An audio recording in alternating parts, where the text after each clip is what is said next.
The year is 2020. Portals leading to another dimension have begun to appear all over the Earth. This has led the peaceful world to the beginning of something incomprehensible. Many countries sent their troops to these gates to learn more about them. However, not a single soul returned.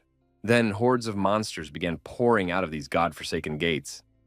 With their overwhelming power, all modern weapons proved useless against them. Monsters began to destroy people everywhere. A nightmare reigned on Earth. However, certain patrons began to choose people, and those people gained amazing powers and abilities. These people were called hunters. With the hunters at the forefront, humanity began to fight back against the bloodthirsty monsters. The patrons could grant active hunters additional power, making them even more unique. Among the countless hunters, one appeared whose power was immeasurable. With an army of soldiers and the ability to control fire, the whole world called him the Demon King. The Demon King possessed a special skill, player. Only he could become stronger by hunting his enemies. However, under the influence of the 12 great heroes, who were equated with gods, his existence was erased from the pages of history. The people who called themselves gods created Eden. Hunters came to be considered a new stage of evolution, and those who could not become hunters were turned into slaves. The hunters began to rule the world. 100 years passed. A young man ran at great speed along a path through the forest. The young man stopped. He needed a rest. His strength was running out. The man watching him, sitting on a tree branch, asked in surprise, had the boy already finished? The young man replied that he had reached his limit. He had no strength left. The man was surprised. The boy had said he wanted to change the world. Did he really think he could become a hunter with that attitude? To be noticed by his patrons, he had to go beyond his limits. The young man asked if Sun Guyon really thought so. When his patron first noticed him, did he also exceed his limits? Sun Guyon jumped down from the tree and replied that his patrons had simply begun to support him. The young man said that wasn't fair. Sun Guyon agreed, life is unfair, even in the fact that the young man is an ordinary person and he is a hunter. If the guy can't run, then he needs to do something else. Sun Guyon stretched out his hand and a magic spear appeared in front of him. The spear ended up in the young man's hands. The guy was surprised. Was this really a hunter's equipment? He was amazed every time he saw something like this. Sun Guyon said that there was nothing to be surprised about. The young man would understand everything himself when he became a hunter. The boy said that after he learned of his parents' death at the hands of hunters, Sun Guyon gave him this book as a memento. It describes all the nonsense that hunters did. That's why he wanted to fix everything. The young man added that Sun Guyon had helped him survive all these years. But looking at what he had achieved, it seemed that he would not become a hunter. In Eden, they said that becoming a hunter was the will of heaven. Sun Guyon replied that this was not true. There was no need to worry. The young man would definitely become a hunter. The boy noted that he always carried this book with him, a memory of his parents. After all, it was the autobiography of a forgotten hero, whose story had been erased by 12 deities. Sun Guyon said that if this hero were alive today, the world would remain a better place. The young man and his mentor were spotted from a bird's eye view. A woman, looking into the distance, announced that she had found them. Immediately after that, a magical attack was launched. Sun Guyon reacted in time, looked up, and shouted that magic had been used against them. The man threw the young man back with a powerful blow to the chest. The boy flew far back. The young man saw his mentor being struck by an energy charge. The boy thought that a hunter had attacked them. But what was he doing here? The woman ordered the young man to bow, and he immediately fell to his knees. The young man was extremely surprised. His body had obeyed the woman's command on its own. He couldn't even move. The woman descended to the ground, and several other people appeared next to her. Each of them possessed magical abilities. The people knelt and called the woman the Queen of Eden. They greeted Lady Athena. The young man was surprised. Could this really be Athena? So she was the ruler of Eden, a hunter of the highest rank. But what was one of the 12 deities who founded Eden doing here? Athena said he couldn't have gone far. He must be captured and brought to her. Athena thought that as soon as they managed to track him down, he immediately disappeared. Who was he and why had he come here? The woman looked at the bowing young man and noted that she did not sense a shred of magic in him. The young man thought that the autobiography of the Demon King, which he now had in his possession, concealed the dirty deeds of the 12 heroes, which they had carefully hidden all these years. He hoped that Athena would not suspect this and would simply leave him alone. The woman said that this young man was just a worthless slave. The guy thought, did she really leave? Does that mean he's saved? However, when he looked up, he saw Athena standing right in front of him. The boy was frightened again. The woman said that she had almost missed the magical power emanating from him, although there were almost no traces left. Athena noticed that his heart was beating faster and his breathing had quickened. Seeing him freeze, she decided that he had something he couldn't hide from her gaze. Was she right? Athena ordered the young man to show her what it was immediately and tell her everything he knew. He had no choice. His body moved on its own. Could this be the voice of God? The young man tried to force himself not to move. After all, if the book fell into her hands, he would die. However, the young man could not control himself and took out the book. His body no longer obeyed him. It was a story about the demon king, the true hero of humanity. Odin clearly did not want the world to know the truth about him. The young man thought that everyone he cared about could die. If something went wrong, the entire area where he lived would be wiped off the face of the earth. That's Odin. It destroys everything that gets in its way and stands in its path. The young man must not give her the book. Athena saw the book in his hands and said she had found it. It was the autobiography of the Demon King. The cover made that clear. She didn't know how the book had ended up in the hands of such a servant, but she declared that she would confiscate it. Unexpectedly, Sun Guyon appeared out of nowhere. Using his physical strength and individual abilities, he attacked Athena before she could get her hands on the book. Athena flew far back.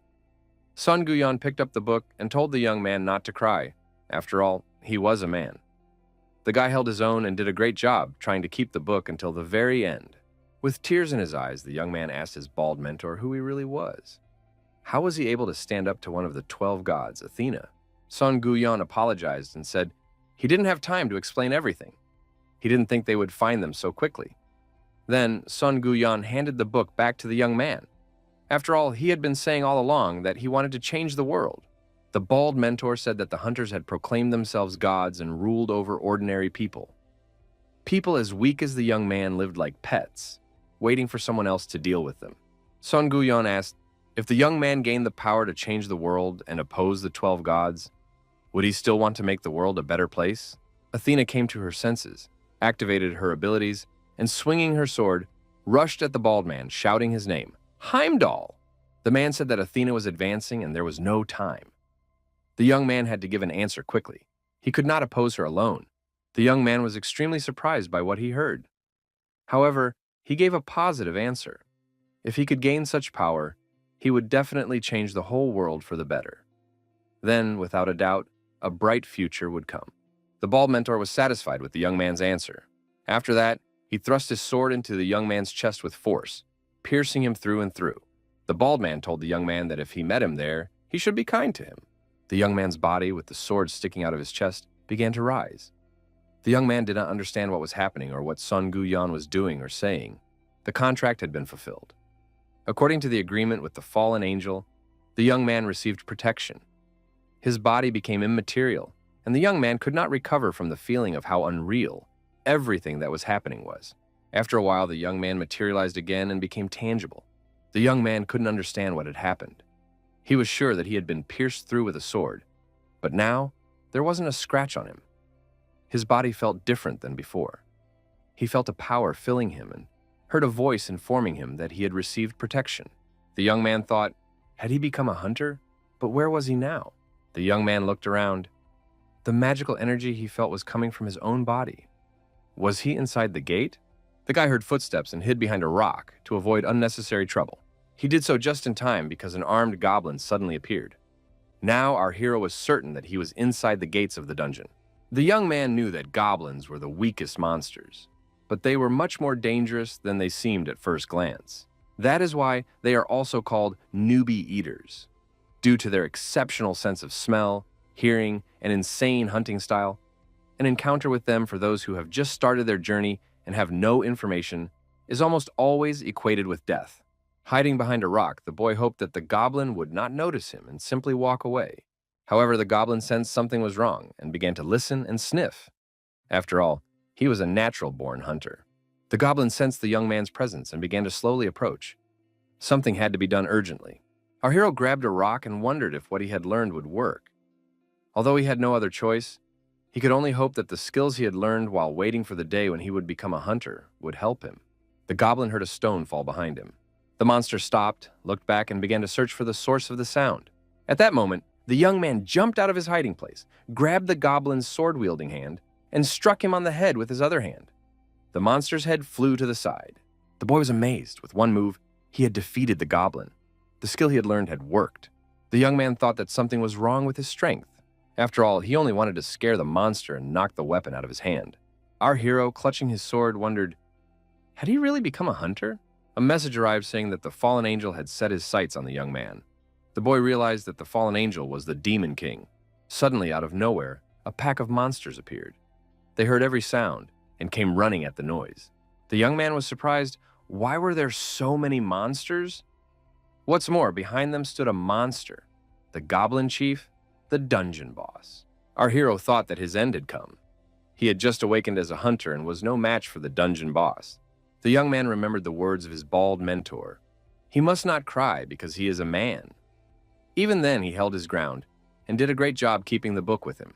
The mentor asked, if the young man gained the power to change the world, would he still strive to do so? At that time, the young man answered affirmatively. After all, if he could gain such power, he would definitely change this world. Remembering these words, our hero gripped his sword tighter with both hands and decided that he had no right to die here. He couldn't die until he changed the world. Moreover, the fallen angel had turned his gaze upon him, a chance that comes only once in a lifetime, and not to everyone. The fallen angel seemed to applaud the young man's fighting spirit. Our hero shouted loudly, swung his sword, and rushed to attack the armed goblin. Wielding his weapon, he tirelessly chopped down any goblins that came within reach. He did so selflessly, without fear or hesitation. One of the goblins proved to be particularly nimble. He approached at a dangerous distance and swung his club. However, this opponent was also destroyed. A message about a level up appeared. The young man remembered his training with the spear. His bald mentor had said that it was simply incredible. When he looked at this guy, he understood what a true genius should look like. Ordinary people have limits, but if a student receives patronage, he will become a hunter without equal. After a while, the armed, bloodthirsty goblins were finished off. Only our hero and one other survived. The young man thought that only the goblin leader remained. However, even if it was just a goblin, it was the boss, and it could not be underestimated. The rules say that to defeat the goblin leader, you must be at least a C-rank hunter. Otherwise, it's not even worth trying. The young man thought that he had just awakened, which meant that he was most likely an F-rank. Could someone like him, who had only recently become a hunter, defeat such a monster? There was no choice, and the young man, spear in hand, decided to put everything into this strike. The fallen angel applauded the young man's decision. The fallen angel granted the young man power over fire. The spear was the weapon of the Demon King, and also the best weapon the young man possessed. Now our hero had the authority to use it. Our hero rushed at the monster boss. Thrusting his fiery spear forward, the young man pierced the monster with his spear. The blow was so powerful that it went right through, leaving a huge hole in the monster's body. The young man couldn't believe it. Had he really done it? Information came in that the hunter had leveled up. However, the spear's durability had dropped to 0. The young man was also wounded, and his strength was leaving him. At that moment, that was all he was capable of.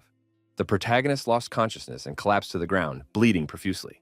After a while, hunters appeared in the dungeon. They were extremely surprised. Who could have destroyed all these monsters? Even the monster boss had been defeated. One of the hunters noticed the bleeding young man and shouted that there was a survivor here, although he was seriously injured. The protagonist woke up in the hospital. He was recovering from a serious injury. Various medical devices were connected to his body, monitoring his vital signs. The young man opened his eyes and realized that it was not a dream. Athena appeared out of nowhere and almost took the autobiography of the Demon King from him. After being pierced by Sun Guyon, he woke up inside the gate. Because of the goblin leader he encountered, the young man almost died. However, he survived thanks to the power of fire given to him by the fallen angel. Then he lost consciousness, having received many serious injuries. Could it be that the hunters who entered the gate saved him? A nurse entered the room and said that the young man should not move. She asked how the patient was feeling, whether he was dizzy or hungry. The girl explained that hunters from the highest guild had found the young man and brought him here. If it weren't for them, who knows what would have happened to him? The nurse added that the young man had been seriously injured, so he was very lucky. Due to the fact that he was injured during the incident inside the gate, someone from the association should come to see him soon. For now, he can rest. The young man asked the girl what year it was. The nurse suggested that the young man's memory was a little impaired. He was probably still dizzy. The hospital employees said that it was now the year 2022. Our hero was shocked by this information. After all, that was 100 years before he was born. But how is that possible? The gates began to appear in the year 2020, and in 2022, many hunters began to make a name for themselves. It was the age of heroes. The bald mentor Sun Guyan said that hunters proclaimed themselves gods and ruled over ordinary people. Those who were as weak as the young man, like domestic animals, were just waiting for someone else to decide their fate. Our hero thought that, unlike his time, where one had to become the chosen Eden to gain power, this was an era when hunters received patronage directly. The young man realized that he too had been given such a chance. The protagonist got out of bed and told the nurse that he felt fine. The dizziness was gone.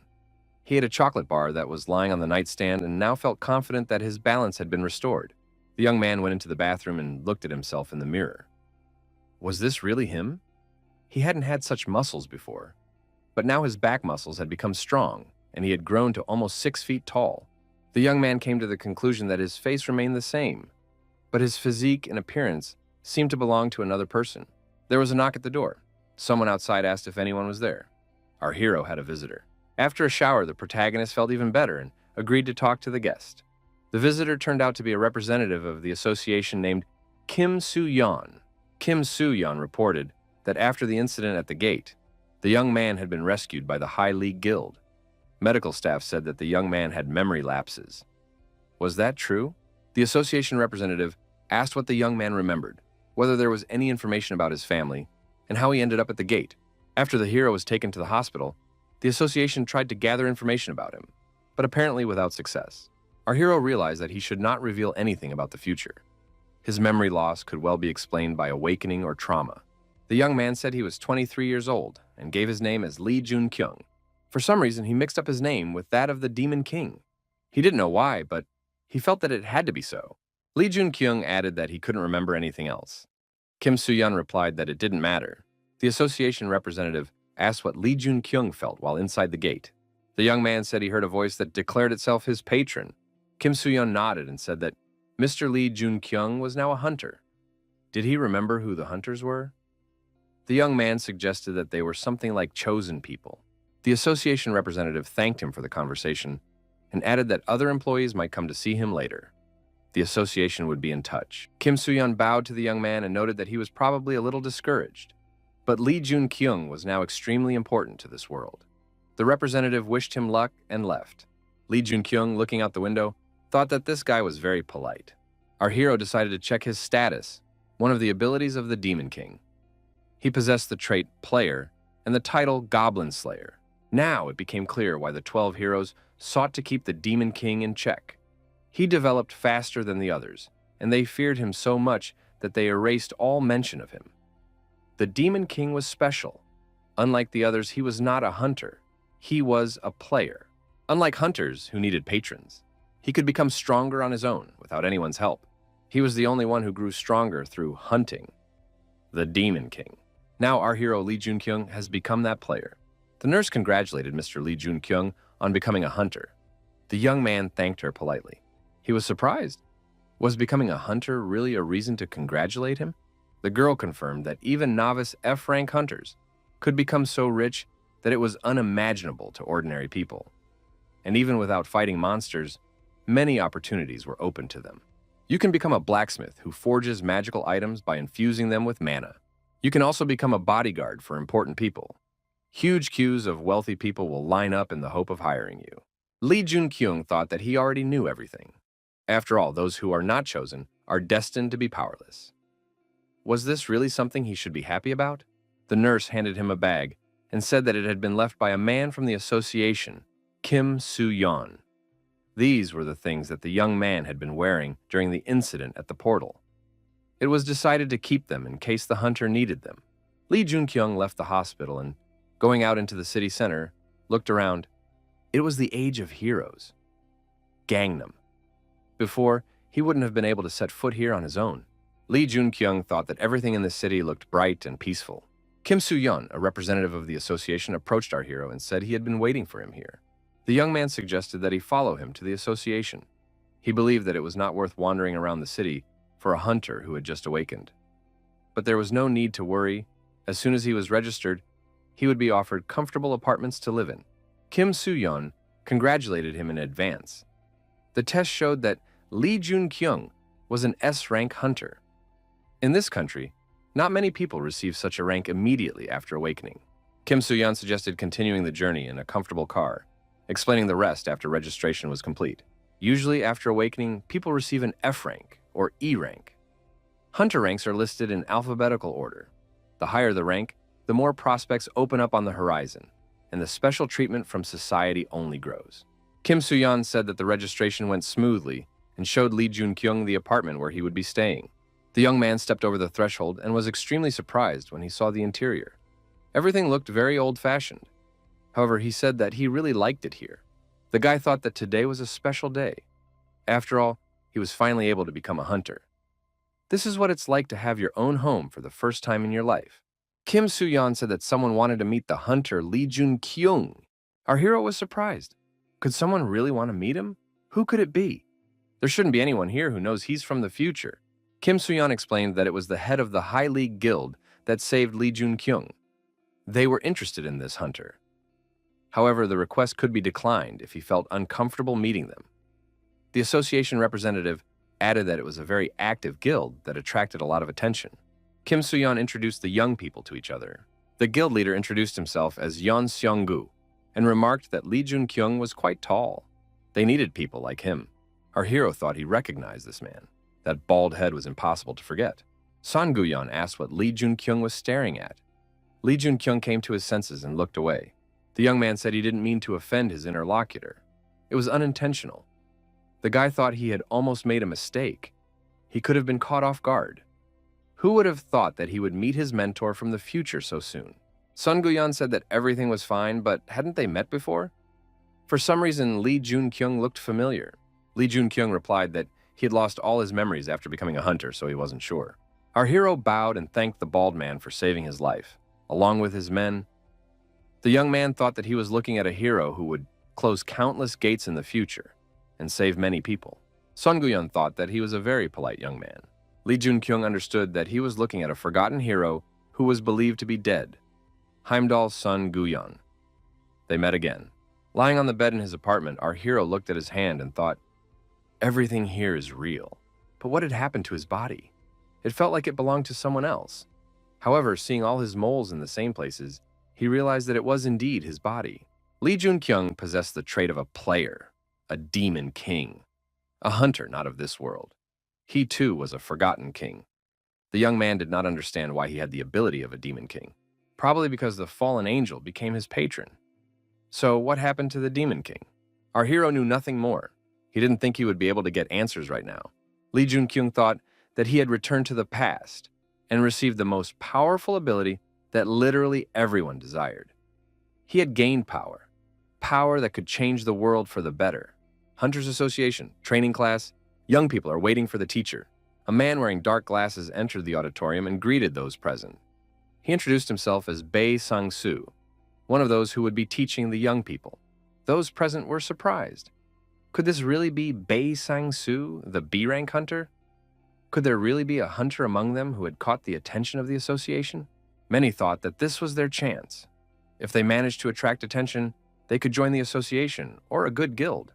Everyone wanted to become like that. Bae Sang-soo said that there would be a seminar on hunters today. After that, as soon as the students chose their weapons, they would undergo a combat test. However, there was no need to be nervous. Did everyone present know how the awakening of hunters took place? One of the young men suggested that one must be chosen by a supernatural patron. Bae Sang-soo confirmed this. The strength of hunters is determined immediately after awakening. However, hunters are capable of leveling up. Who here knows how this is possible? A student replied that it is either by closing the gate or by earning the patron's attention through some achievement. It is also possible to obtain certain skills or items from additional support. Bae Sang-soo said that this was an excellent answer. He could see that everyone was prepared. Then he would ask a more tricky question. What is the purpose of a patron? As expected, no one wanted to answer. All hunters ask themselves this question, but no one knows the answer. Who are the patrons, and why do they choose people?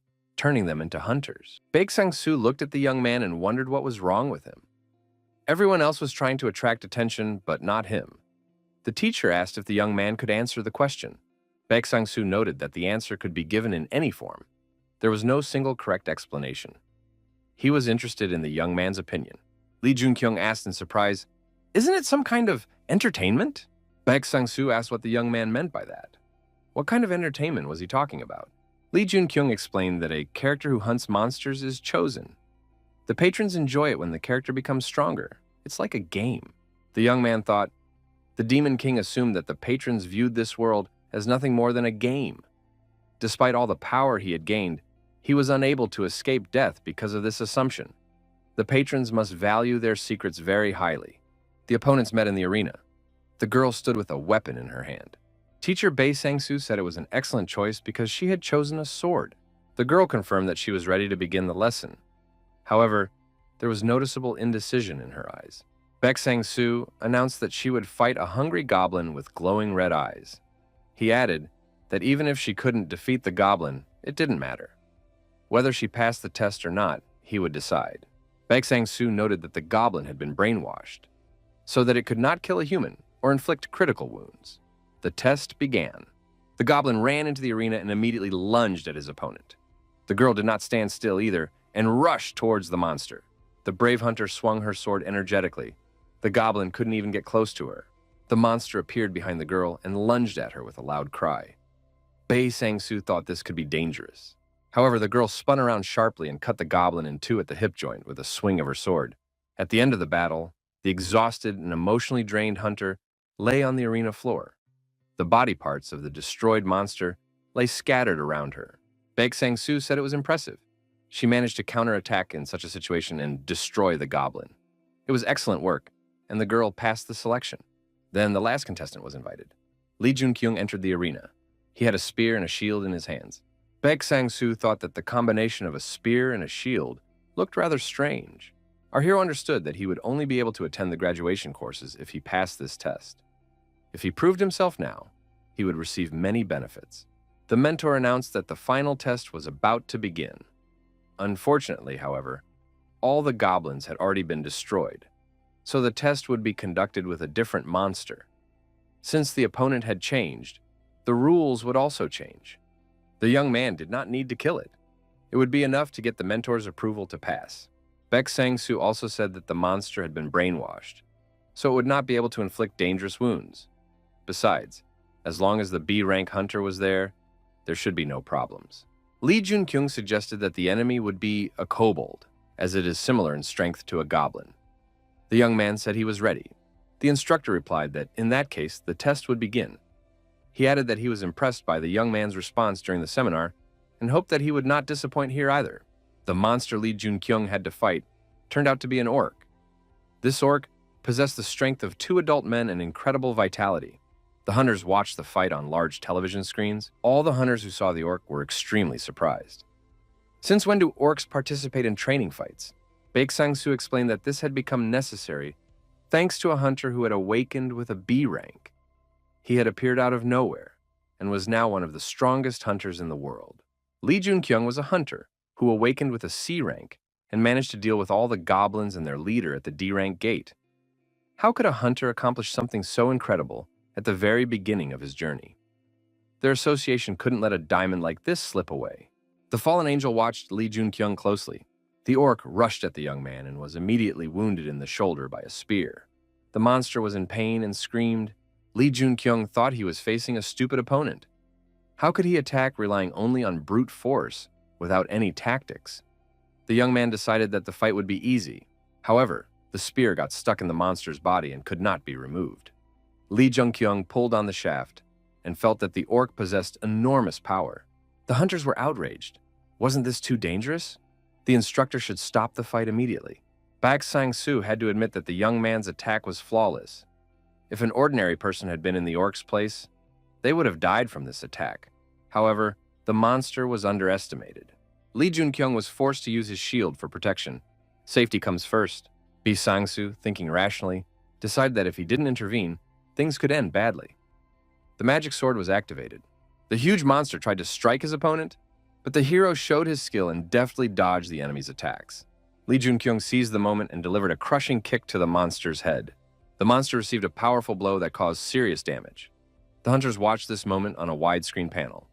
Who is this young man? Is he really a beginner? One of the hunters said that the young man had gripped his spear to throw the orc off balance. He had managed to defeat the orc right there in class. The mentor thought, was that a skill? A newly awakened hunter already has such abilities. He didn't even cast any spells. So it must be a high-level skill.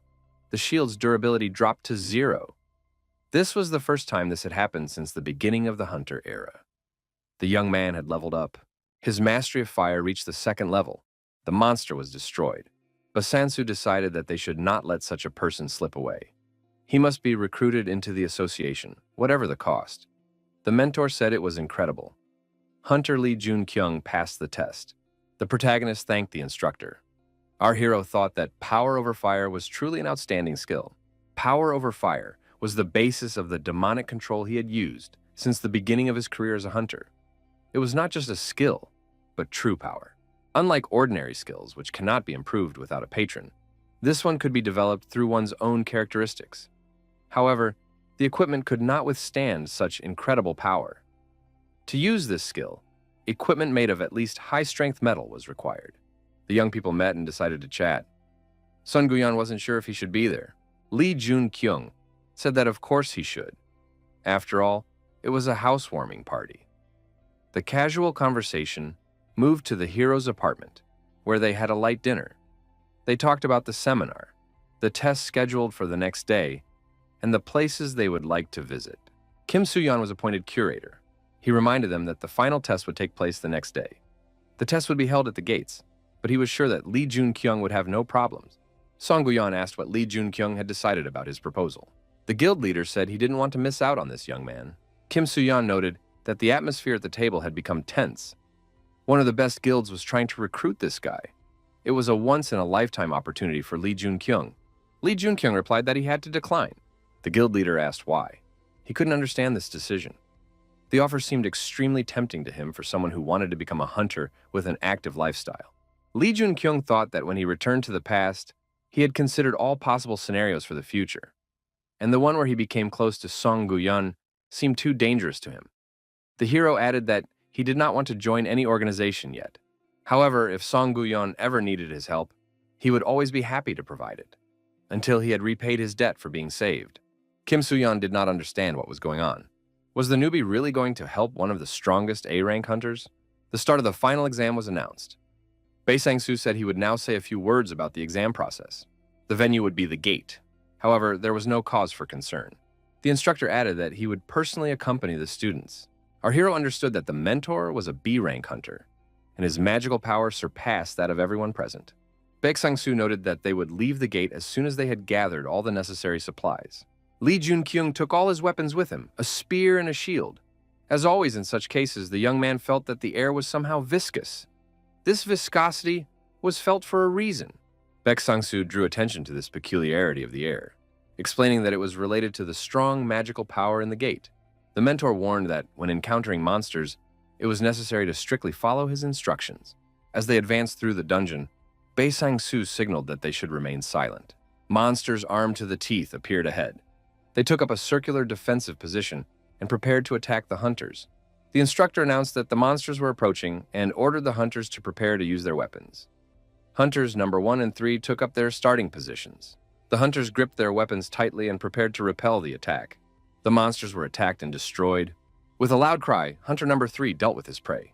Then the instructor called hunters number 8 and 16. These 2 hunters acted just as competently and skillfully. The monsters were defeated beyond recovery. Bae Sang-soo announced that it was now Hunter Lee Junkyung's turn. In the next moment, our hero rushed into the attack so quickly that his colleagues did not even have time to notice him. Lee Junkyung approached the green enemies at the speed of the wind. All the monsters he ran past were destroyed with a single blow. Lee Junkyung only stopped when he had completely fulfilled his task. The other hunters were amazed by Lee Junkyung's speed and courage. One of the hunters asked in surprise, "Did this guy really just awaken recently? What's the point of him training here?" Bae Sang-soo thought that Lee Junkyung's skill with weapons was simply incredible. He is as good as a B-rank hunter. He cannot be overlooked. They must get this genius. Information came in that the hunter had increased his level. The test squad led by Bae Sang-soo advanced deeper into the cave. The mentor warned that they would soon arrive at the boss room. However, this boss was different from the goblins they had encountered before, so they needed to be extra careful. Bae Sang-soo reminded them to prepare, drink potions, check their weapons and equipment. Lee Jun-kyung thought about how the Demon King had the power of a player, but he was destroyed by the 12 heroes before he could unleash his full power. This would not have happened if he had not leveled up faster than them. Lee Jun-kyung came to the right conclusion. They had to do everything possible to become stronger. Stronger than the 12 heroes of Eden or anyone else. Bae Sang-soo warned that they were continuing to move in the given direction.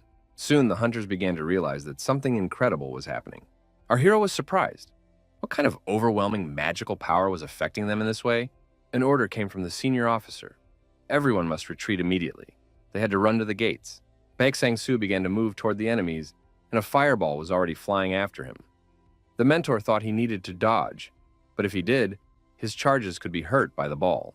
Bae Sang-soo stopped, turned around, and activated the Poisonous Fang skill. The mentor took out his daggers and prepared to repel the devastating attack. His poisonous fangs were unable to completely stop the blow. Bae Sang-soo looked back to check on the recruits. However, they were unharmed. What the poisonous fangs couldn't repel, Lee Jun-kyung blocked with his shield. Everyone was safe. He saw that Lee Jun-kyung was standing in front of all the recruits, with the other students under his protection. The mentor said that the hunter Lee Jun-kyung was simply incredible. The young man replied that he had managed because the instructor had blocked most of the fire attack.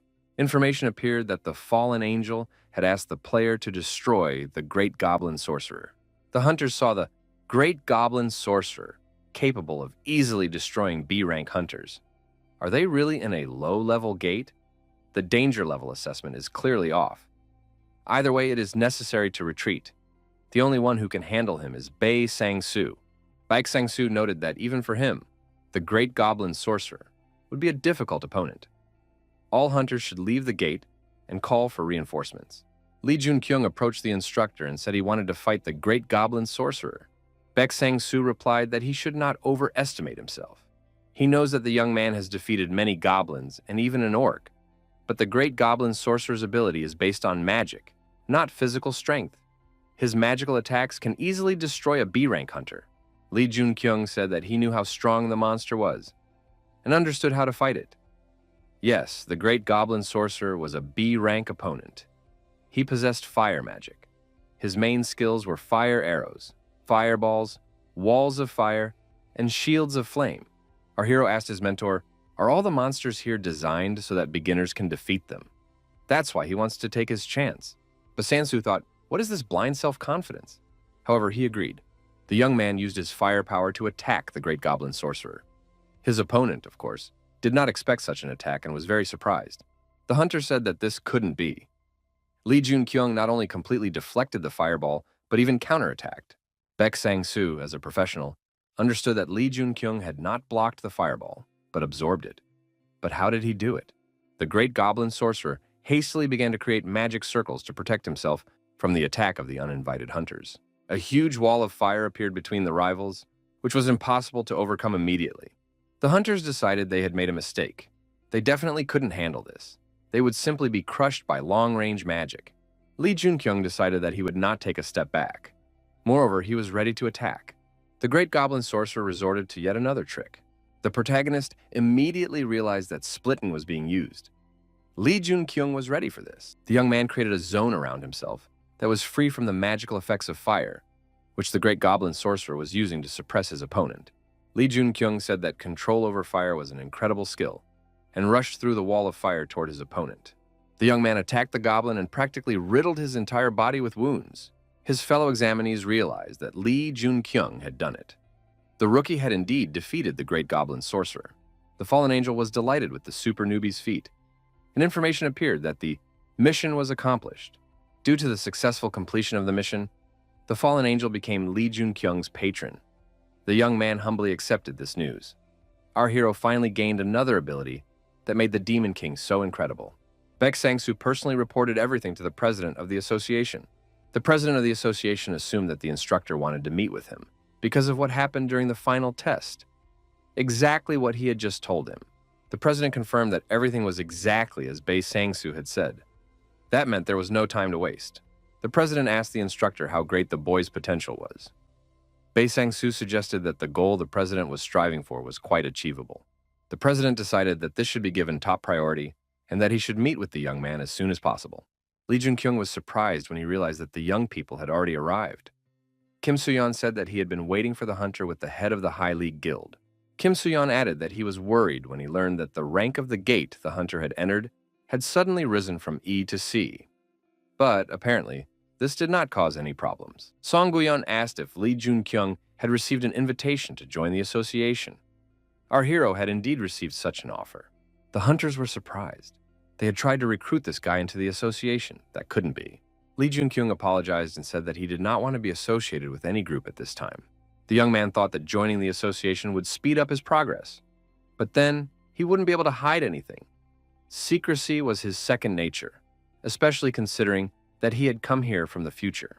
Lee Junkyung decided that the president of the association was part of the system, so he couldn't get involved with him. Whatever the cost, he had to avoid him. Son Guyon asked a personal question. Did the young man have any food preferences? This question turned out to be more difficult than joining the association. The young man weighed the pros and cons and replied that he liked ramen. Son Guyon said that in that case, he would invite the young man to eat well, with lots of meat. After visiting the dungeon, the young man simply could not do without a shower. Lee Junkyung recalled all the stages of his evolution after he ended up in the past. He needed to check his status urgently. Now he was at level 11. Thanks to the patronage of the fallen angel, he could summon one familiar. No ordinary hunter is capable of summoning. Only 12 heroes possess this ability. It was thanks to this ability that he was able to accomplish all these feats. Therefore, it was not surprising that he managed to defeat the Bone Dragons, Balrog and Cerberus. Lee Junkyung thought that he had received the same powers that the Demon King once had. The familiars he summoned would be no worse than those of the Demon King. The player had one chance to summon a familiar guaranteed by the fallen angel. The young man activated the summon. Kim Suyeon suggested that Lee Junkyung take a look at the information displayed on his smartphone. It was information about himself. Kim Suyeon had heard that Lee Junkyung had defeated the great goblin sorcerer. How did he do it? Why didn't he mention it earlier? Lee Junkyung was surprised. Had he made the front page, even though no personal information about him was provided? Of course, the association's higher-ups already had this information. Kim Suyeon noted that hunters had become more popular than many idols. However, this clearly did not interest the young man. Lee Junkyung said that there were much more important matters he wanted to discuss. Kim Suyeon was naturally interested. The young man said he wanted to participate in dungeon clearing. He was allowed to participate in dungeon clearing and successfully completed the tasks. He even leveled up. However, there was no reaction to the monsters he destroyed, including the boss. How could they be used?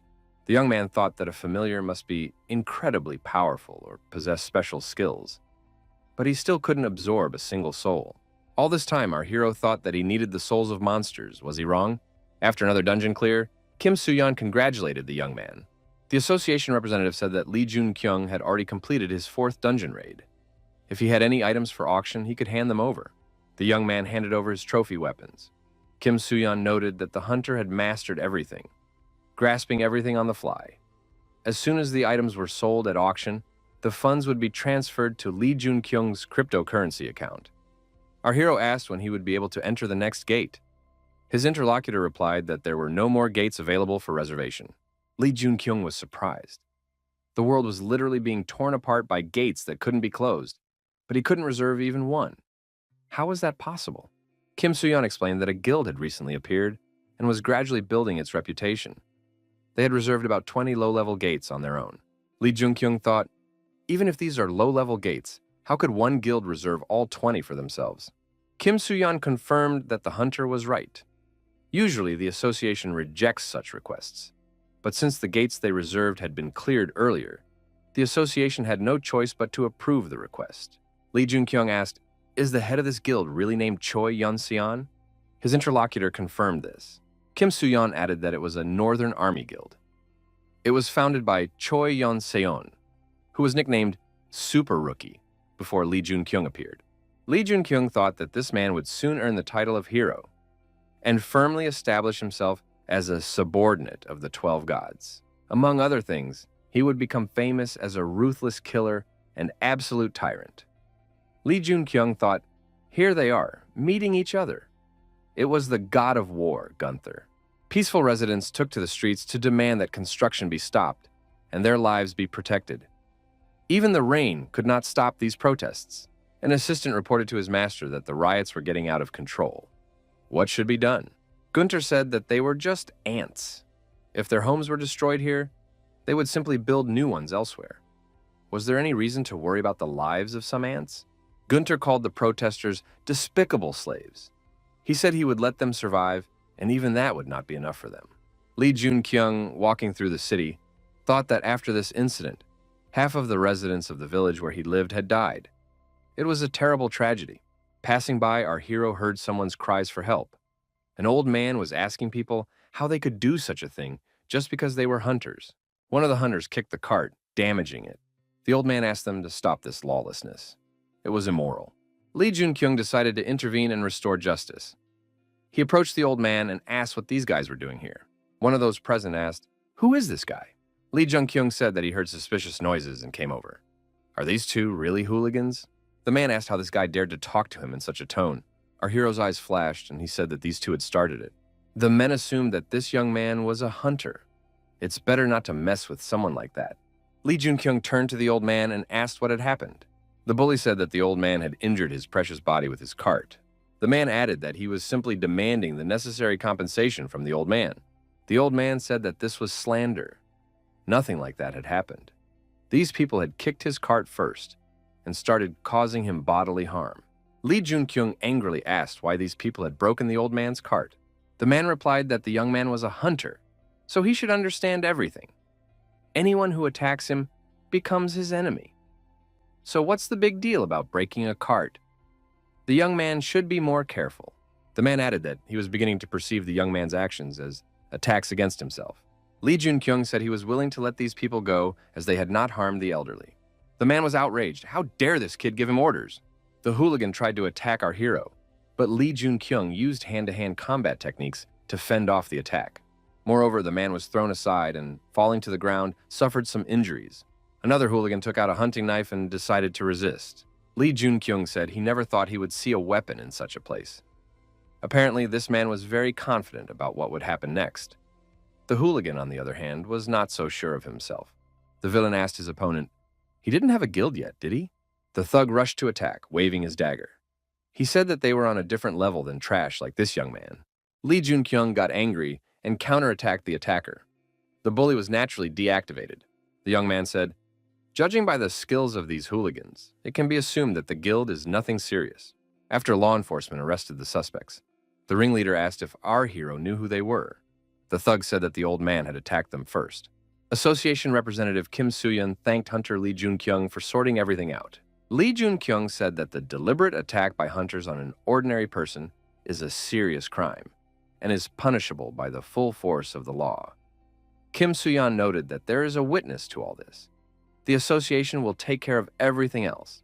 Kim Soo-yeon asked if they were worried that the guild would want to take revenge on the old people. The association would keep an eye on it, so there was no need to worry.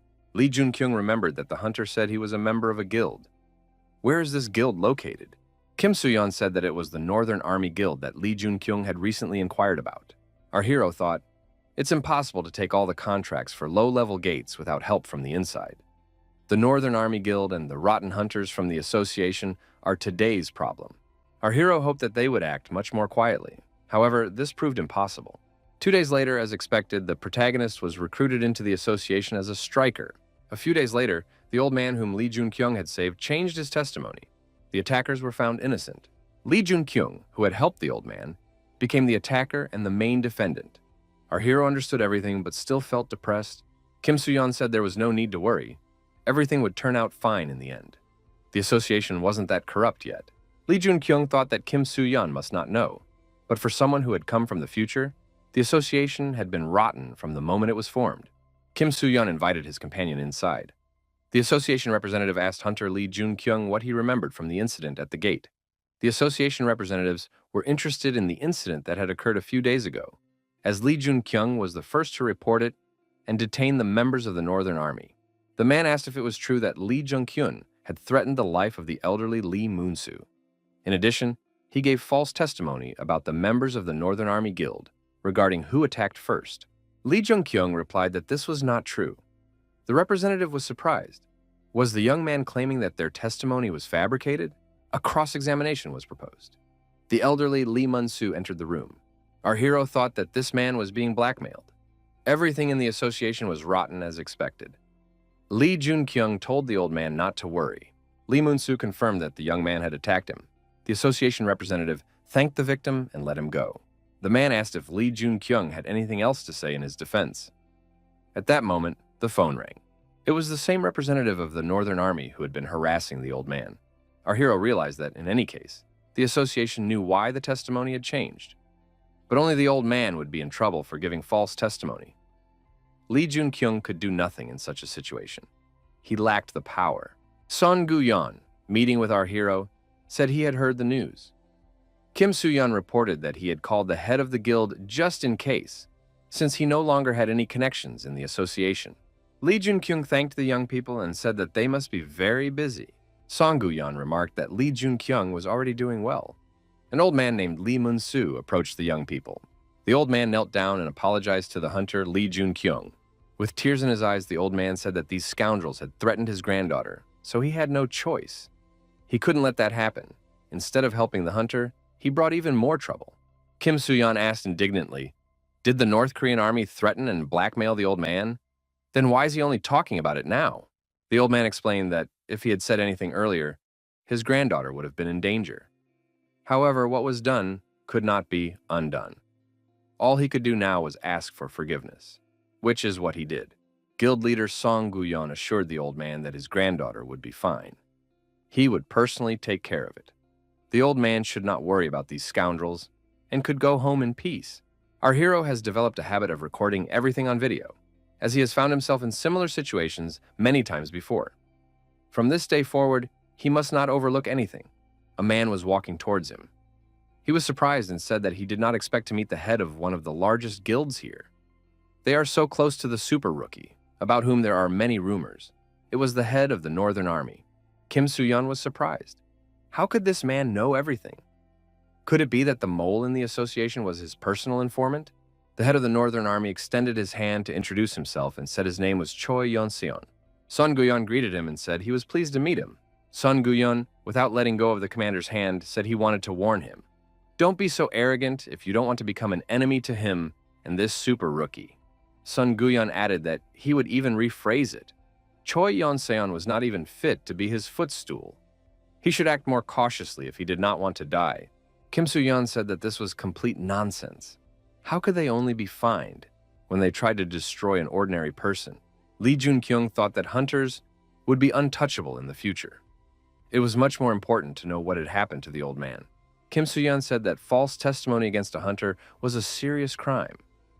But thanks to Lee Jun-kyung filming everything on video, the actions of the North Korean army members were recognized as wrong. However, they were given a simple warning, and the scoundrel was released. Lee Jun-kyung realized that Song Gu-yeon had a hand in this. The young man asked how things were going with the North Korean army. Kim Soo-yeon replied that they had gone quiet. Lee Jun-kyung couldn't believe that they hadn't taken any action. A cold-blooded and ruthless killer who will become the god of war, Gunther firmly believes in retribution, so he will definitely take action against our hero. Lee Jun-kyung asked if Kim Soo-yeon could continue to monitor the actions of the Northern Army. Our hero thought that he would not sit idly by either. Lee Jun-kyung thought that he believed in retribution no less than anyone else. Son Gu-yeon expressed surprise at the meeting. He did not think that Lee Jun-kyung would contact him for a joint trip to the gate. Lee Jun-kyung stated that the gate was much higher in rank this time, so he requested the guild's support. Son Gu-yeon said that it was a great honor for him to fight side by side with the hunter Lee Jun-kyung. The guild members were surprised to see the famous super rookie. After all, it was a great honor for them to fight alongside Lee Jun-kyung. The young people greeted each other and said they were happy to meet.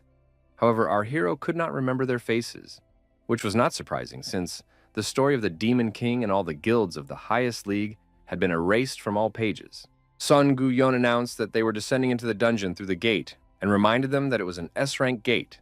The negotiations were conducted with undisguised excitement. Choi Yong-soo, deputy head of the Northern Army Guild, asked indignantly, was he really going to let it go so easily? After all, they had only just begun their expansion and increase in influence.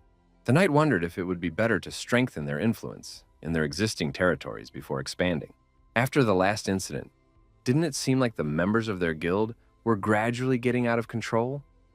The knight was the deputy head of the Northern Army Guild, Jung In-chang. Choi Yong-soo said that these scoundrels were wrong. Ordinary people are no more than cockroaches, living only because they are protected from hunters. Just think. They bowed their heads and apologized to such insects. The knight was indignant. What did Choi Yong-soo just say? Did he want to come out and talk like a man? The head of the Northern Army Guild shouted for them to be quiet and called them to order. He added that Yong-soo was right. The guild leader said that for daring to pick on them, they deserved to be punished to the fullest extent. He was just as interested in this as anyone else.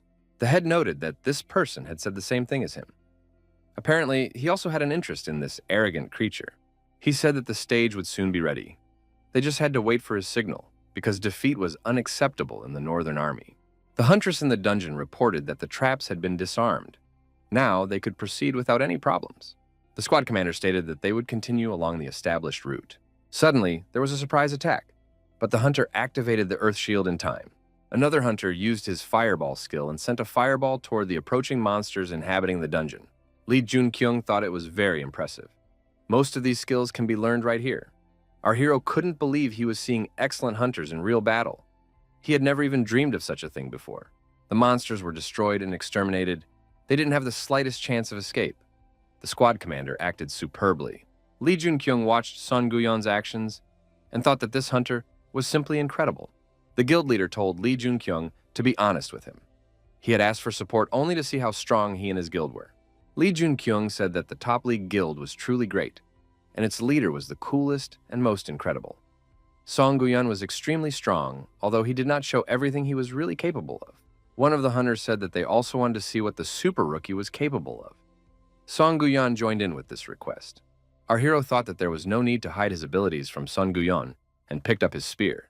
The protagonist engaged in battle with a group of armed and aggressive monsters and emerged victorious. The hunters who watched our hero's actions were extremely surprised. How can this hunter activate his skill without a spell? He mastered high-level abilities so quickly. He really is a super rookie.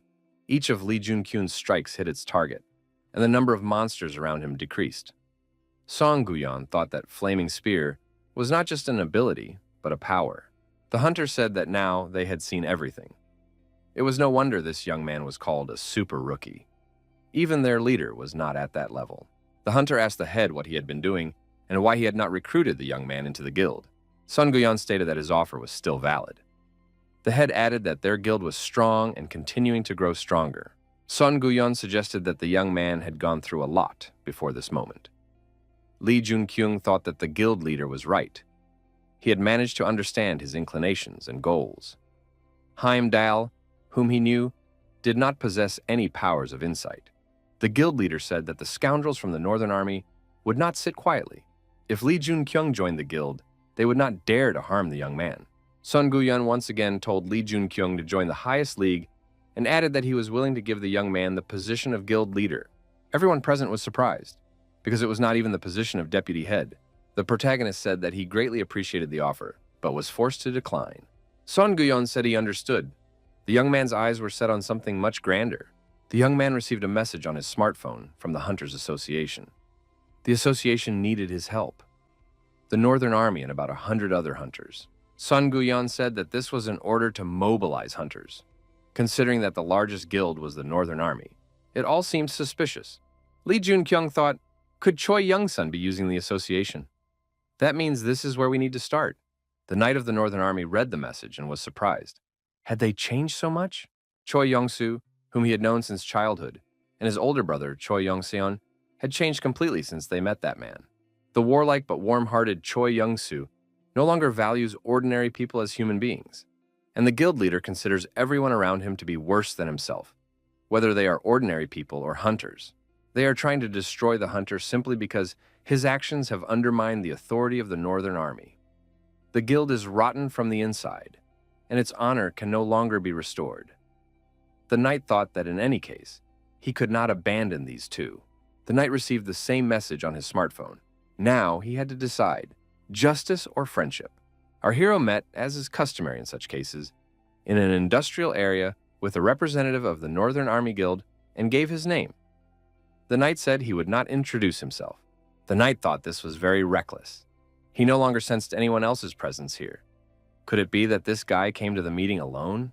Lee Junkyung said that there were only two of them here. There were no traps, so there was no need to worry. The knight said he would say only one thing to his opponent. The young man should have received a mobilization order from the association, and this order must be rejected. Lee Junkyung knew that their entire guild was also being mobilized, right? He replied that he did. The knight remarked that since Lee Junkyung had only recently become a hunter, he might not know how terrifying hunters could be, especially the head of the Northern Army Guild. He was not the safest person. It was extremely dangerous to meet him on the street, and it was even more dangerous to enter the gate. Lee Junkyung thought that in that case, the Northern Army Guild was a guild of chaos. There were also devils among the patrons. They gave orders to destroy people or to carry out mass destruction. The guild formed by such a group was called the Chaos Guild. The knight was surprised. What did the young man just say? Lee Junkyung replied, "Didn't Zhang In-chang, the deputy head of the guild, tell him that himself?" If something else was meant, there was no reason to warn him about the danger. Lee Junkyung said that he understood everything. Even after hearing Guild of Chaos, the knight had nothing to add. The knight shouted that Lee Junkyung should not dare to insult their guild. The young man said that Zhang In-chang himself should already understand this. The Northern Army Guild was rotten to the core. The leader and deputy leader they trusted had changed. The knight thought that the young man had become a hunter only a month ago. Even with his rapid leveling, it was clear that he was no weaker than an A rank. Zhang In-chang thought that this guy knew that no one would attack him. Could he really read between the lines? This young man even knew about him. The knight wondered who Lee Junkyung really was. Zhang In-chang, also known as Siegfried, was a dragon slayer. However, his most famous name is the almighty Siegfried. It was he who managed to defeat the most terrifying monster, the Demon King. After that, he received unprecedented power from his patron. He was granted eternity. In the future battle against the Demon King, having received an order from his close friend Choi Yong-sun, he was unlucky enough not to become a hero, being destroyed by Choi Yong-soo. Lee Junkyung thought he should lure this man to his side. He may have strength and skills, but the main reason he is needed is his moral foundation. In the rotten army of the North, he was the only one who maintained balance within. Lee Junkyung cleared the undead lands. The young man thought that his weapons were simply unable to cope with the growing power over fire. It seems he has something else to prepare before mobilizing the hunters. He needs a new weapon. Our hero found himself in what seemed like a medieval fantasy smithy. The young blacksmith asked him to wait, as he was in the middle of his work. Our hero would never have thought that he would meet this blacksmith in person. He is one of the hunters who became a dwarf after awakening. The man who would soon become the wandering blacksmith, the hero of all the hammer fighters. Brach, Park Jae-hyun. 4 hours passed before Jae-hyun was free. The blacksmith asked the young man who he was. Lee Junkyung smiled. He had to wait 4 hours, and only now did the blacksmith decide to find out who was in front of him. He said he had come to order a weapon and asked if the blacksmith worked alone. Jae-hyun was surprised. Had this guy really come to him, a nameless blacksmith, for weapons? It all seemed very strange, and he was also interested in whether he was the only one working there. Lee Junkyung replied that he was interested because he had seen someone else's blacksmith's hammer. The blacksmith said that the young man had a keen eye. It was someone else's hammer, but that didn't matter. The young blacksmith asked why him. He had never made equipment before. It was all for fun. What brought the hunter to him? Lee Junkyung replied that his patron had advised him to come here. Jae-hyun asked if this patron worked directly with the young man. It seemed unlikely to him. Lee Junkyung thought that the blacksmith had no choice but to believe him. He himself felt the patron's direct intervention in his life. Park Jae-hyun was so famous that his patron directly influenced the fate of blacksmiths, as stated in the autobiography of the Demon King. Park Jae-hyun was the one who created all the weapons for the Demon King. But because of the influence of the 12 heroes, they were scattered all over the world. Park Jae-hyun supplied weapons only to the 12 heroes. The Demon King wrote, If only Park Jae-hyun had remained on my side until the end, we would have changed history. Jae-hyun said that, given the strangeness of these patrons, he had no reason not to trust the young man. However, he would not be able to create anything for the hunter. Lee Jun-kyung thought, "Is the blacksmith in a bad mood right now?" And he asked what the reason was. The blacksmith replied that he was not friends with fire. That was why he had never taken orders from customers until now. Lee Jun-kyung smiled and extended his hand to the blacksmith. The young man declared that he would create the flame that the blacksmith needed. And indeed, a ball of fire appeared in our hero's palm. Lee Jun-kyung asked if the blacksmith was familiar with fire control abilities. Jae-hyun asked in surprise, "What can this small flame in your palm control?" Lee Jun-kyung replied that he had the power to control fire as he wished, and that it was not just possession, but complete subjugation. A week passed, the weapon was ready, and the protagonist held it in his hands. Jae-hyun stated that he would not be able to create the shield that the visitor requested. As previously discussed, it was impossible to do this alone. However, the spear contained the ability to control fire. The blacksmith had done everything in his power. He noted that he was sorry to say so, but with his current strength, this was the best he could do. It was a first-level Muspelheim spear.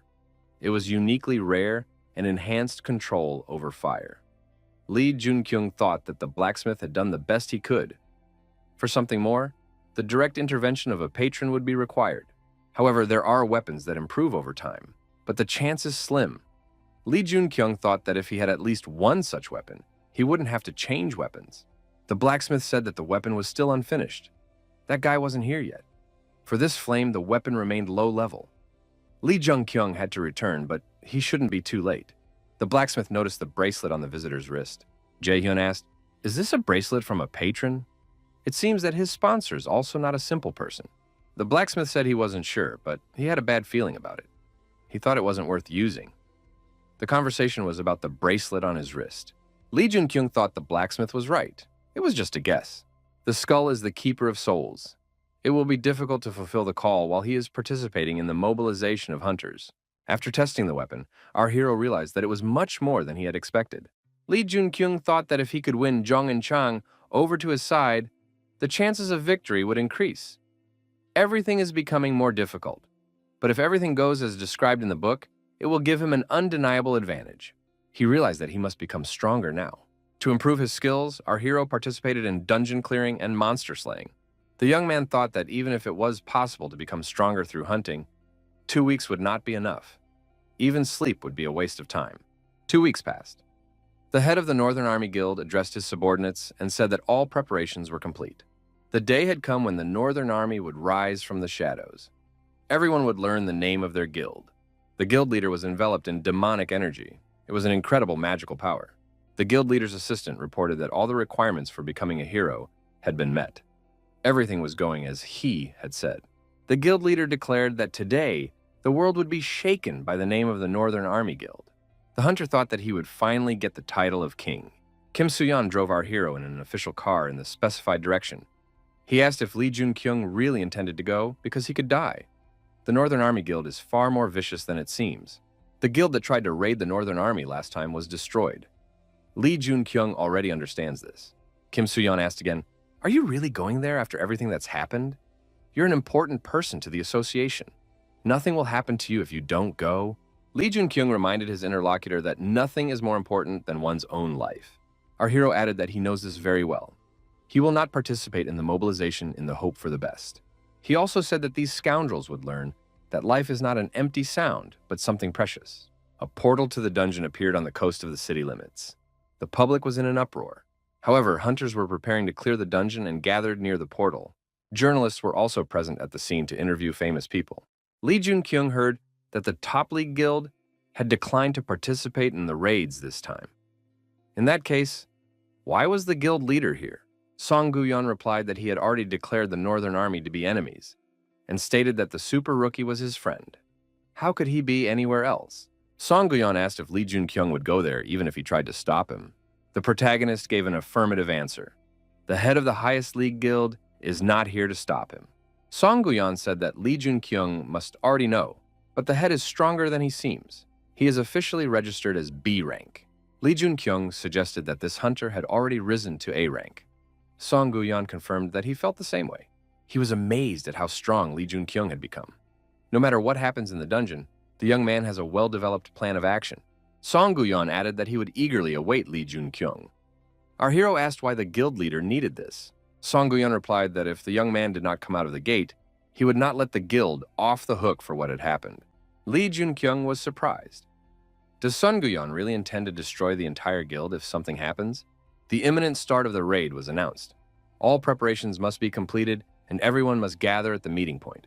Choi Young-seon would become a hero gunter, and the gate called Rhine would destroy countless people. However, this is where history will change its course. It was announced that the hunters were entering the gates of the Rhine. The protagonist decided that this is where he will get all the glory he rightfully deserves. A large crowd of hunters and others involved in the event gathered near the gate. At one point, the head of the Northern Army Guild declared, "It has finally begun."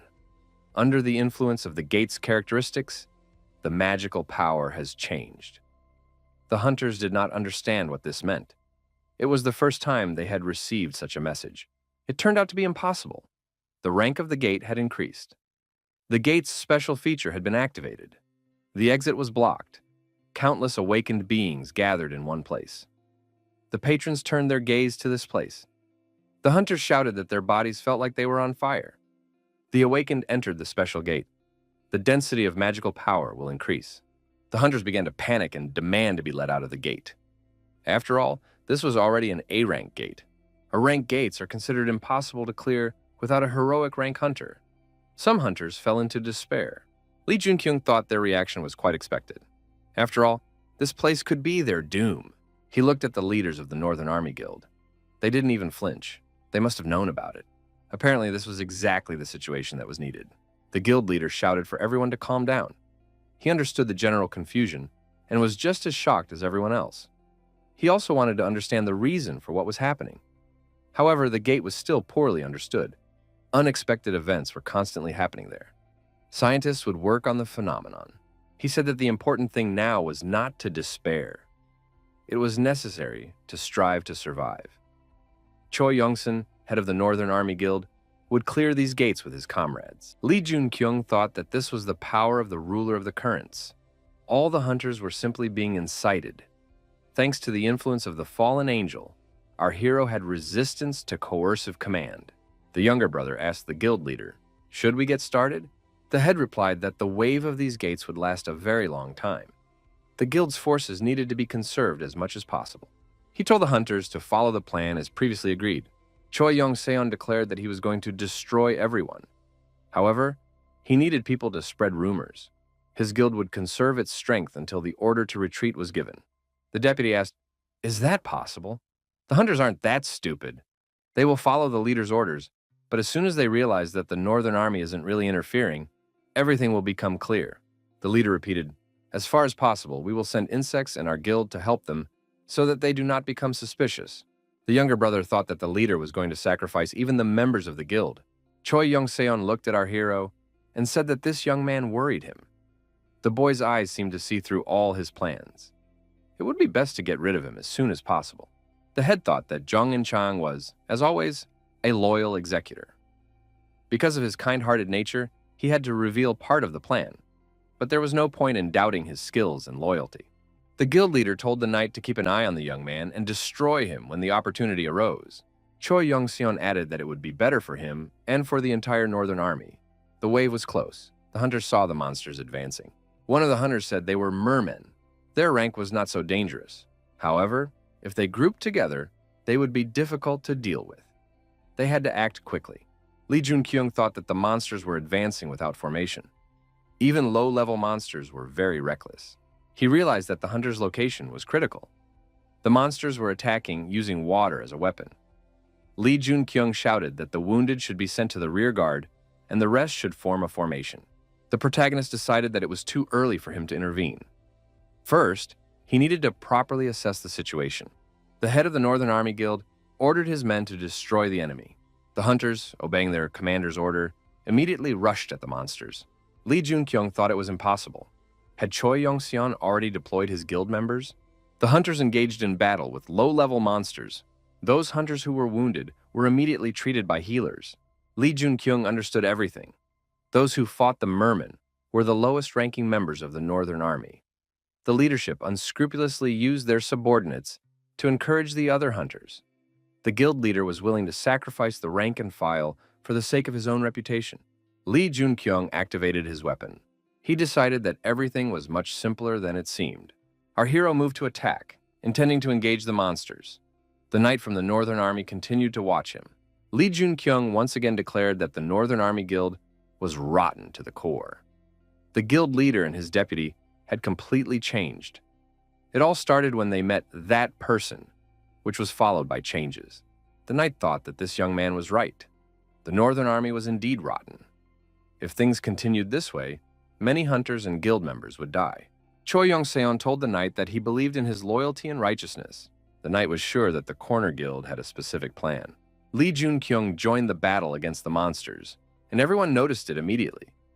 The young man took the brunt of the attack and, using fire magic, destroyed a huge number of monsters. The hunters were surprised. Could such a person really be participating in the gate raid? Now, they had nothing to fear. The knight was surprised. Had Lee Junkyung really managed to level up so much? Just 10 days ago, they were at the same level. However, now he had exceeded all expectations. The wave had been cleared. There was a short respite. Some patrons deigned to give a small reward to those who had awakened. The fallen angel was pleased with the young man's performance. The guardian of the long spear became interested in Lee Junkyung. The spherical representative also showed interest. The lord of all things wet took notice of him. Lee Junkyung thought that many sponsors were watching him. Would he be able to use multiple patrons like the strongest heroes? During the break, the hunters approached Lee Junkyung and expressed their gratitude. They were interested in this man's name and which guild he belonged to. Lee Junkyung said that this was not the end. There were still many waves ahead. Everyone had better hurry up and get ready. The current gate rank should be no lower than A rank. The hunters said they understood and began the necessary preparations. Our hero looked at the head of the Northern Army Guild. The young man was sure that the head was going to take control of these hunters by intervening at the most crucial moment. However, the young man completely ruined his plans. Once everything was over, these hunters would be on his side. The protagonist decided to check his status and opened the corresponding window. The young man was already at level 24.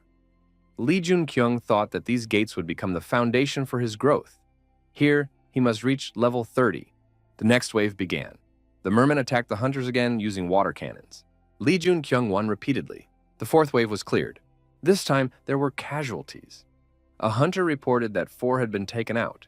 Would they survive? Lee Junkyung once again thought it was impossible. However, he wanted to leave the gate without casualties. The protagonist was surprised. Why was the Northern Army still not fully participating in the battle? Lee Junkyung shouted that he knew their plan. The guild leadership intended to conserve the strength of their army and not engage fully in battle. The hunters supported Lee Junkyung. If you think about it, he was right. Not a single member of the Northern Army had died. They hadn't even been wounded. Lee Junkyung said that they should at least fight properly. Or were they going to continue to sit back and watch as the other hunters sacrificed themselves? The deputy had asked his brother, "Is this normal? How can we tolerate this?" Choi Yong-seon thought his plan was falling apart. After clearing the waves using the useless guild members and hunters, he planned to attack them. But now that was unlikely to work. They realized that they were going to be sacrificed, and now the low-ranking guild members were also alarmed. The guild leader thought that the plan he had prepared had worked in this young man's favor. Choi Yong-seon ordered to continue as is. They needed to observe a little longer. Considering that Lee Junkyung had already expended enough energy, the difference had become too great. Now it would be easier to defeat this guy. Moreover, he continues to expend his stamina, fighting at the forefront. Now it was time to take care of his imminent demise. After the fifth wave was cleared, the semi-final boss appeared, a water monster of incredible size. The hunters shouted that it was a water golem and rushed to attack it. However, the golem possessed destructive power and proved to be invulnerable. The water golem's blows were equivalent to a powerful jet from a fire hose. It was impossible to resist them. How could they defeat it? As always, the protagonist came to the rescue. Using fire magic and armed with a spear and shield, Lee Junkyung launched another attack. Fire attacked water. Who will emerge victorious from this confrontation? As a result of decisive action, the water golem was significantly damaged. Lee Junkyung won a local victory. The protagonist said that the gates were full of magical energy. One should not rely solely on one's own strength. It is necessary to use one's wits and knowledge to use the energy of the gates. Weapons must be filled to the brim with mana. The archer was surprised. Isn't this something only high-ranking hunters are capable of? We should listen to the advice and try it. The attack on the next water golem resumed with renewed vigor.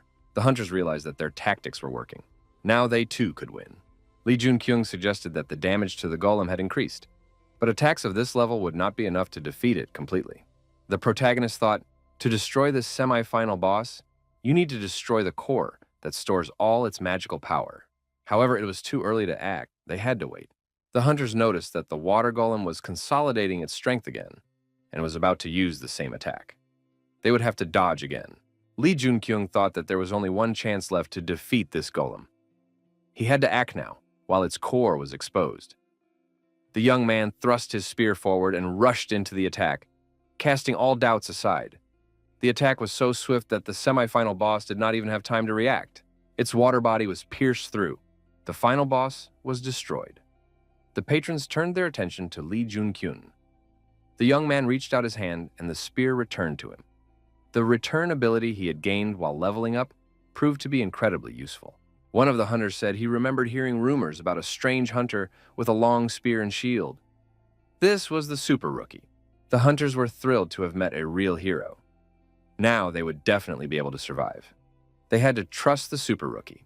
Lee Jun-kyung thought that he had finally managed to gain the support of several patrons at once. However, the fallen angel expressed extreme dissatisfaction with this fact. The other patrons lost interest. Lee Jun-kyung was upset and thought that the player's skill was also good. The young man believed that the Demon King also could not have several patrons at the same time. He was incredible.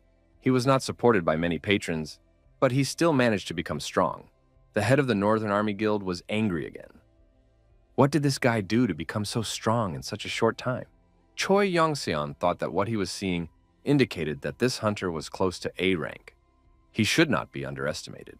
The knight approached the guild leader and said it was time for them to make their move. Could everything that had just happened have been part of his plan? They couldn't just stand by and watch. The knight added that if the head's plan had been completely ruined, then they needed to chart a different course and start moving forward again.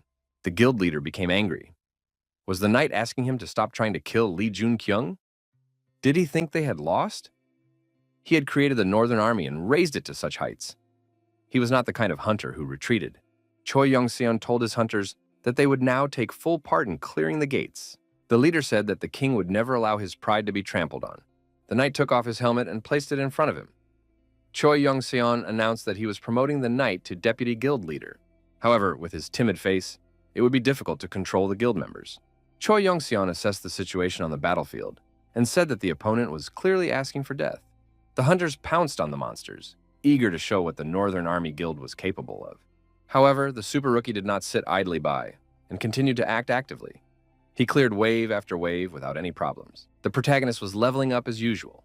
From the outside, it seemed like he was wasting his stamina, but by leveling up and becoming stronger, he was restoring it drop by drop. Lee Jun-kyung didn't notice a huge monster with glowing eyes creeping up behind him. An unfamiliar voice shouted about the danger. Lee Jun-kyung reacted in time and used fire magic to repel the monster's attack. Our hero looked around and saw a girl nearby. She said that this guy lacked eyes in the back to cover his back. Lee Jun-kyung realized that it was Jong In-chong standing in front of him. The young man said he didn't need that. The girl became sad and thought that this guy was disappointed in her. However, she couldn't give up because of something like that. Jong In-chong decided to make every effort and even exceed her limits. The girl decided to show Hunter Lee Jun-kyung her determination, even turning her back on the Northern Army. She attacked the bloodthirsty monster alone. Jong In-chang believed that her comprehensive justice would protect people. The hunters were upset about the injuries to their comrades and searched for a potion that could heal them. They also asked for help from the healer. Lee Jun-kyung thought it was hell. At the beginning, there were 111 of them, but now less than half remained. Jong In-chang asked the young man if he was okay. Lee Jun-kyung replied that he was fine and asked how the girl was feeling. The hunters of the Northern Army Guild began to belittle Jong In-chang and undermine her dignity, calling her a traitor. Lee Jun-kyung thought that she was still the deputy head of the guild. How could they say such things? Although the Northern Army had always been based on the destruction of others, Its members had a strong sense of justice. Li Junkyung said aloud that Jong In-chang was the deputy head of the guild, and she couldn't deny it. The guy suggested that the girl join him, since she had already turned her back on those she had cared for so long. Jong In-chang replied that this was precisely why she had done so. The girl added that she was joining Li Junkyung because these people were dear to her, and she wanted to take care of them. Jong In-chang said that she could no longer sit idly by and do nothing as she watched them continue to slide into the abyss. The protagonist said that the head of the Northern Army Guild would make his move anyway, even if it was beyond his abilities. Jong In-chang replied that there was no need to worry, as she was ready for it. The final wave began. Everything pointed to the appearance of the final boss, the river worm. Li Junkyung said that this was just madness. Jong In-chang suggested that the head of the Northern Army Guild probably had a way to destroy this boss. The girl added that this method was given to the leader by An, and she was sure of it. He had a method for destroying such a giant monster. Before Choi Yong-seon begins hunting this monster, there are those who will strongly oppose the completion of the raid. First of all, it is necessary to deal with them. Li Junkyung and Jong In-chang stood together against a huge number of hunters. The hunters did not understand what was happening. The girl said that the Northern Army had used them treacherously. Had they not noticed these oddities? The leadership planned to destroy everyone in order to claim the spoils for themselves. Jong In-chang said that, as the deputy leader, she could tell the hunters the whole truth. The girl added that the leadership was now planning to attack them. Li Junkyung was surprised. What a sudden change of mood. Hunters become stronger when they are cornered. The hunters decided to fight back if they were going to die anyway. The guild leader asked what this senseless resistance was all about. Nothing would change anyway. The Northern Army would continue to act according to plan. Choi Yong-seon loudly summoned the riverworm, waving his sword. Li Junkyung looked at the monster and wondered in surprise, was it really sucking up all the water? After that, the waterworm released a huge amount of water upward. The consequences could be equivalent to a flood. Li Junkyung understood everything and declared that the enemies were using the riverworm to subdue the battlefield. If the guild leader completed the raid on these gates, he would become another hero born in this era, a rotten hero, the god of war, Gyunter. Li Junkyung thought that he had been pumping himself up non-stop all these days. But would he be able to win? Choi Yong-seon said that the flame of this young man was indeed strange. How could it continue to burn in such heavy rain? Li Junkyung, with his weapon in his hands and burning with flame, was ready to fight any opponent. The young man thought that in this case, all he could do was fight. Choi Yong-seon and Li Junkyung clashed in confrontation. This battle was inevitable. Our hero, still burning with passion, swung his weapon to strike the head of the Northern Army Guild. Choi Yong-seon naturally did not expect such a reaction from a novice. How could a boy exert such pressure? Where did he get such abilities? After all, they were now on the riverbank. The guild leader believed that his abilities should increase significantly, especially since he had already reached A rank. Li Junkyung admitted that when he entered the gate, he was much weaker than the guild leader. However, he did not sit idly by. Choi Yong-seon asked anxiously, had the young man's patron granted him incredible support during this time? The protagonist replied that he had been conserving his energy by moving like a child and had continued to level up while hunting. Our hero noted that none of this mattered because that wasn't why he was speaking. The temperature of the fire continued to rise relentlessly. Now, no amount of water could extinguish this fire. The guild leader realized that he would not defeat his opponent this way. He needed to take a technical approach. Choi Yong-seon shouted loudly so that the riverworm would hear him and protect him. The villain declared that the young man had become so bold only because he had received a little support. However, he had granted even more power that was on a completely different level than that which had been granted to this boy. Now, his true power would be hammered into his head. Li Junkyung thought that the riverworm's protective instincts would now be activated. It was as if he were protecting his own child. Choi Yong-seon now stood against the backdrop of a huge monster, feeling incredible support behind him. Li Junkyung thought, it's now or never, and, without fear of the monster, rushed at the guild leader. Of course, Choi Young-sun did not think that the young man would have enough courage. Our hero struck a blow, but the protective field initiated by the monster saved the guild leader from the attack. Choi Yong-seon, feeling the monster's support, decided to counterattack his opponent and even swung his sword. The guild leader declared that if his opponent fell to his knees and begged for forgiveness, he could count on mercy. The Northern Army would be the only one to emerge victorious. Jong In-chang intervened in the confrontation. The girl asked the guild leader, What about their oath to protect humanity? Where had his great ideals gone? The head of the Northern Army Guild and Lee Junkyung, standing opposite each other, continued to argue. Choi Yongseon was surprised. How could this guy jump into the worm's mouth? Lee Junkyung replied that the guild leader was mistaken. He was just waiting for the worm to eat the guild leader. When they protect their offspring, they can swallow them and guard them inside their bodies. And no matter what kind of worm it is always dry inside.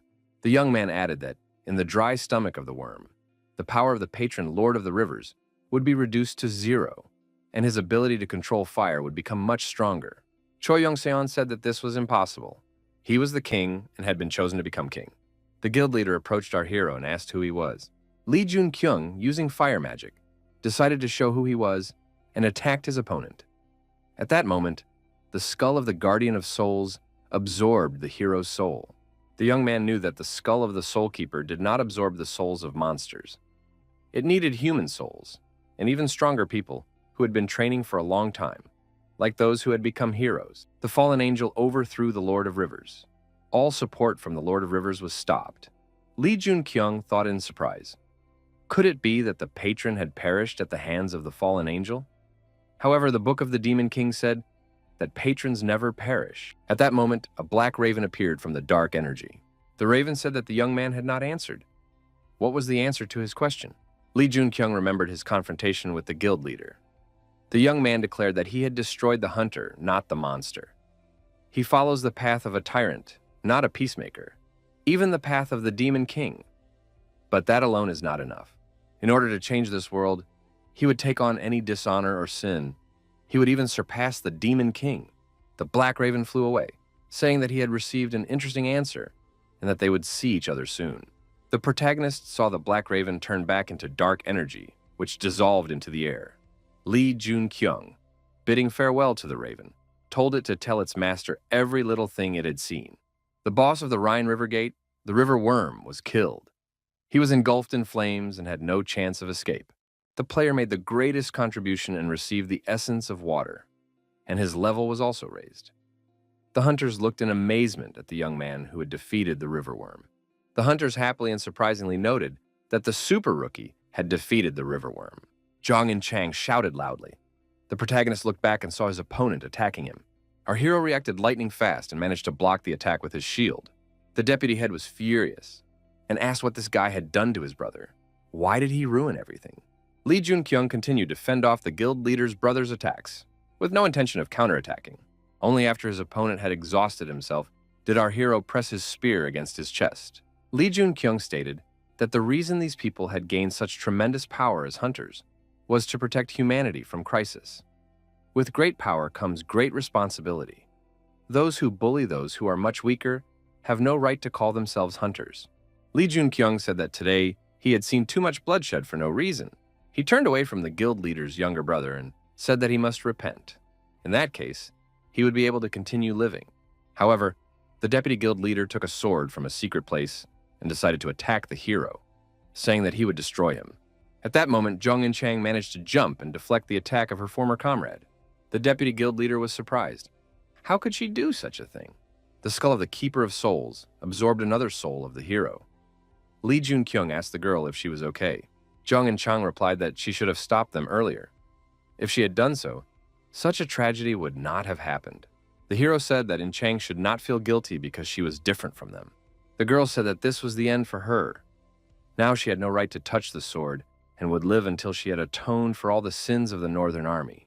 Lee Junkyung thought, has Zhang and Chang broken down? After all, her destiny is to become a great hero. The young man decided that he would not let her do this because she deserved better. For now, all he could do was watch over her. As they left the gate, the hunters were met by journalists and members of the public. One of the representatives said that he was from the Hunters Association and asked the journalists to refrain from excessive filming.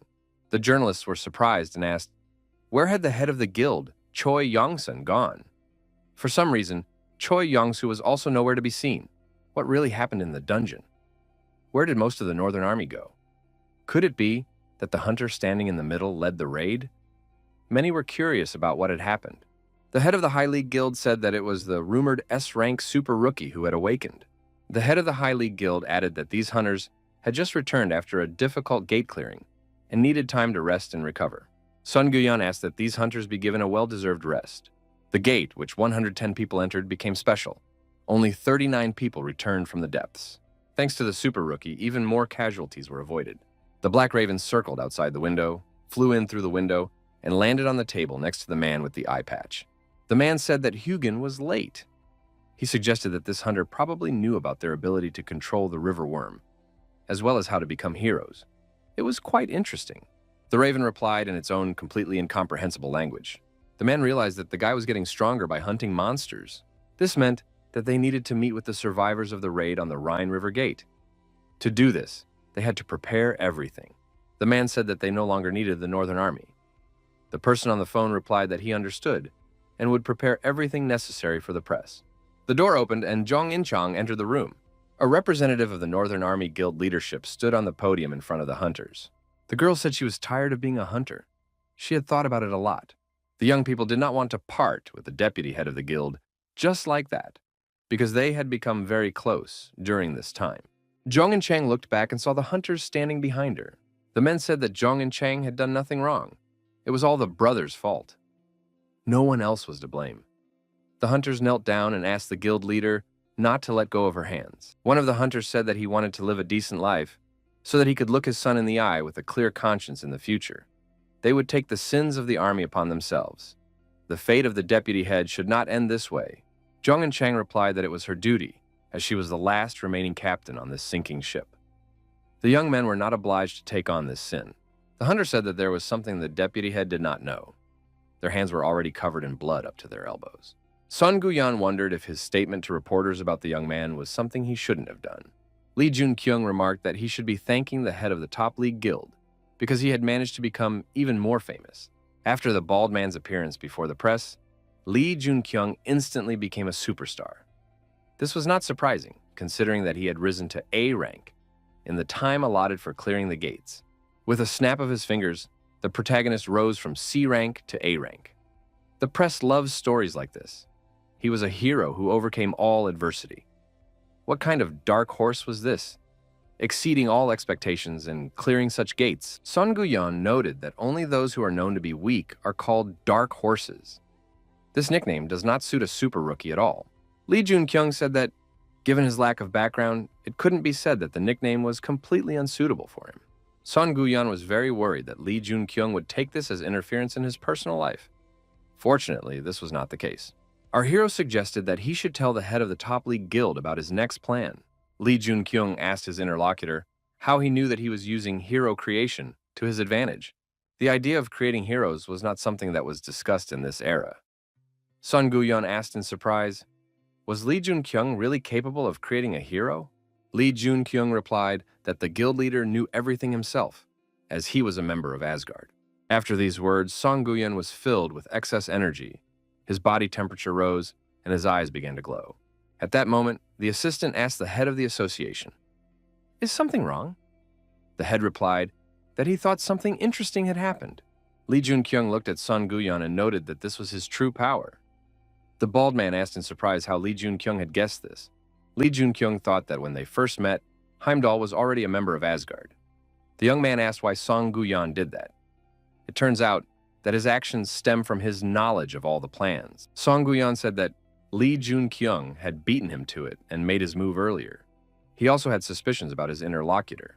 His incredible growth rate seemed to scream that he knew something. Li Junkyung noted that this was probably why Sun Guyan had set a trap, and he, like a stupid fish, had taken the bait. Our hero thought that it was done unintentionally. He asked his interlocutor why he thought it was necessary, but there was no answer. Then Li Junkyung declared that he intended to join Asgard. Asgard is a secret group of incredibly powerful hunters. The real war is about to begin. Zhong and Chang asked why Li Junkyung wanted to meet her. Li Junkyung replied that he would get straight to the point and asked the girl to join him again. In Chang replied that she considered her usefulness exhausted at the gates of the Rhine River. She no longer had any authority in the Northern Army, so she was completely useless. The girl added that she was not a person capable of doing anything useful. The protagonist objected, noting that she was a very valuable asset. The girl was indignant. Li Junkyung said this as if he knew everything about her. She admitted that the Northern Army was rubbish, and she was part of it all. Lee Jun-kyung looked at his interlocutor and asked what had happened. The girl said sadly that she had been unaware.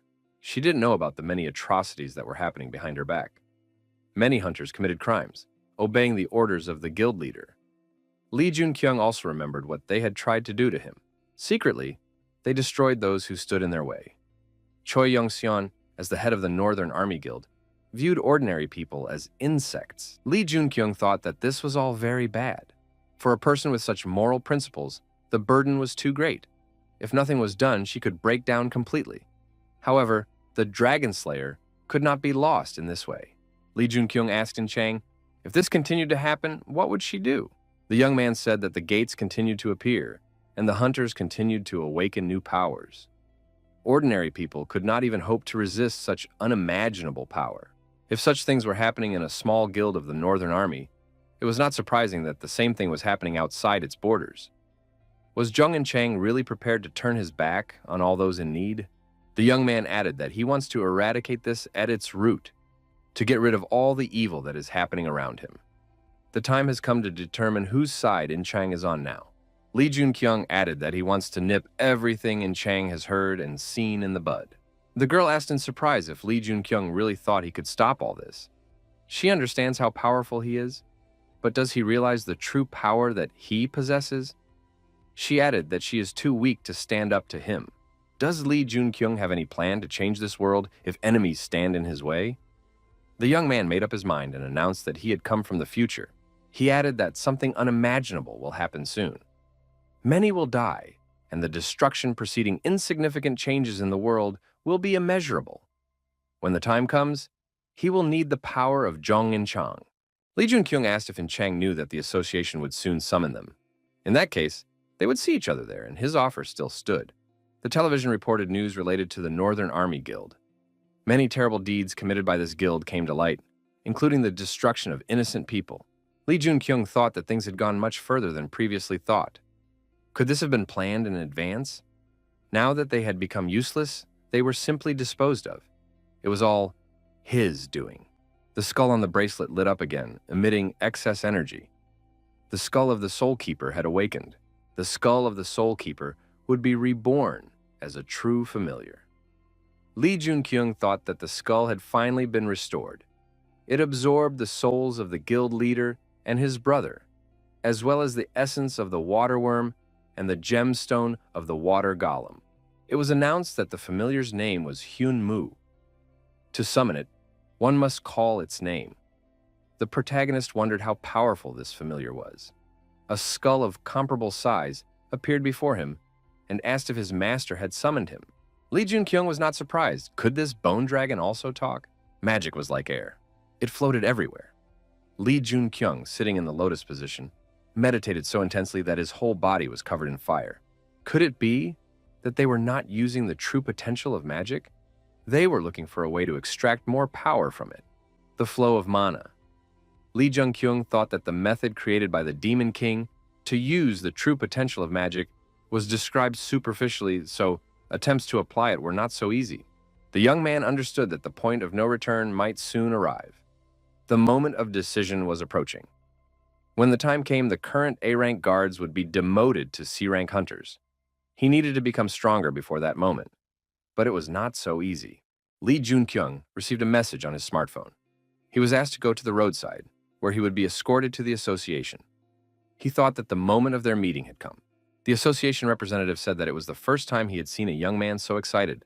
Kim Soo-yeon noted that even when the hunter entered the dungeon and the gates of the Rhine River, he never showed any excitement. It seemed that only a meeting with the president of the association could make him nervous, although indeed he was not the kind of person with whom one could communicate freely. Kim Soo-yeon noted that there was no reason to be nervous here either. The super rookie had not been summoned because of a mistake. He would be rewarded for his merits, and they would chat a little. Lee Jun-kyung stated that more than 50 hunters had died at those gates. Among them were the leaders of the Northern Army. He did not think that he had been summoned just to be congratulated on his survival, and to find out how he was doing. This would definitely be an investigation. Sun Gu-yeon asked if Lee Jun-kyung really wanted to join Asgard, adding that it was within his jurisdiction. Our hero knew that Heimdall had disagreements with Asgard. Their original goals were for the sake of humanity, but now much had shifted to the dark side. When Song Guyon met the Demon King, he already had serious doubts about Asgard, but there was no reason to leave. He was only briefly associated with the Demon King in Asgard, but left him shortly after. Lee Jun-kyung thought he would get to Asgard faster than the Demon King and then use everything he needed there to level up faster, until he squeezed everything he could out of Asgard. The protagonist entered the room and saw the president of the association choosing a book from the shelf. The president looked back and said that he had completely forgotten about the guest's invitation. He had been busy all day, but was glad to meet the young man. However, he was the guy who took care of the country's Hunters Association. The president's name was Jang Hyo-jin. Lee Jun-kyung thought that this man had followed the actions of the Northern Army with great admiration and was mentioned in the biography of the Demon King. He is a powerful man who simply cannot be ignored. Jang Hyo-jin suggested dropping all pretense and getting straight to the point. The president asked the hero who he was. Jang Hyo-jin suggested that they already knew enough about each other, so there was no need to waste time playing games. Lee Jun-kyung already had information that he had supported the Northern Army. The book said that not a single word Odin said should be believed. All his words were lies. Jang Hyo-jin said that he was bored, and now he was sure that they were completely different people. The president of the association said that the young man was very intriguing. Having awakened as a hunter, he fought many monsters at the gates and also defeated the goblin leader. After that, they tried to recruit him into the highest league. He also defeated the A-rank riverworm single-handedly. Jang Hyo-jin noted that the young man's leveling speed was simply unimaginable. However, questions remain. The president of the association asked why the young man destroyed the one he destroyed, and added that he personally raised Choi Yongsan. Lee Jun-kyung replied that the president of the association himself saw everything clearly through the crow. He destroyed those who tried to destroy him. After all, it's perfectly clear. The president of the association said that the young man had destroyed the part of him that he had raised. Lee Jun-kyung asked, even though he was just a pawn, why not get straight to the point now? Our hero responsibly stated that he wanted to join Asgard. Jang Hyo-jin noted that this young man had a talent for surprising his interlocutors. Did he really know what Asgard was? Lee Jun-kyung replied that it was a group of first-generation hunters created to save humanity. The young man added that he was standing before Odin, the king of Asgard. Lee Jun-kyung repeated once again that he wanted to join Asgard. The book said that Odin had never been a good person. His eternal kindness was just a mask, and he had always been ruthless, but even he had weaknesses. The president of the association was surprised. How could the young man know all this? Lee Jun-kyung thought that he had used the information from the book and risked his life, but it worked. Jang Hyo-jin simply couldn't refuse because of his own curiosity. The president said that his eye also had no effect on the young man. Did Lee Jun-kyung know about his eye? The protagonist asked if he was referring to the eye that pierces the truth. The fallen angel destroyed all traces of mental interference from this patron. Jang Hyo-jin smiled and said that he would accept the young man into Asgard. But he had to pass several tests. Based on the test results, he could consider writing an application. The president of the association said that he would impose a ban on discussing what was happening here and now with anyone. Lee Jun-kyung noted that his patron had blocked not only the piercing gaze, but also the ban he had issued. It was good that Odin hadn't noticed anything. Lee Jun-kyung thought, if his patron was able to reflect the ban, then the fallen angel is capable of dispelling any mental attacks. If all this is really true, isn't it too unbalanced an ability? After meeting with the president of the association, our hero talked to In Chang. The young man asked why the girl was here. Yi Chang said sadly that she hadn't even been able to ask him why he had done all this. Lee Jun-kyung suggested that the president of the association just wanted to cut all ties with her, since she knew all the secrets. Lee Jun-kyung asked his interlocutor why Jang Hyo-jin left everything as it was. Was it just because she was innocent? The girl replied that the president was inventing new sins and placing them on the shoulders of the innocent, so there was no point in doing anything. The young man said that it was actually quite simple. The reason she was alive was only because she meant nothing to him. The president believed that whether she was alive or not, nothing would change. As long as the Northern Army existed, he could destroy it as a warning to another guild that was more beneficial to him. Lee Jun-kyung noted that this is why he is reaching out to the girl, because he is going to change this world. She may think he is vain or narcissistic, but she has nothing to lose anyway, so it won't get any worse. As is customary in such cases, The young people's conversation took place in an industrial zone, at an old abandoned factory, to avoid unnecessary witnesses. Zhang and Chang asked what Li Junkyung was going to do next. The young man suggested that the girl had found a patron inside the gates of the Rhine River. Which patron had set his sights on her? The girl showed him the red stone and added that she was not sure how to use it properly. However, her patron, the Prince Charming, had given her the dragon's bloodstone. The Demon King's autobiography said that this stone had only appeared 3 times. The dragon's bloodstone is needed to obtain Siegfried's eternal life. In Chang said she was ready to give the stone to Mr. Li Junkyung. The young man was surprised. Did Zhang and Chang understand how priceless this stone was? The girl smiled. Judging by his reaction, he knew the value of this stone much better. Our hero, of course, would like to get this stone, but would he give it away so easily? Li Junkyung asked if it would be okay for In Chang to just give away the stone, since she got it from her patron. The girl replied that it was a gift to the one who recognized her and believed in her. She was looking forward to the moment when they would start working together. Li Junkyung replied that he understood. He wondered how difficult and time-consuming it would be to obtain the dragon's bloodstone. However, in reality, it turned out to be much easier. Looking at the girl, the young man thought, could she really be that simple? Do people like that still exist? Li Junkyung reappeared at the blacksmith's and asked how he was doing since they hadn't seen each other in a long time. The young man was surprised. Why was Li Junkyung here? Li Junkyung looked at the blacksmith's finished products. There were a lot of pretty good weapons here. The protagonist said it was incredible. The blacksmith warned that they were not yet finished. The fire was, of course, just right, so the blacksmith was grateful for the help. However, the supply of raw materials left much to be desired. Li Junkyung thought that even if the blacksmith's skills played a key role, the materials were no less important. Everything happened too quickly. The necessary materials would not appear out of nowhere in such a short time. Our hero showed the blacksmith the dragon's bloodstone. The dwarf said he had never seen such a mineral before. Li Junkyung said it was not a gift. The blacksmith replied that he understood, because what kind of person would agree to accept such a valuable and mystical item as a gift? Li Junkyung took a hammer from the wall and said he would borrow it. The blacksmith was surprised by the visitor's intention. The young man placed the dragon's bloodstone on the anvil and swung the hammer. As he did so, he told the blacksmith to watch him carefully. The dwarf shouted for Li Junkyung to stop immediately. However, our hero only stopped when the stone was split in 2. The blacksmith took both halves, which immediately turned into 2 stones. The young man was surprised. Was it really necessary to use it this way? The book said that if the dragon stone contained enough blood, it was capable of regenerating, meaning it could and should be duplicated. Li Junkyung placed half of the dragon stone in the Muspelheim spear. However, it is not worth experimenting and playing around with this stone. Li Junkyung added that he had plans for the other half as well. Our hero noticed the gladius, which is incredibly similar to Siegfried's gladius described in the book. The young man added that the second part of the stone should be placed there. After visiting the blacksmith, our hero's use of weapons became even more effective. The dragon stone absorbed the orc's blood, and Chang and Li Junkyung successfully cleared the dungeon. The girl admitted that the one-handed sword she was now using was extremely good.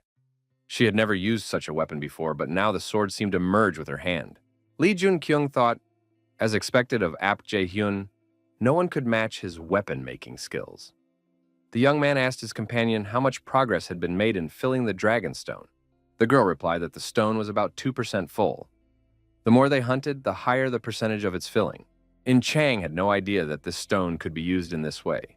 1 stone turns into 2, and 2 stones turn into 4. Giving the stone to the young man was the right decision. While the young people were talking, another monster approached them. The monster roared loudly, trying to disorient the hunters and put them at a disadvantage. However, Li Junkyung dodged the blow and used fire magic to resist the monster. The young man thought that the boss of this gate was an ogre warrior. Where did he get such abnormal strength? And where did Zhang and Chang go? Li Junkyung looked back and saw that the girl was holding back the ogre warrior's attack, holding her sword in front of her. Siegfried's great sword was capable of repelling even countless dragon attacks. Li Junkyung noticed that the monster was surprised that a human could repel its attack with pure strength. Yang and Chang decided to counterattack and swung Siegfried's sword. The monster was defeated. Li Junkyung said he felt calm when the girl covered his back. The young man added that they would go there in 2 days. In Chang realized that it would happen very soon. Li Junkyung noted that they would spend the next 2 days hunting to work together and improve their teamwork skills. This would slightly increase their chances of survival in the future. The young man thought that the time had come for the test that Odin had prepared for him. He reasoned that he had done everything he could with the limited time he had. It would be nice if In Chang could make a name for herself, but that would happen later, so there was no need to rush. The head of the High League Guild and our hero met again to discuss pressing issues. Song Guyan advised Li Junkyung not to go on the mission tomorrow. If he went, he could die. It would no longer be an easy walk, like at the gates of the Rhine River. Li Junkyung thought that the guild leader's words sounded sincere. Song Guyan asked him why he decided to join the league and what his true intentions were. In the end, the guild leader said that he trusted Li Junkyung and was no longer worried about such things. The young man was surprised. Where did Song Guyan get so much faith in him? The guild leader replied that he didn't know himself, that it was like intuition. Song Guyan said that in any case, Li Junkyung should not go tomorrow. Odin is probably already interested in the young man. If he does not take any test, Odin will still allow him to join Asgard whenever the young man wishes. Son Guyan suggested that Li Junkyung had not yet earned the title. If he went tomorrow, he would only be awarded the title after he died. Li Junkyung thanked him for his concern and added that there was no need to worry about him. Whatever happened, he would return alive. There was still much to be done. The young people met and the protagonist congratulated Kim Soo-yeon on her promotion. Kim Soo-yeon expressed gratitude and stated that the hunter's endeavors are progressing well, which is highly beneficial for him as a curator. Even more remarkable is the opportunity to participate in an international expedition. It is an honor to be a hunter representing the nation. In Chang noted that Kim Soo-yeon is a good person. Li Junkyung remarked that he hasn't changed at all, even despite his promotion. After a while, a portal appeared, through which it was necessary to pass. The special representative announced that the gates to London were open. They could leave, and it was desirable to return safe and sound. After a while, representatives on the other side announced that it was a great honor for them to meet such a famous dark horse face to face. They welcomed the young man to London. The young people greeted them and replied that they were also happy to meet them. They had been sent by the National Association of their host country. Li Junkyung and his companion introduced themselves. In Chang noted that Li Junkyung was fluent in several languages, which was very convenient. The protagonist thought that he had learned a foreign language, only because in the era of Eden, if you didn't speak English, you wouldn't even be considered human. The welcoming party said they would accompany the young people to their rooms. Traveling through the portal is usually very exhausting. In the evening, there will be a party in honor of the arrival of all the hunters summoned for the expedition. Jung and Chang noted that she was a little disappointed that she didn't speak English. What were the people passing by talking about? Li Junkyung replied that some were happy to meet In Chang, but there were also those who made racist remarks. Those present stepped aside when a big man appeared in the hall. His appearance did not comply with the dress code, but he did not care. The big guy approached the young people and asked in surprise who they were. He expected to meet two idiots from Korea. But what were these two doing here? The big guy looked at our hero and said that this guy couldn't even throw a single punch. Why are there only weaklings in the Korean Association? Jung and Chang didn't understand what the big guy was talking about. But from the look on his face, she guessed that it was clearly not good. Asgard is a secret organization that pulls the strings in Korea while remaining in the shadows. In addition to them, there are secret organizations around the world that lead hunters.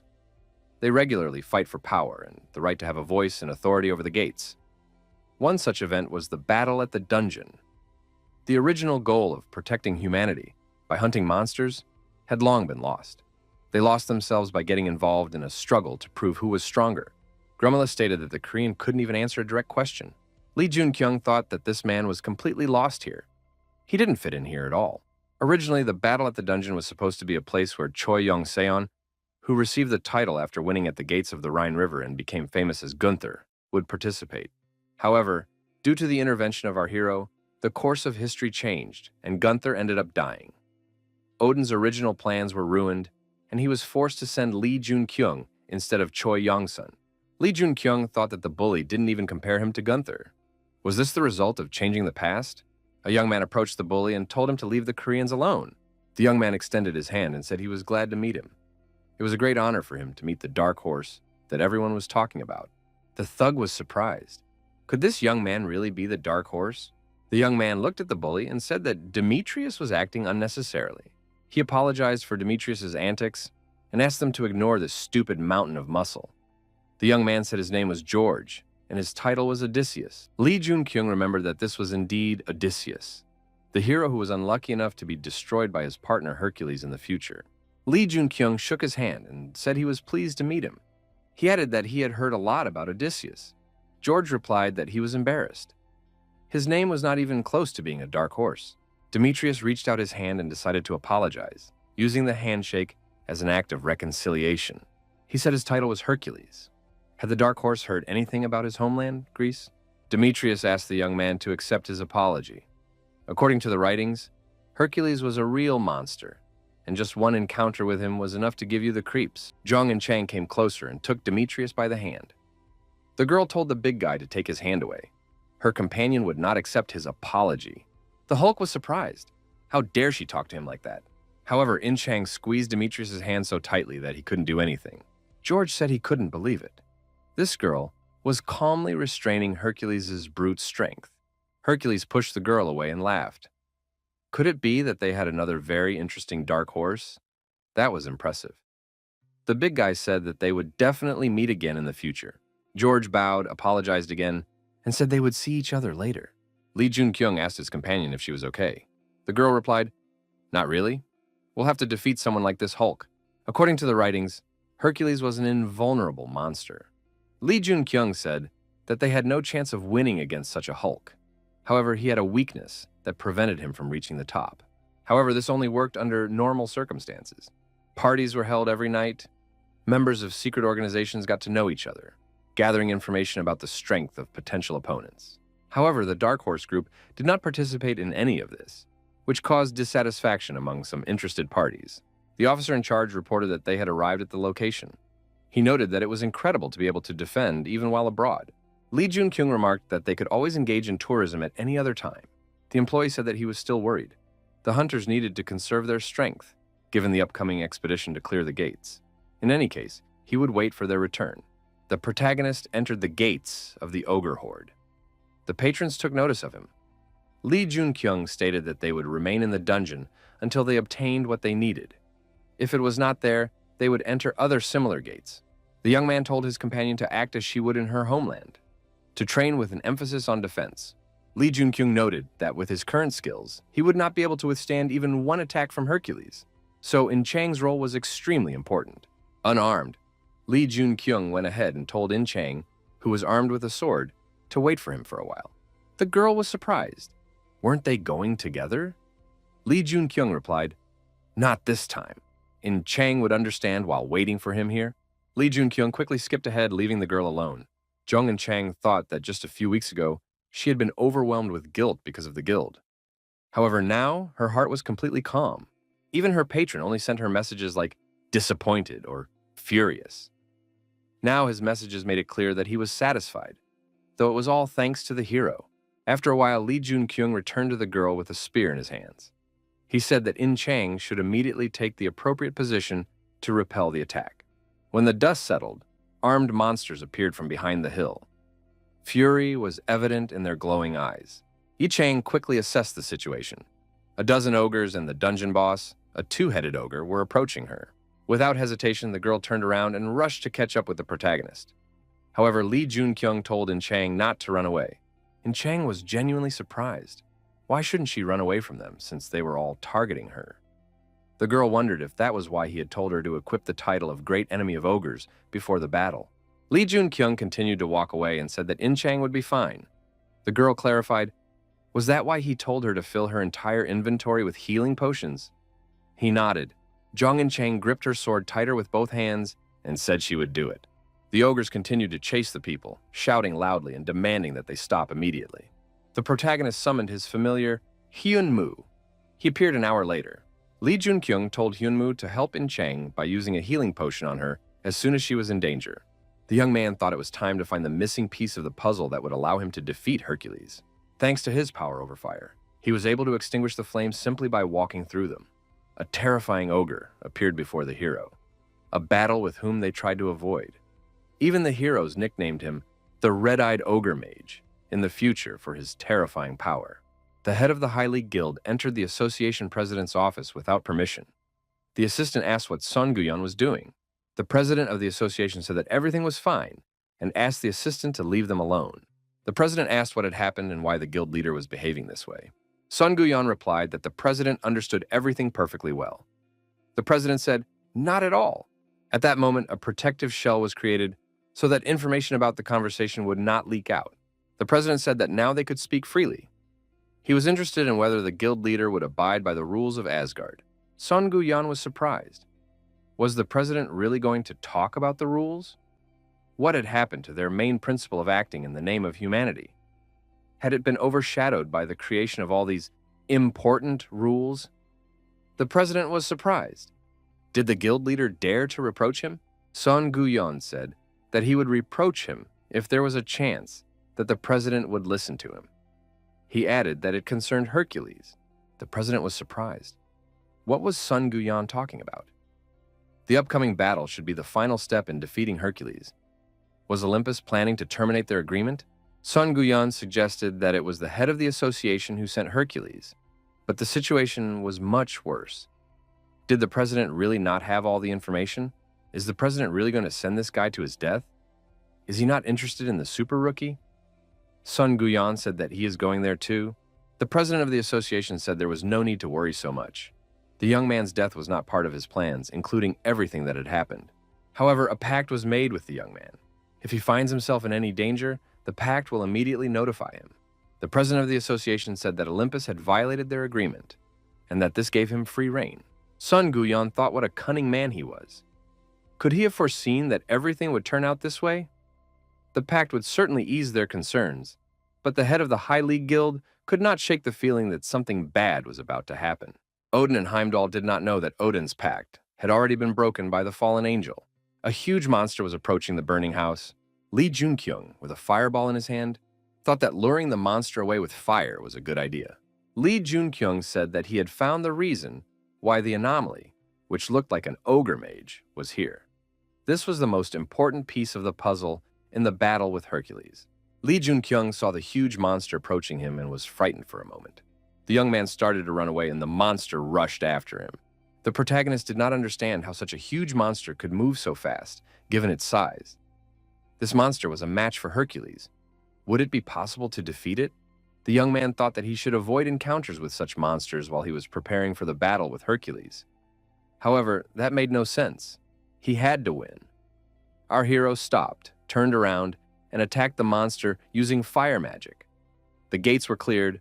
Lee Junkyung said that the situation could have taken a turn for the worse if the monster had managed to wound him. Before the battle at the dungeon, it would have been almost impossible to heal with potions. However, it seemed that In Chang had defeated the boss. The girl could be relied upon. Demetrius told Odysseus that he hadn't seen the guy since that day. Odysseus suggested that the Korean must be preparing. Demetrius added that he was terribly bored and asked if he could at least enter the gate. George replied that it was not a good idea. He did not need any more problems created by Demetrius. He was already one big problem, having ignored Olympus's orders and taken part in the battle at the dungeon. Hercules asked what he was guilty of. Why deliberately lose a fight when it was obvious that victory was possible? He was a fighter who despised such foolishness. George said that Demetrius was driving him crazy. The battle in the dungeon was about to begin. Demetrius said there was no need to worry. He would protect Odysseus anyway. The dark horse wouldn't even withstand a single blow. He liked that girl, so he didn't want to miss his chance. George thought about how many opponents he had acknowledged, considering how much he looked down on the dark horse. For some inexplicable reason, everything inside him foreshadowed something big. Jong-in Chang asked her companion if he was going hunting again. She was ready to accompany him. Lee Junkyung replied that he was fine, but the girl was not in the best condition right now. In Chang asked who was responsible for her being in such a state again. Lee Junkyung said that thanks to this, In Chang had gained a very useful skill that would allow her to further develop her physical abilities and increase her endurance. Lee Junkyung told the girl to rest, saying he would manage on his own today.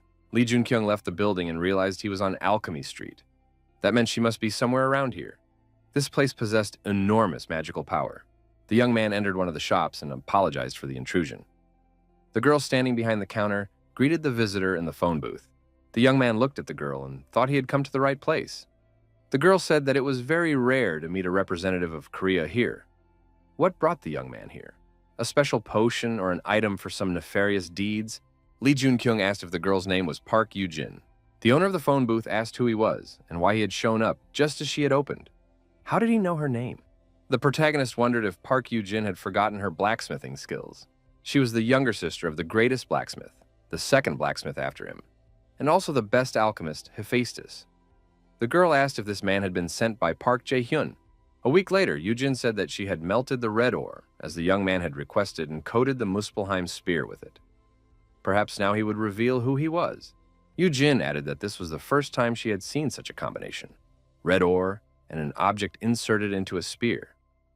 Had this man traveled all the way to England to find such a mineral? Even the people of Olympus had nothing like it.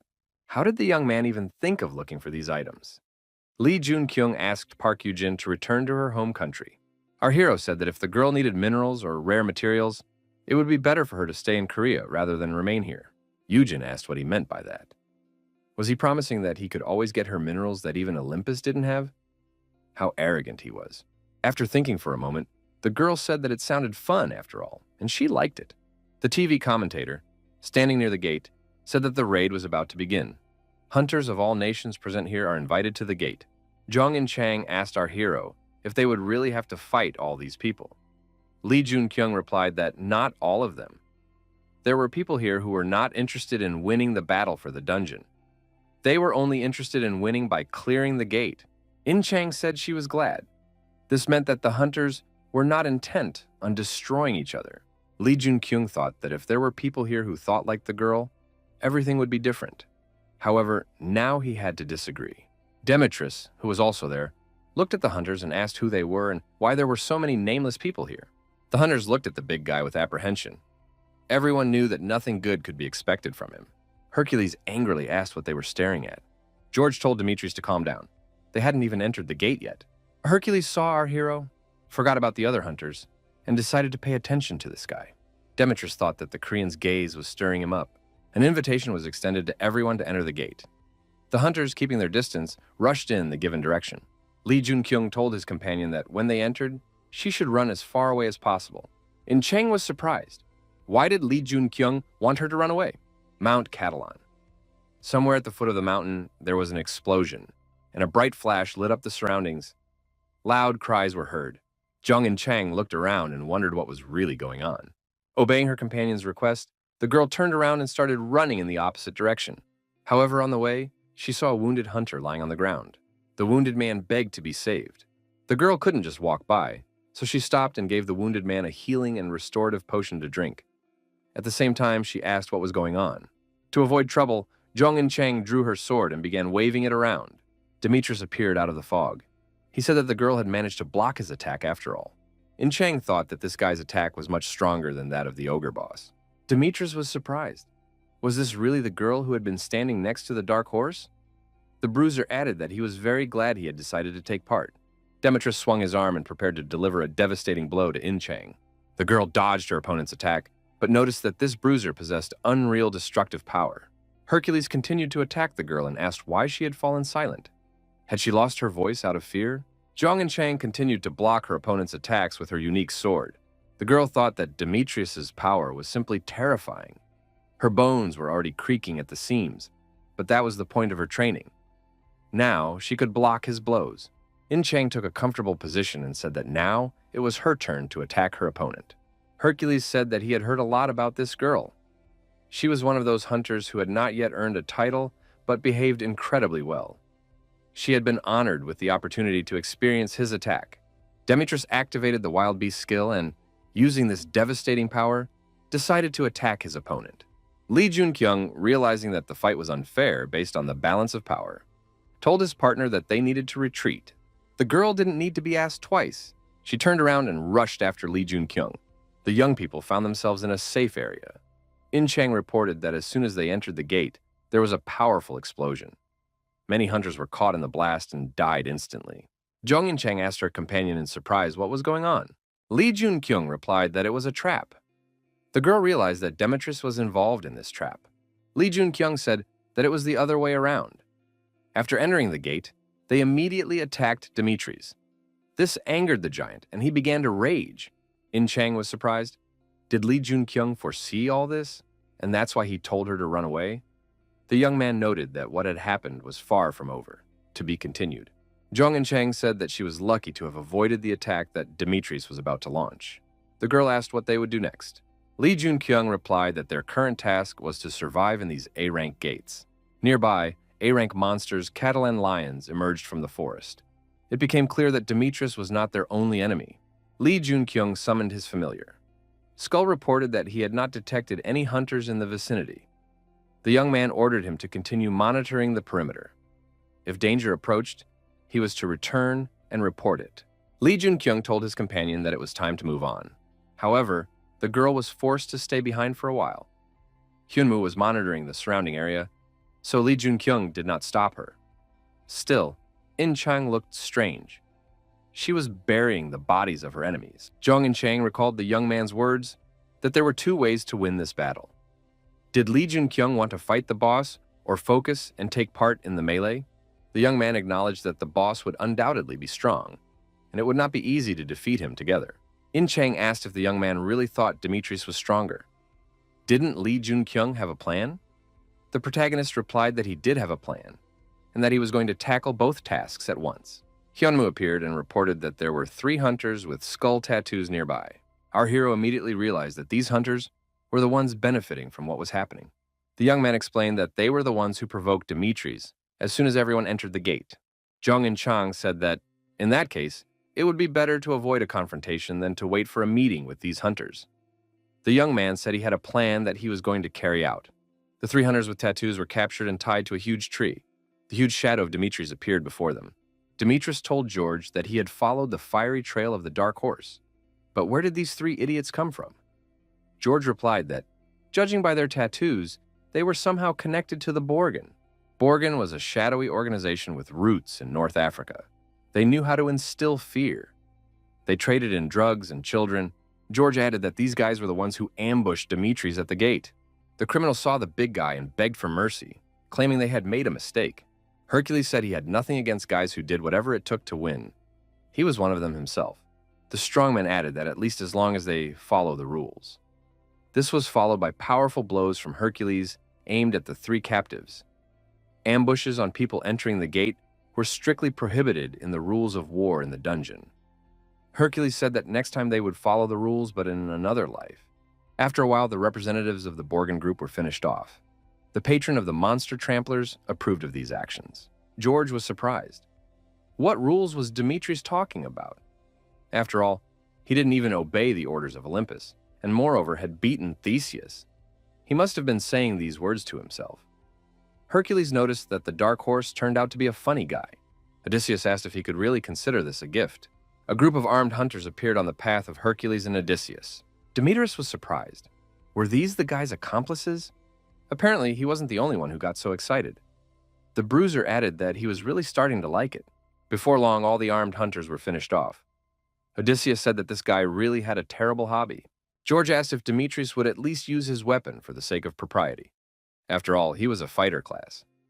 George didn't like Demetrius not only because he was incredibly strong. The bruiser replied that to fully enjoy the hunt, you had to feel the crunch of their bones with your own hands. A weakling like George couldn't understand that. Demetrius was a warrior, with an endless thirst for battle and victory running through his veins. Once he entered the fray, he instantly became a maniac. In fact, George was worried about the clash between Demetrius and the Dark Horse. Li Junkyung and Zhong In Chang moved along the established route, taking precautions. Approaching a small hill, they felt an incredible magical power. They suspected that they had ended up in the lair of the monster boss. Behind the hill, the young people saw hunters. Li Junkyung said that they were not enemies. He did not sense bloodlust in the air.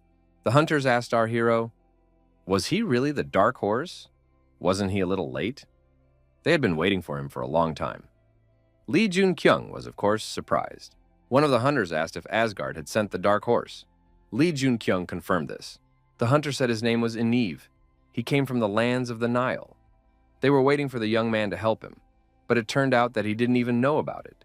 It had long been decided that this battle in the dungeon would end in victory for Asgard. Li Junkyung thought, could it be the Egyptian Nile? Could it be a global guild like Asgard or Olympus?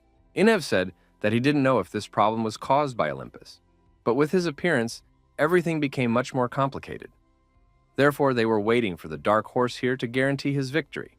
Lee Jun-kyung realized that this was the reason why Choi Young-soo won this war. Inev added that they would help the dark horse, so they needed to hurry up and destroy the monster boss. It would be difficult for the two of them to fight such a monster. Lee Jun-kyung refused and said he would deal with Demetrius himself. The young man thought that defeating the boss would mean that he was nothing more than a puppet in Odin's hands, blindly following his orders. Jong and Chang did not understand why these people were so surprised. Lee Jun-kyung explained to his companion that Asgard's victory in this war was predetermined by them. Therefore, their plan was to win by helping in the battle with the boss. In Chang understood that avoiding the battle with Demetrius and defeating the boss was a guarantee of victory in this war. The girl agreed with Lee Jun-kyung's decision and noted that in that case they would still go together. She added that she would follow the plan developed by Lee Jun-kyung.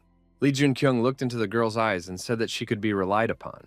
Some hunters said they would just sit on the sidelines.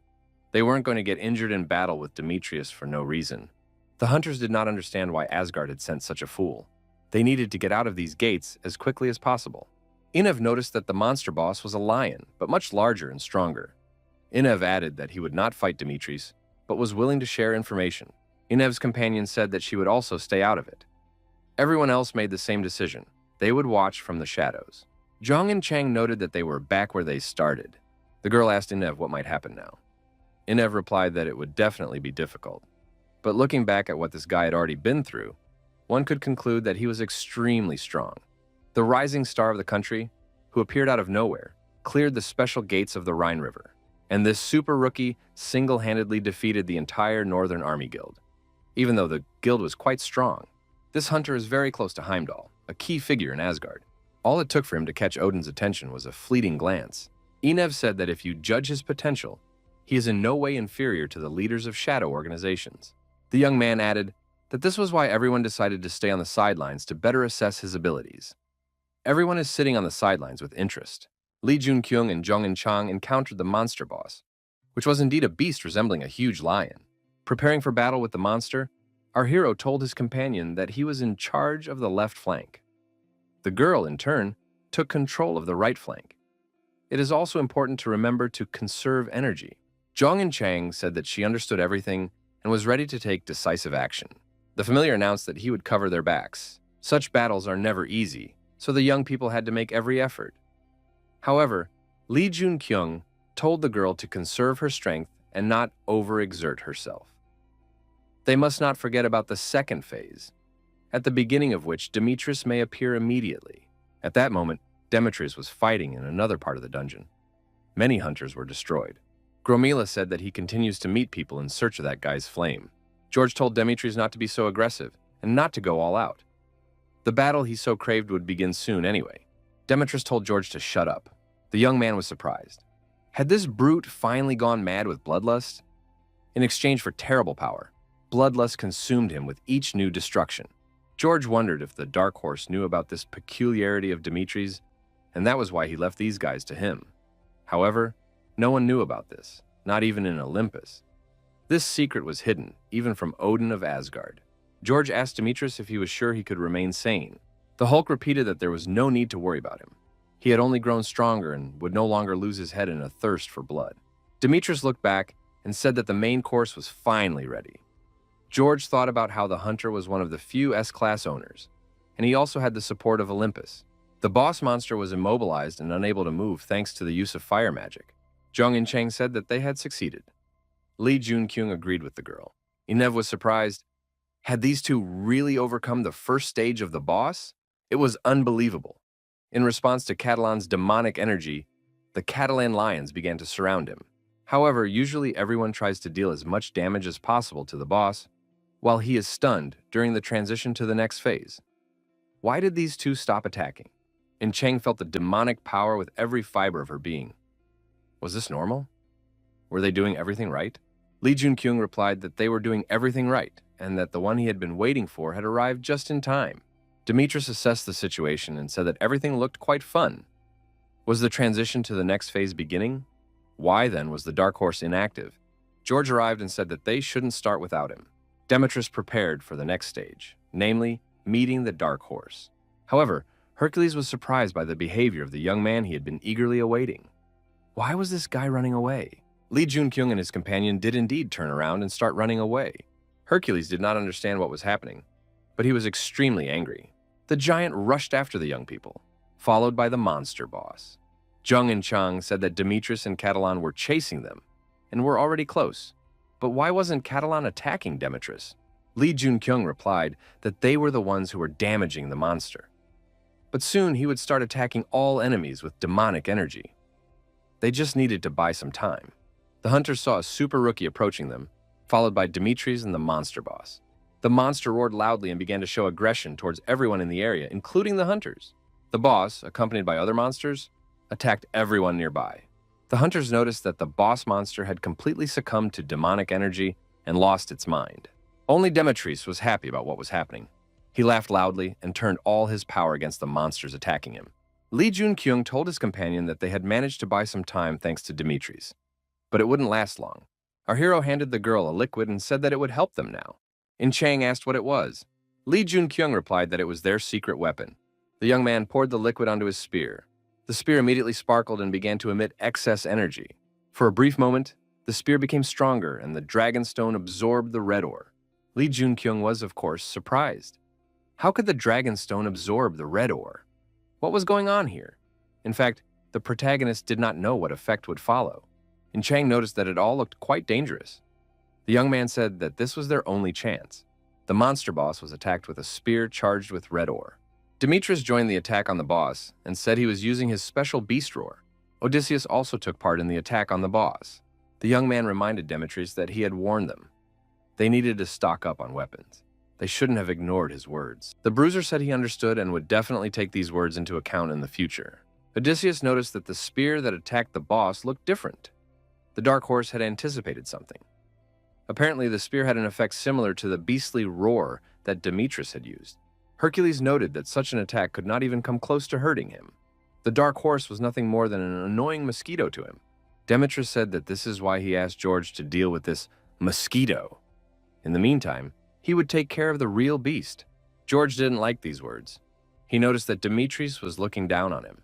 Zhang and Chang asked in surprise how a bully could say such a thing. The girl entered into battle with George, and their swords began to spark when they touched. George was surprised. How could someone concentrate so much ki energy from such a distance? Apparently, someone still lacked experience. George was surprised to see that his opponent had run away. But how is that possible? She should have used this opportunity to pierce him, but for some reason she struck the ground. And why did that skull shoot a sticky, sweet-smelling liquid at him? Could it be monster pheromones? George was right. Sensing the liquid, the monsters began to approach him. Had his rivals used a potion to turn the hunt into this trap? It turned out that he had fallen into a trap. Lee Junkyung was surprised. How could this hunter stand up to Catalan, who was overflowing with demonic energy? How strong was he? Thanks to his cunning and foresight, the young man and his companion were able to observe what was happening from the sidelines. He told the girl that she had dealt with Odysseus effectively. And Chang replied that Hyunmoo had helped her a lot in this. Lee Junkyung noted that they needed to finish everything before Odysseus returned. In Chang replied that she understood. Demetrius was still delighted and said that everything looked great. Everything was going very well for him. Lee Junkyung thought that it had begun. Apparently, Demetrius was still able to control himself, but soon he would lose control. Hercules was in berserk mode. Lee Junkyung said that, as planned, Zhang and Chang should stop Catalan, and Demetrius should take care of himself. Lee Junkyung thought there was no need to destroy him completely. They just needed to strike while he was in this state. The confrontation between the two hunters began. Lee Junkyung asked Hercules why they didn't play together. Hercules replied that he had already started the game. Had his opponent not noticed? The bully's eyes lit up and he said he had been waiting for this moment for a long time. The game promised to be interesting and intense. Lee Junkyung prepared for the confrontation and thought that everything was going according to plan. Hercules said that this was unreasonable. Did the young man really think he could block him just by filling his shield with magic? Now he would show the dark horse how stupid that idea was. Enev was surprised.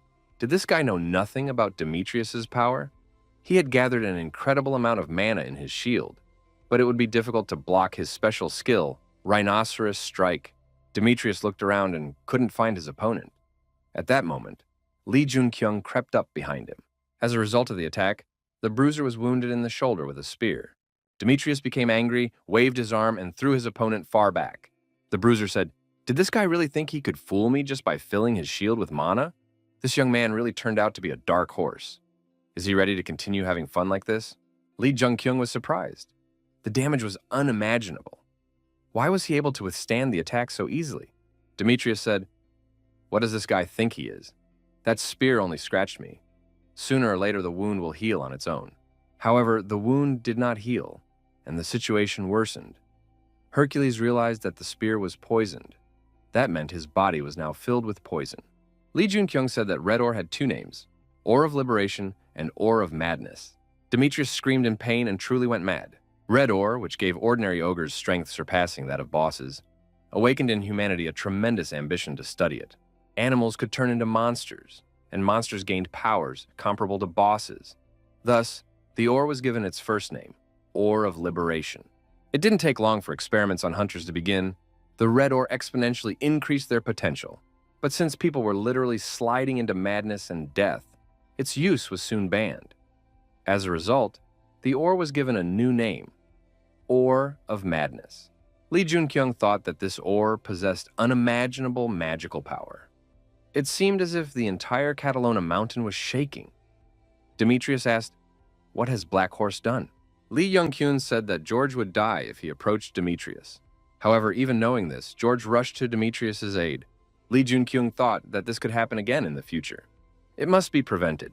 In the future, the same thing happened. Demetrius lost his mind in his madness, and George, hoping to stop him, died at his hands.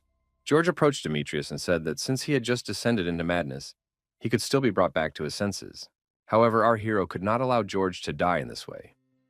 Lee Jun-kyung stood in front of the young man, blocking his path and thrusting his spear forward. The protagonist stated that he had a plan specifically designed for this situation. George said he couldn't completely trust his opponent, but he was willing to hear the details of the plan. Lee Jun-kyung said he would only need 5 minutes.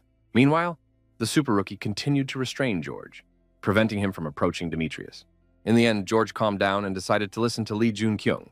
George asked him to speak quickly because there was no time, and something needed to be done urgently. Lee Jun-kyung said that it was necessary to hold Demetrius for a short period of time. George was surprised. Could the super rookie really hold Demetrius for 5 minutes when he had completely lost his mind? Demetrius was indeed furious, and it was clear from his gaze that he had completely lost control of himself. Lee Jun-kyung on one side and George on the other. Demetrius rushed past them, heading towards the monster. He approached the monster, seeing nothing else in his path. The collision was inevitable. Lee Jun-kyung thought that everything was going quite well. In Chang was distracting him nicely, and Catalan was now on their side. Demetrius could be restrained. George didn't understand what the super rookie was up to, but he had no other choice. Lee Jun-kyung understood that the time limit for Red Ore's instability was only 5 minutes. If he could hold out for that long, Demetrius would come to his senses. Lee Jun-kyung thought that in that case, he would be the winner of this war. The hunters began to sense a monstrous demonic energy. Could it be coming from Catalan's second phase? However, it was not a monster, but Hercules. In his berserk state, he was uncontrollable. Lee Jun-kyung was the only one who could restrain the berserker, and he rushed towards him with his sword raised. Zhang and Chang also arrived and tried to restrict the berserker's movement by swinging her sword. The hunters were surprised. Was Odysseus also fighting Hercules? It was unbelievable. He was an absolute monster. The hunters decided that they did not want to die and refused to participate in this operation. Inev's companion asked in surprise, "Why has the war in the dungeon descended into such chaos?" Inev replied that it was all because of the red ore. Inev repeated that red ore was somehow involved, and they also needed to intervene. At that moment, Zhang and Chang was holding back the berserker, but Hercules was incredibly aggressive. Those were the longest 5 minutes of the girl's life. The kick landed in her chest, and In Chang flew far back. George yelled at Demetrius to wake up and come to his senses immediately. Demetrius attacked George as well. The young man was disoriented and grabbed his arm. After another attack by the berserker, George flew far back. The berserker activated his energy beast, a fiery tiger. Lee Jun-kyung grabbed George by the arm and pulled him out of the danger zone. George was confused. How much longer would these 5 minutes last? Lee Jun-kyung knew that experiments had shown with absolute certainty that the maximum duration of Red Ore's effect was 5 minutes. Why wasn't this monster exhausted yet? Demetrius continued to rage, causing extreme anxiety for George and Lee Jun-kyung. Water rage came into play. Enev and his colleague intervened, saying they would provide whatever support they could. Taking advantage of the respite, Li Junkyung asked his companion if she was all right. In Chang replied that she was fine. However, our hero understood that Jung In Chang would not last long. Suddenly, Li Junkyung began to cough and noticed that blood was coming out with the cough. The blood absorbed by the dragon bloodstone reversed the flow. The hero's body began to transform and he screamed loudly. Enev looked at the super rookie and concluded that this guy was in the same condition as Demetrius. Li Junkyung noted that 5 minutes had already passed. Why hadn't Demetrius been freed from his madness yet? It seemed that Demetrius was becoming crazier with every passing second. Why hadn't the countdown started yet? Li Junkyung, who was in a similar state, felt a flow of mana. The young man understood how it worked. The protagonist decided to fill his legs with mana, and his movement speed increased significantly. Li Junkyung directed his power at the monster boss and destroyed it. As a reward, he received the achievement, Enemy of the Beast. After that, the hero was weakened by demonic energy, and his body began to deteriorate. It was necessary to get rid of this energy. An unimaginable and enormous flame burst out of Li Junkyung's body.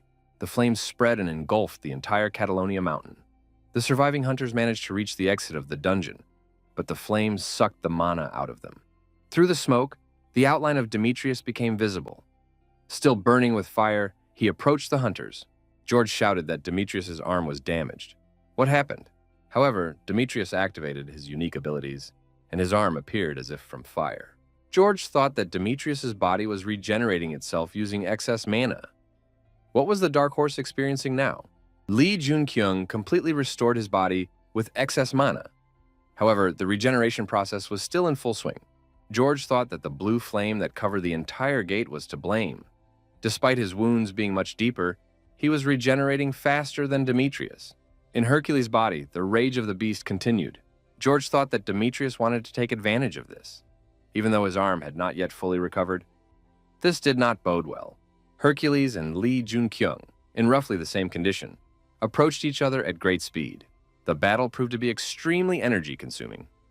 George and the other observers wondered, had the Dark Horse won? The protagonist thrust his spear into the Hulk's body. Demetrius staggered. Hercules stopped showing unusual activity and fell to his knees.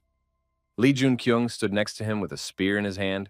A message appeared that Li Junkyung was ceasing to exist. The red ore affected the dragon bloodstone. The instinct for survival, the desire to destroy, the blood of the monsters he hunted, and the blood of Catalan. All of this mixed with demonic energy to form a hybrid crystal. Just like the red ore test subjects mentioned earlier, Li Junkyung would spill everything inside him and die. Suddenly, one of the 12 goddesses, Athena, appeared. The woman ordered the berserker to kneel. The young man could not resist. His body stopped obeying him, and he fell to his knees. George bowed his head and said that it was a great honor for him to behold Athena. The goddess asked why there was such disorder here. Now she was indebted to Zeus because of this. Athena looked at Li Junkyung kneeling before her and asked who he was. George replied that he was the Dark Horse. Athena thought that all the changes inside the gate were the work of this guy. How did he manage to break through her shield? Did he really cover the entire Mount Catalona and start painting it with mana using the sinister flame? Athena naively thought that the newcomer was just lucky and somehow managed to get into Asgard. Who would have thought that he could defeat Hercules in pure strength? Athena declared that she would finish this man off here and now. The spear reappeared in her hands. Suddenly another person appeared. He told Athena to stop and not do it. Athena turned around and was surprised. What was Heimdall doing here? What had he forgotten in a place like this? Heimdall said he wanted to ask Athena the same question. The goddess asked if Heimdall had followed her lightning bolt. Heimdall stood in front of Li Junkyung and protected him with his body. Athena shouted for Heimdall to step aside immediately.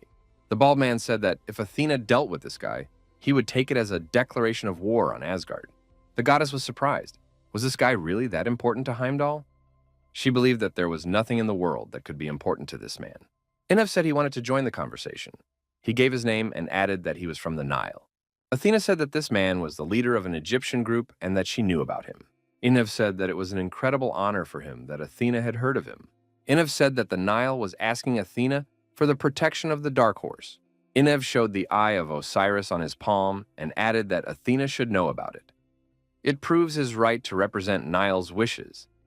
He hopes that Athena will guarantee that this request will be fulfilled. Lee Junkyung opened his eyes and realized he was in bed. Jung and Chang noticed that the young man had woken up and immediately approached him. The girl said that Lee Junkyung's body was still in terrible condition. She said she would call someone. The young man wanted to say something, but realized that his vocal cords were not working. Lee Junkyung noticed the round shield and 2 swords above the door. He realized that he was with the Knights of the Round Table. Not all powerful hunters create organizations to control the world from the shadows.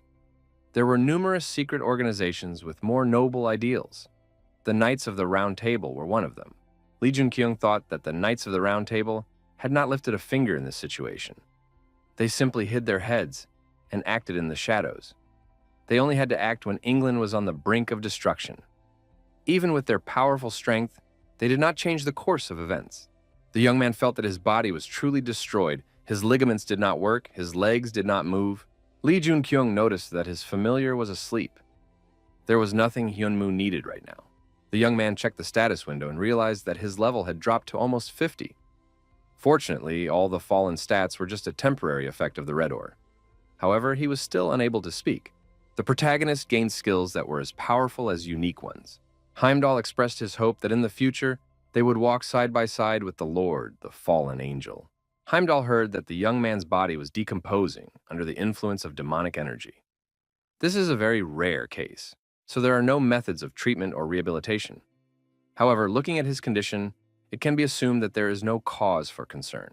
Lee Junkyung thought that with the support of the fallen angel and the flow of mana, getting rid of the demonic energy would not be a big problem.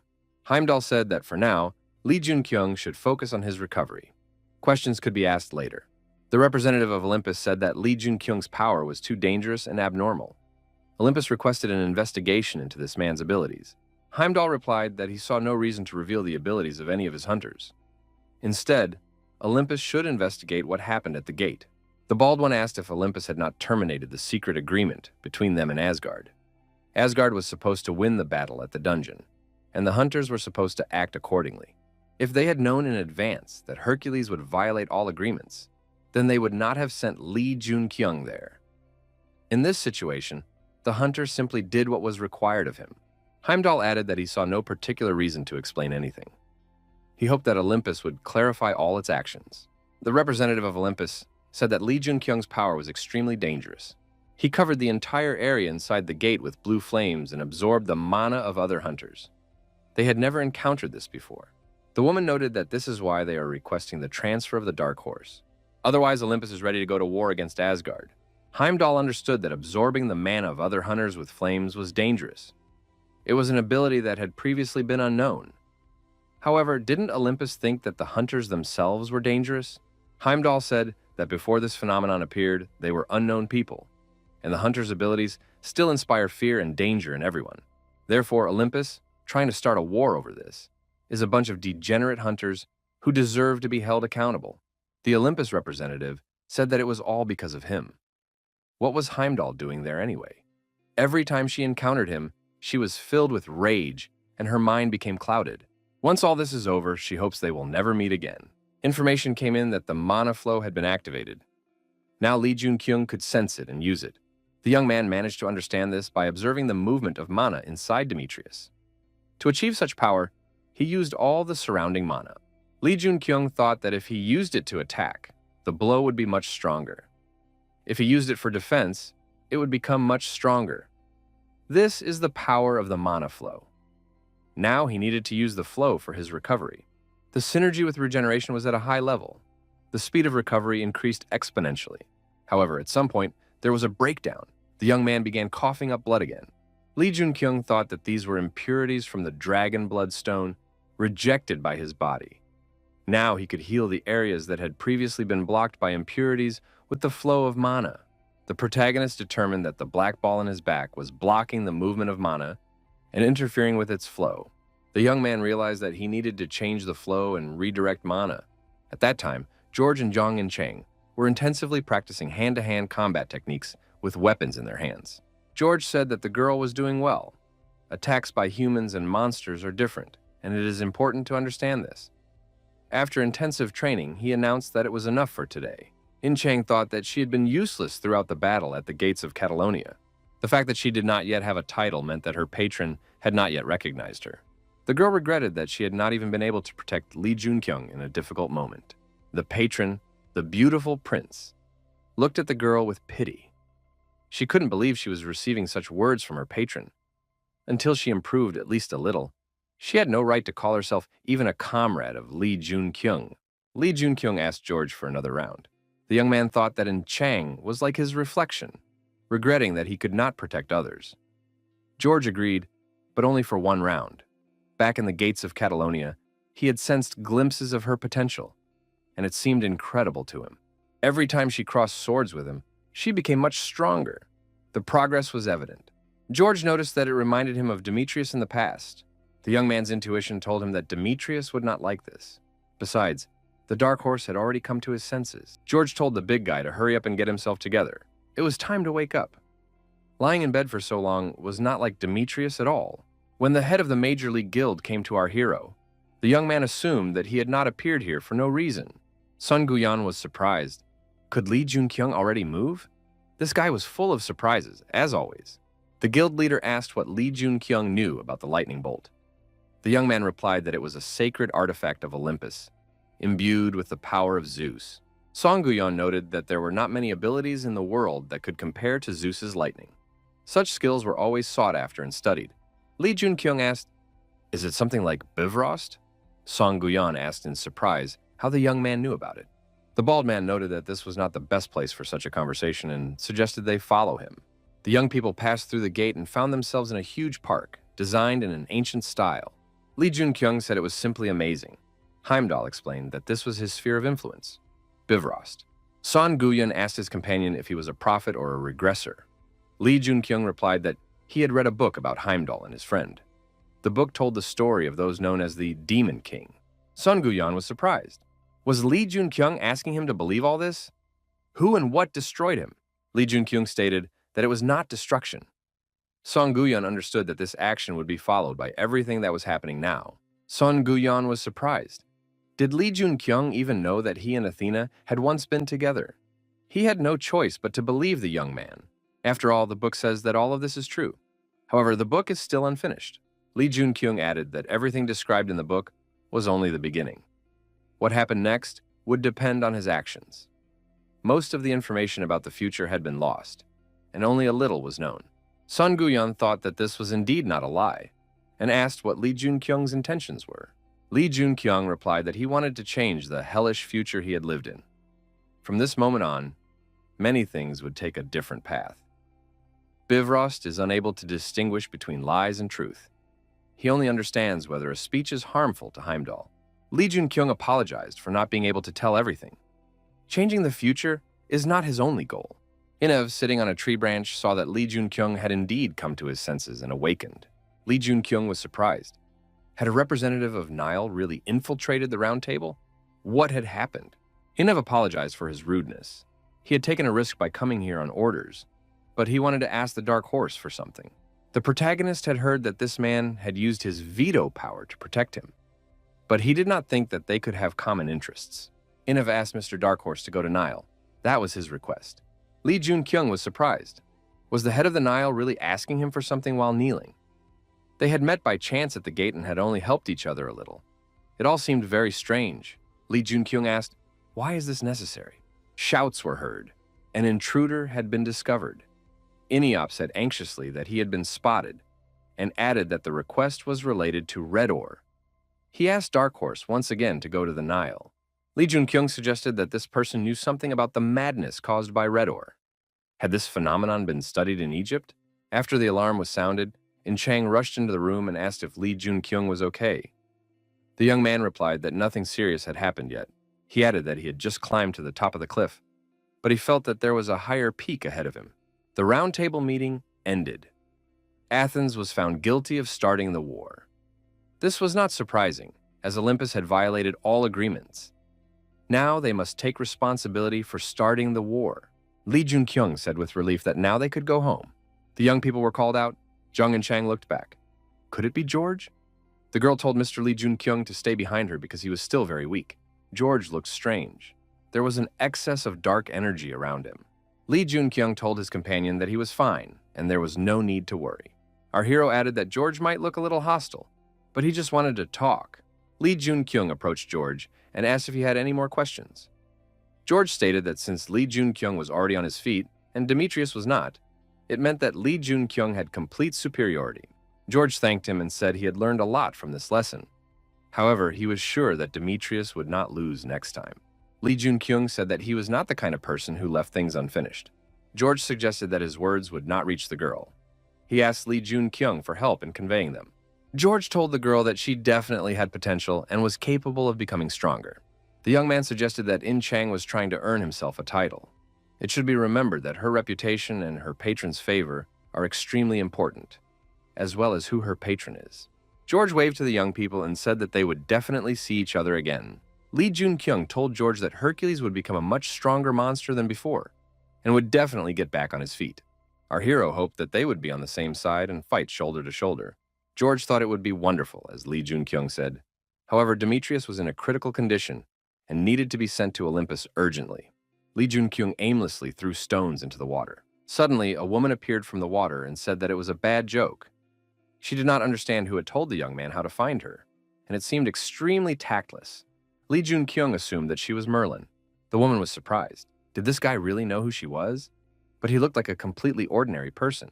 Merlin said that she was the true leader of the Round Table. The woman asked who the young man was. Lee Junkyung expressed confidence that Merlin already knew who he was. Merlin said that he was the man who had defeated Hercules, Dark Horse, an extremely arrogant hunter. Apparently, he also knew who she was. What was the young man trying to achieve by deliberately provoking her? Merlin turned into a young man.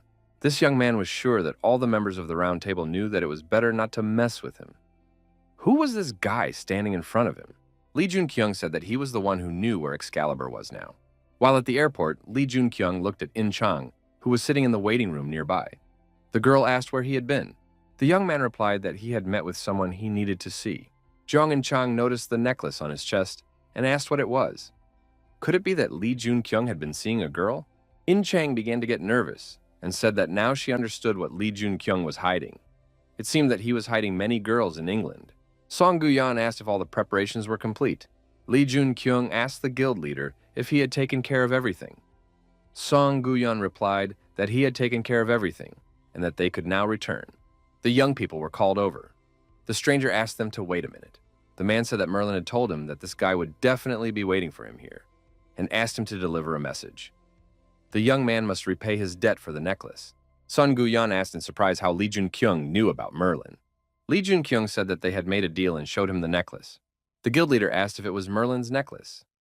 Lee Junkyung admitted it was and added that he almost died because of it. Lee Junkyung told him about the young man who had taken the woman's place.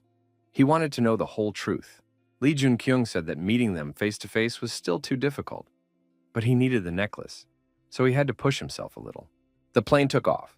There were no other passengers in the cabin except for the three young people. Song Guyan moved aside and decided to take a nap. In Chang said there was something she still didn't understand. The girl explained that her question was about George. Even though they were enemies, this young man helped her with her training, and even gave her advice.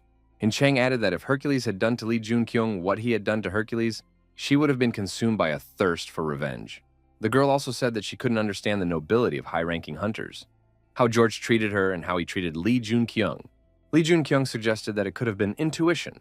Most likely, George simply understood that he was not going to fight Hercules. It was announced that the plane would be landing soon. All passengers were asked to return to their seats and fasten their seatbelts.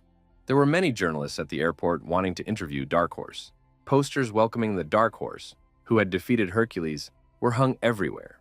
Sun Guyan explained that they had been told that Hercules had challenged Lee Junkyung, but the young man had defeated him. Lee Junkyung wondered why the guild leader hadn't told him about this earlier. Song Guyan replied that it was a surprise. Didn't the young man want this? This is fame. Zhang and Chang asked Lee Junkyung what he planned to do now. The young man replied that he had too much to do. First of all, he needed to repair his equipment. His spear had been damaged by the dragon bloodstone and the side effects of the red ore. Hyunmu still hadn't recovered. It was very difficult without his familiar. In addition, urgent matters had arisen in Nile. However, the young man said that his first priority was to move. Since childhood, He had dreamed of having his own home. In Chang was surprised. Was moving really the most urgent matter? The girl assumed that her help would not be needed in the near future, but she wanted to say something. Zhang and Chang declared that from now on she would act independently. She added that clearing the gate with Li Junkyung had been fun and valuable experience for her. But after George's words, she needed to find something she could do on her own. Li Junkyung looked at the girl as she walked away and thought that she had finally begun to reveal herself. Zhang and Chang would soon become much stronger. The phone rang. Kim Soo-yeon, a representative of the association, said that the head was summoning the hunter. He would arrive tomorrow morning to accompany him. Our hero thought that he had forgotten the most important thing. He had forgotten about Odin. The time had come for Demetrius to come to his senses. He immediately began training. George did not expect this big guy to immediately start putting strain on his body and making up for lost time. George asked Demetrius what had happened when he came to his senses.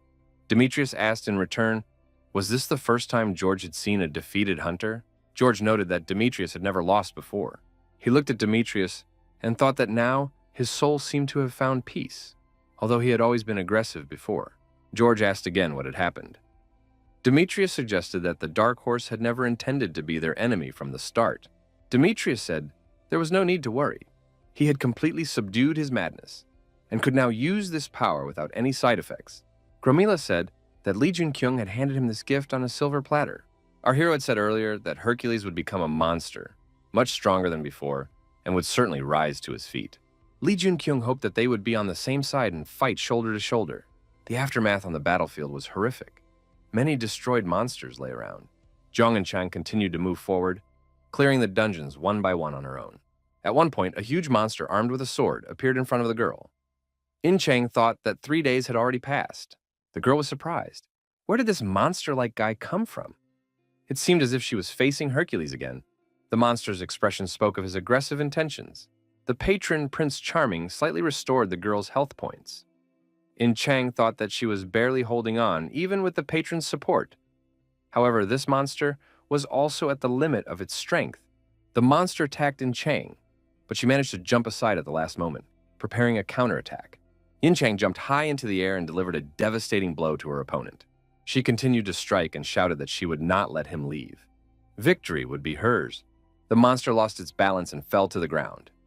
Zhang and Chang swung again and delivered the finishing blow. The huge monster, like all the previous ones, was destroyed. In Chang was exhausted and couldn't move any further. She couldn't stay on her feet and fell to the ground. The girl thought she had run out of potions, but she didn't even have the strength to lift a finger.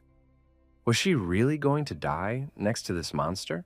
Suddenly, a skeleton in a cloak appeared in front of her and asked if the hunter wanted a potion.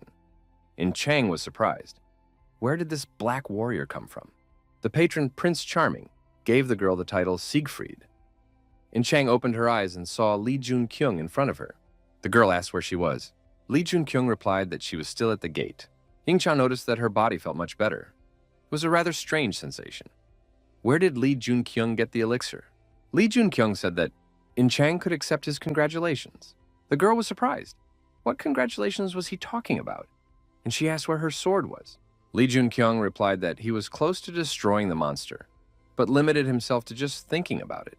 He added that he had just thought about it, but he was not a monster to do otherwise. In Chang thanked the young man once again, because she was finally able to get her title.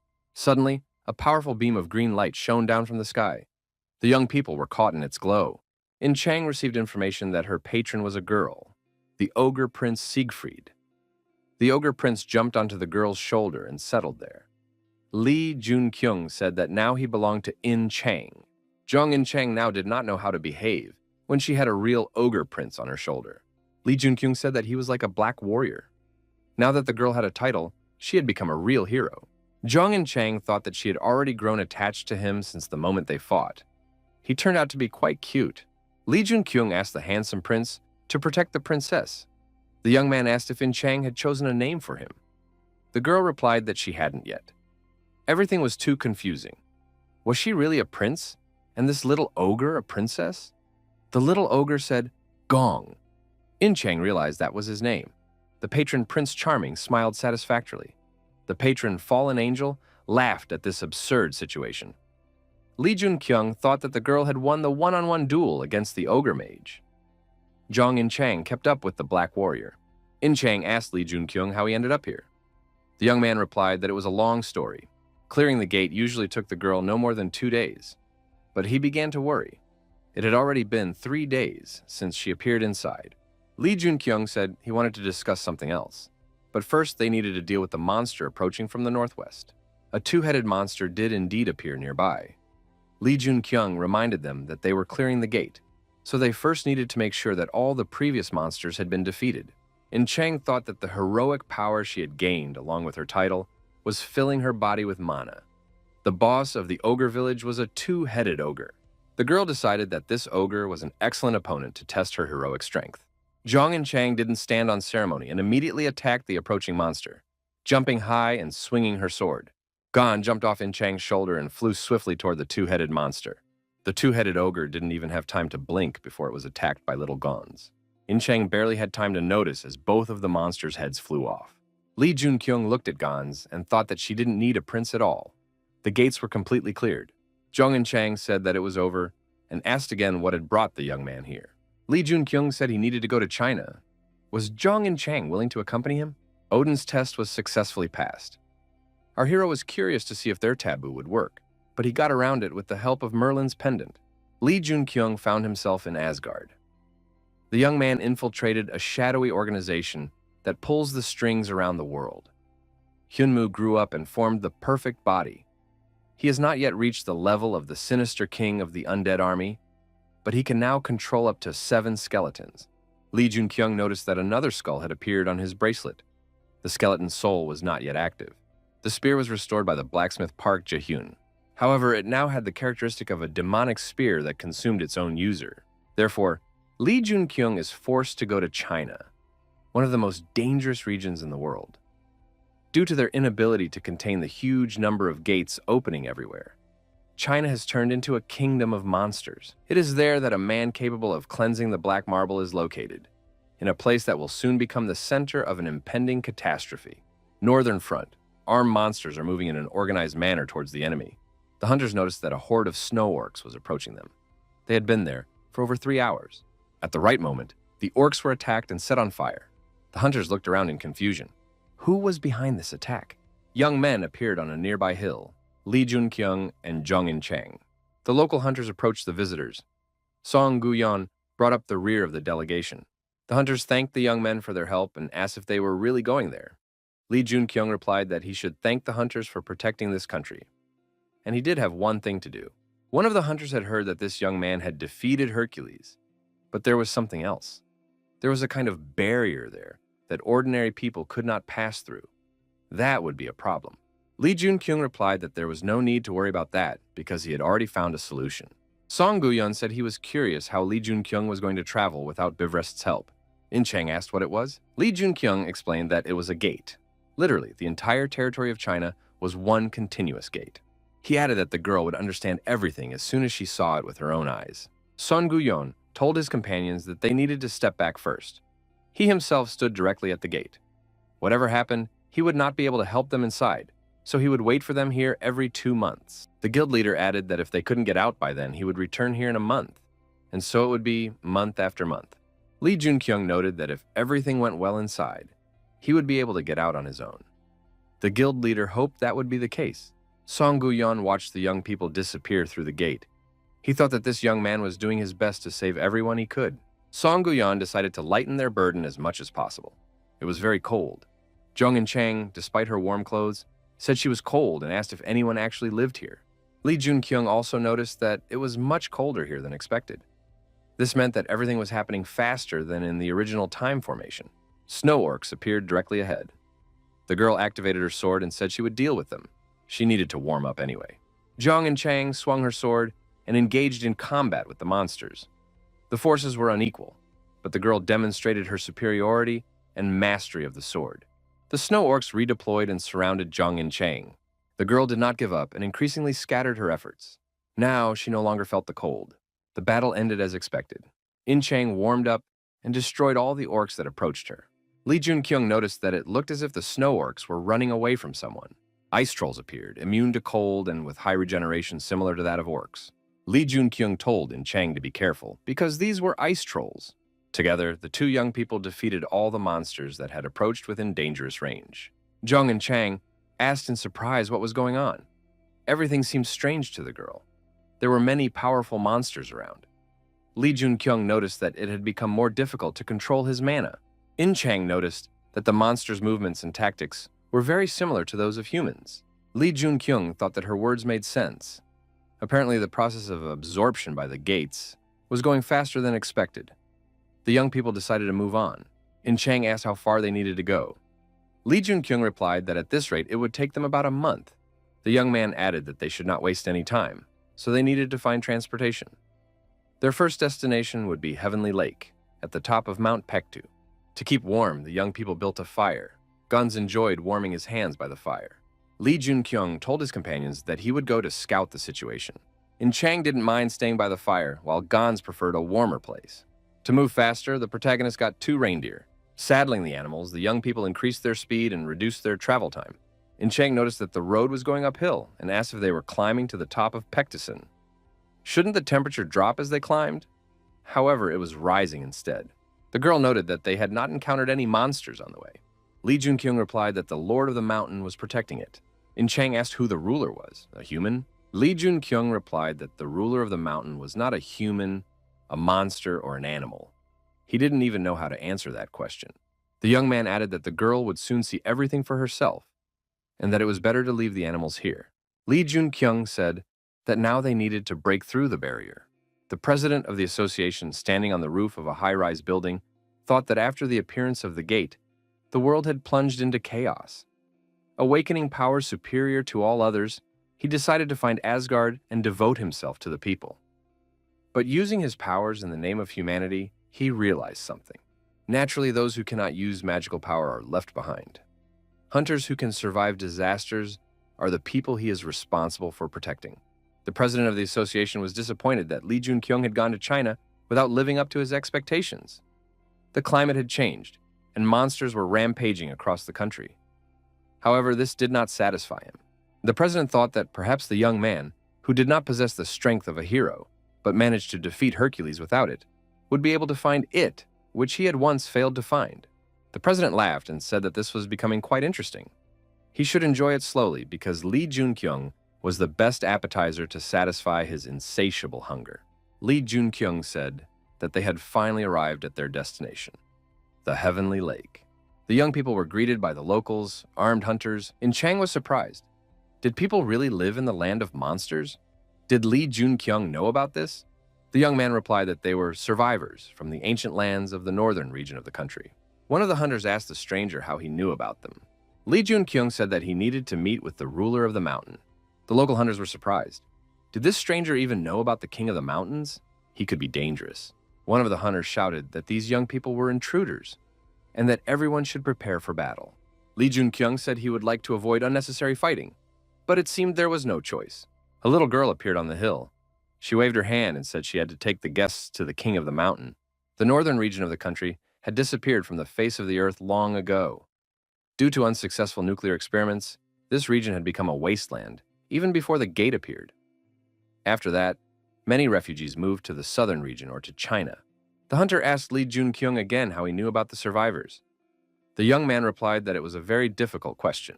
The girl turned to the hunter. Had her uncle really decided to do this to the guests of the mountain lord? If they knew about the king, then they knew about them too. The hunter said that these two might be accomplices of those scoundrels. The girl asked her uncle not to take it personally. A long time ago, bad people came and tried to destroy the lord of the mountain. They dealt with these invaders, but now the people are on edge. Li Junkyung told the girl that he was not an old man, so she should not call him uncle. The locals saw the guests and thought that it had been a long time since anyone had been here. Had the outside world not fallen yet? Li Junkyung estimated that there were about 200 people here, most of them hunters. These were people who had survived in such harsh conditions. An armed guard blocked their way and said that strangers were not allowed here. Li Junkyung was surprised. Was this how guests were received here? Our hero inquired whether the owner of the mountain had not personally asked to be taken to him. The guard replied that he would not let them pass under any circumstances. The girl ran up to the guard and told her uncle not to do that. The guard replied that the girl herself knew what condition the master was in. Li Junkyung heard these words and thought that something had definitely happened to the Lord of the Mountains. However, the guard's opinion did not matter to him. The armed man said that this stranger was extremely insolent and ready to use force. The girl's expression changed, and she declared that in the name of the village chief, Cheonji, she ordered the guard to get out of the way. The guard bowed his head and humbly said he would obey. The girl turned to the guests and told them to follow her to the Lord of the Mountain. The young people followed the girl and found themselves in a cave. The young man asked his companion if she knew anything about the myth of Tangan.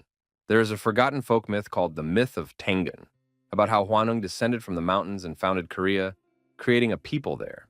In Chang was surprised. Why did Lee Jun-kyung suddenly remember this? The young man suggested that the local people clearly knew something about it. Following the girl, Lee Jun-kyung and In Chang arrived at the ruler of the mountain, the white tiger. Lee Jun-kyung approached and asked the animal if it was the master of the mountain.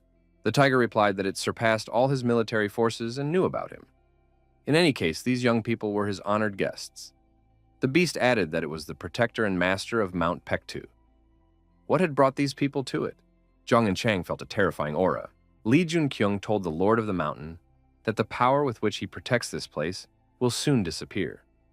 The young man thought that the tiger was dying because the sources of his power, Mount Paektu, were gradually being destroyed. The protagonist added that he could help the Lord of the Mountain, but he did not want to meet him. The young man clarified that he was interested in the true master of the mountain. The beast roared loudly and said that the man was being very insolent. Lee Jun-kyung said that they could detain the intruder, but it was not right for the master of the mountain to die. He wanted to be taken to the intruder. After that, he would save the village of Cheongji and the tiger. After the meeting, once they were outside in the fresh air, In Chang asked her companion who the master of the mountain was. Lee Jun-kyung said that it was not a monster. The young man added that the girl could think of him as a reindeer harnessed to a sleigh, but he was a much more advanced being. Simply put, after absorbing the magical energy emanating from the gate, their personality and appearance changed. In Chang noted that this did not explain his ability to communicate with people, absorb vast amounts of magic, and his behavior. Lee Jun-kyung said that the girl was right. Even before absorbing magical power, he was different from other animals. Does In Chang know who the alphas are?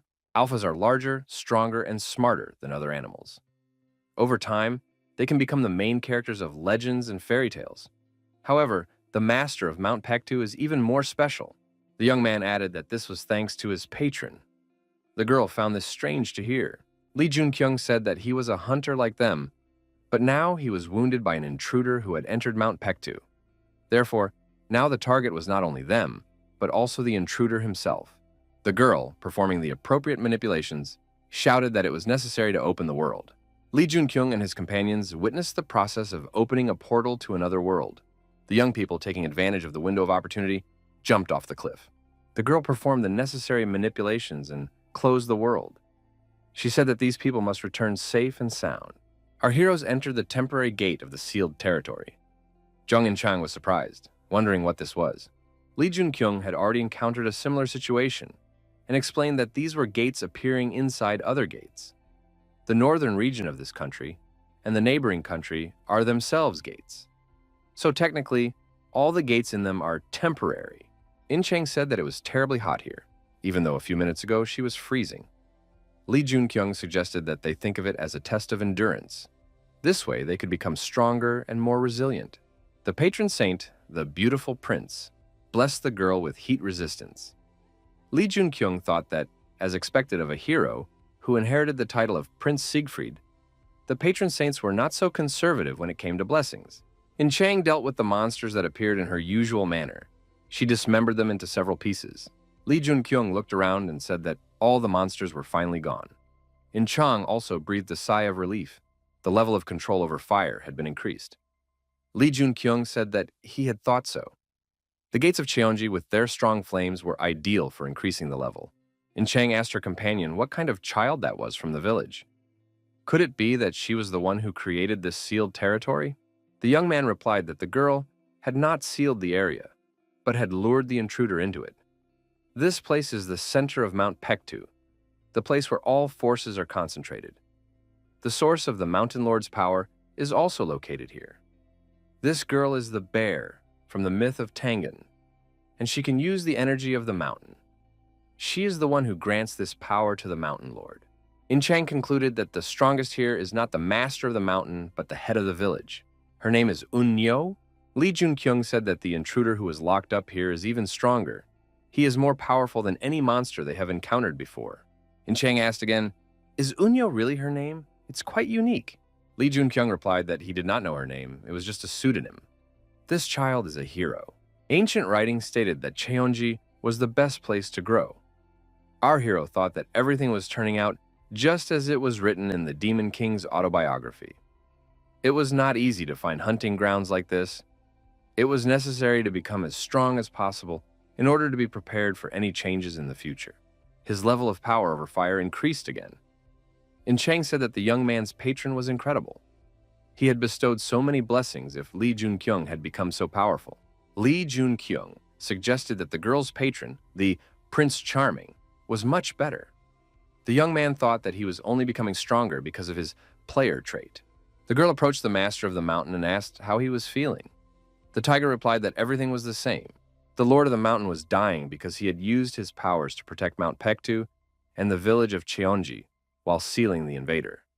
His life force was melting away before their eyes.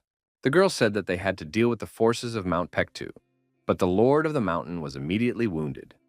She asked if she should take back her powers. The tiger replied that she should not even mention such a thing.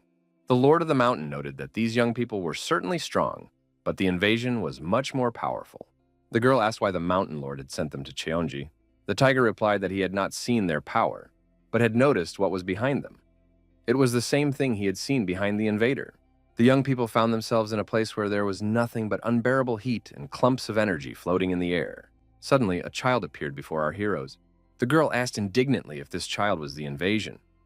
Lee Junkyung replied that she was mistaken. The young man added that it was not a human being. One should not judge a book by its cover. And Chang asked what he meant. The next moment, a huge energy beast appeared above the child. It felt as if the earth itself had shaken. The warrior girl immediately asked if they could defeat it. The child showed aggression towards the strangers, baring his teeth. Zhang and Chang drew her sword, and Orgons also prepared for battle.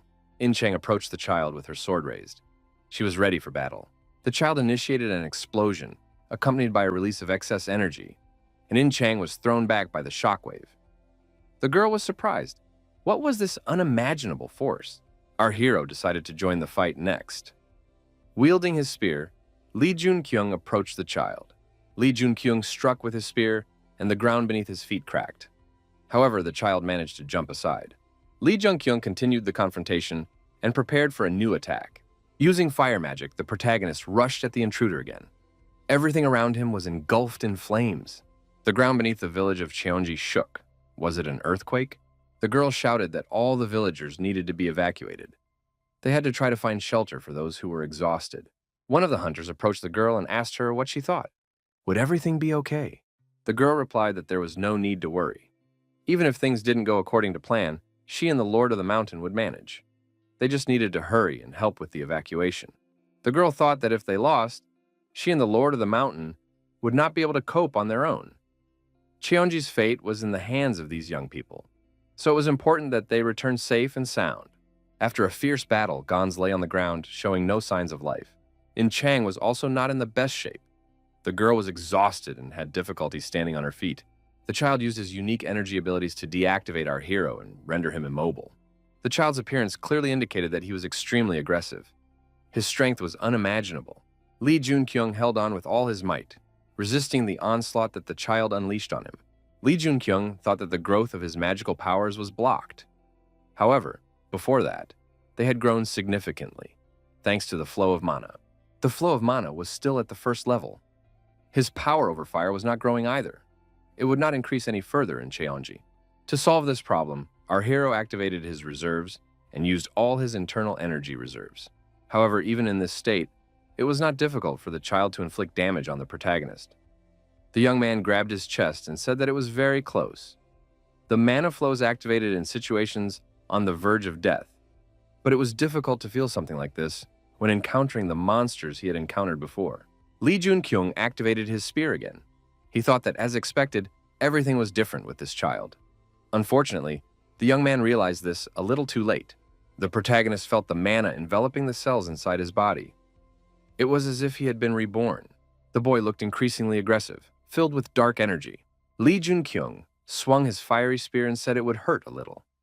A huge amount of experience points were earned for the achievement. The ability Sunburst was used. In Chang, watching the young man's actions, was surprised. Was his spear absorbing mana from the air? The space around the young man seemed to be distorted. The level of control over fire was increased to 10. By spreading the fire throughout the surrounding area, our hero was able to subdue the child's energy beast. The protagonist approached the beast through the blazing tongues of flame. Now this beast would not be able to resist his will. It was just a wounded beast. Its eyes, filled with anger and pain, changed to eyes full of sadness. Soon, it would meet its master. The patron fallen angel watched the player closely. Lee Jun-kyung approached the beast at a close enough distance. The fallen angel blessed the player with bonds. The young man placed his hand on the beast's head. The beast obediently closed its eyes and did not move.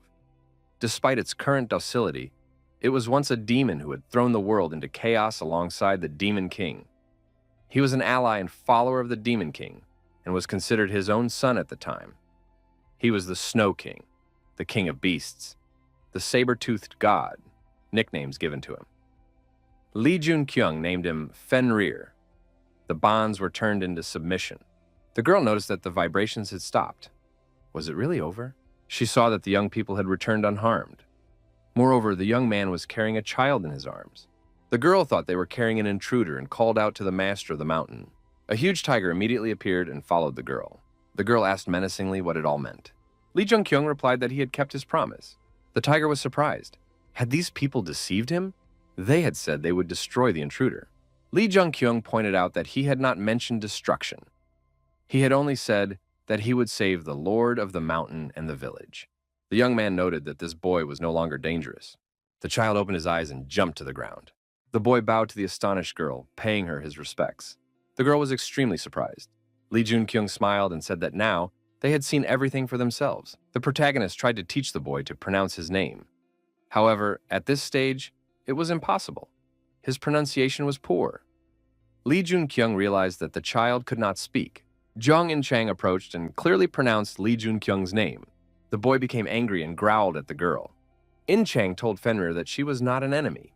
Fenrir turned his attention to the little ogre and ran up to him, grabbing him in his arms. Lee Jun-kyung said that this was not allowed, but the boy paid no attention. Lee Jun-kyung noted that it was normal. They were children after all, so let them play a little. In-chang suggested that was not the issue. The girl asked why Lee Jun-kyung had called her here. The young man replied that he had promised the Lord of the Mountain to deal with the intruder and help everyone with the restoration. The young man added that if he succeeded, he would be able to take her away. The protagonist noted that it would not be now.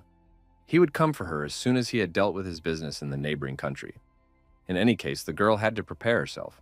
Lee Jun-kyung stuck his sword into the ground on the shore of the lake and asked the girl to look after it until he returned. It would be nice if she performed one of her rituals right here. Lee Jun-kyung added that it was very important. He wanted to give this sword to someone. The young people and their little companions were met on the narrow road by local residents. The hunters apologized for the previous incident. The foreigners who had come to them before had only tried to rob them. Lee Jun-kyung replied that he understood everything, so it was all right. The girl asked if the young people were already leaving. Lee Jun-kyung said that he didn't have much time left, but he would definitely come back soon and take her away. The girl asked in surprise what that meant. Lee Jun-kyung thought that she did not remember yesterday's conversation, and that her side effects had intensified. The young man told her to ask the owner of the mountain for help. The protagonist also advised the master of the mountain to take care of his health. The young people and their little companions found themselves back in the snowy territory. In-chang said that she felt heavy-hearted. It was difficult for her to leave them all there. Lee Jun-kyung reassured her and said that they would definitely return. The young man thought that this girl was very compassionate. Lee Jun-kyung announced that as soon as they finished his business in the neighboring country, they would visit this village again. In-chang asked in surprise, wasn't Lee Jun-kyung here to deal with the problems at the gate? That way, it would be easier for them to return by plane or ship. Jung In-chang noticed that Lee Jun-kyung was constantly performing incredible feats. Earlier, he defeated Hercules and tamed Fenrir. Wasn't the young man going to the neighboring country to deal with the gate? Lee Jun-kyung realized that he would not be able to stop the gate on his own. No one in this world is capable of dealing with the gate in the neighboring country alone. In-chang wondered why they had returned then. Of course, she liked Mount Pektu, but only until it got cold. The girl added that Lena had long since left. What should they do now? Lee Jun-kyung called on Fenrir for help. The young man asked the boy to do them a favor. In a moment, a huge snow beast stood before the young people. Lee Junkyung told his companion that they would ride on it. The young people climbed onto the beast's back, held on tight, and the beast rushed forward with all its might. After a while, the beast stopped on a hill. Below, at the foot of the hill, orcs were fighting trolls. Lee Junkyung told Fenrir to deal with it as quickly as possible. The young man suggested that Fenrir must be hungry. He also said that he needed to teach the girl something. Lee Junkyung said he was curious to know how the girl's unusual power and increasing speed worked. The young man said he would teach her about mana flow. Thanks to this, she would be able to become a hunter capable of raising her level on her own. In Chang was surprised. Was that even possible? Could a hunter really level up without blessings? Perhaps that was the secret of Lee Junkyung's power. Lee Junkyung noticed that Jung and Chang already had a particle of mana flow. The girl thought that now she could really become stronger. A glowing core appeared in our hero's palm. It looked like a concentration of mana. Lee Junkyung knew that In Chang was definitely a genius. The girl could see mana if she focused. The young man noted that, to be more precise, they see and feel the flow of mana and try to accumulate it within themselves. Zhang and Chang said that it was difficult to understand, but easy to remember. The young man replied that she didn't need to understand it. It was something that couldn't be comprehended by the mind. Lee Junkyung announced that he would forcibly seal the flow of mana in Chang. The young man warned her in advance that it would be extremely painful. Lee Junkyung replied that there was no need to worry. She wanted to become stronger and did not want to be a burden. Night fell. The protagonist lit a fire to warm himself and think in silence. In Chang felt tired and fell asleep in her sleeping bag. Lee Junkyung thought that this girl was truly incredible. It was difficult to endure the entire painful process. Lee Junkyung approached Fenrir and asked what the boy was staring at so intently. Down below, at the foot of the hill, a huge monster had appeared. That was what Fenrir had noticed. The child licked his lips and the protagonist noticed. Lee Junkyung asked if Fenrir wanted to hunt it. The boy replied clearly that he did. Fenrir's favorite food was such ducks, as mentioned in the Book of Scriptures. The protagonist thought that Fenrir was not in the best condition in Pectison. In addition, Lee Junkyung had subjugated Fenrir, so the boy was even weaker. Would he be able to handle this duck? Lee Junkyung decided that it had to happen anyway.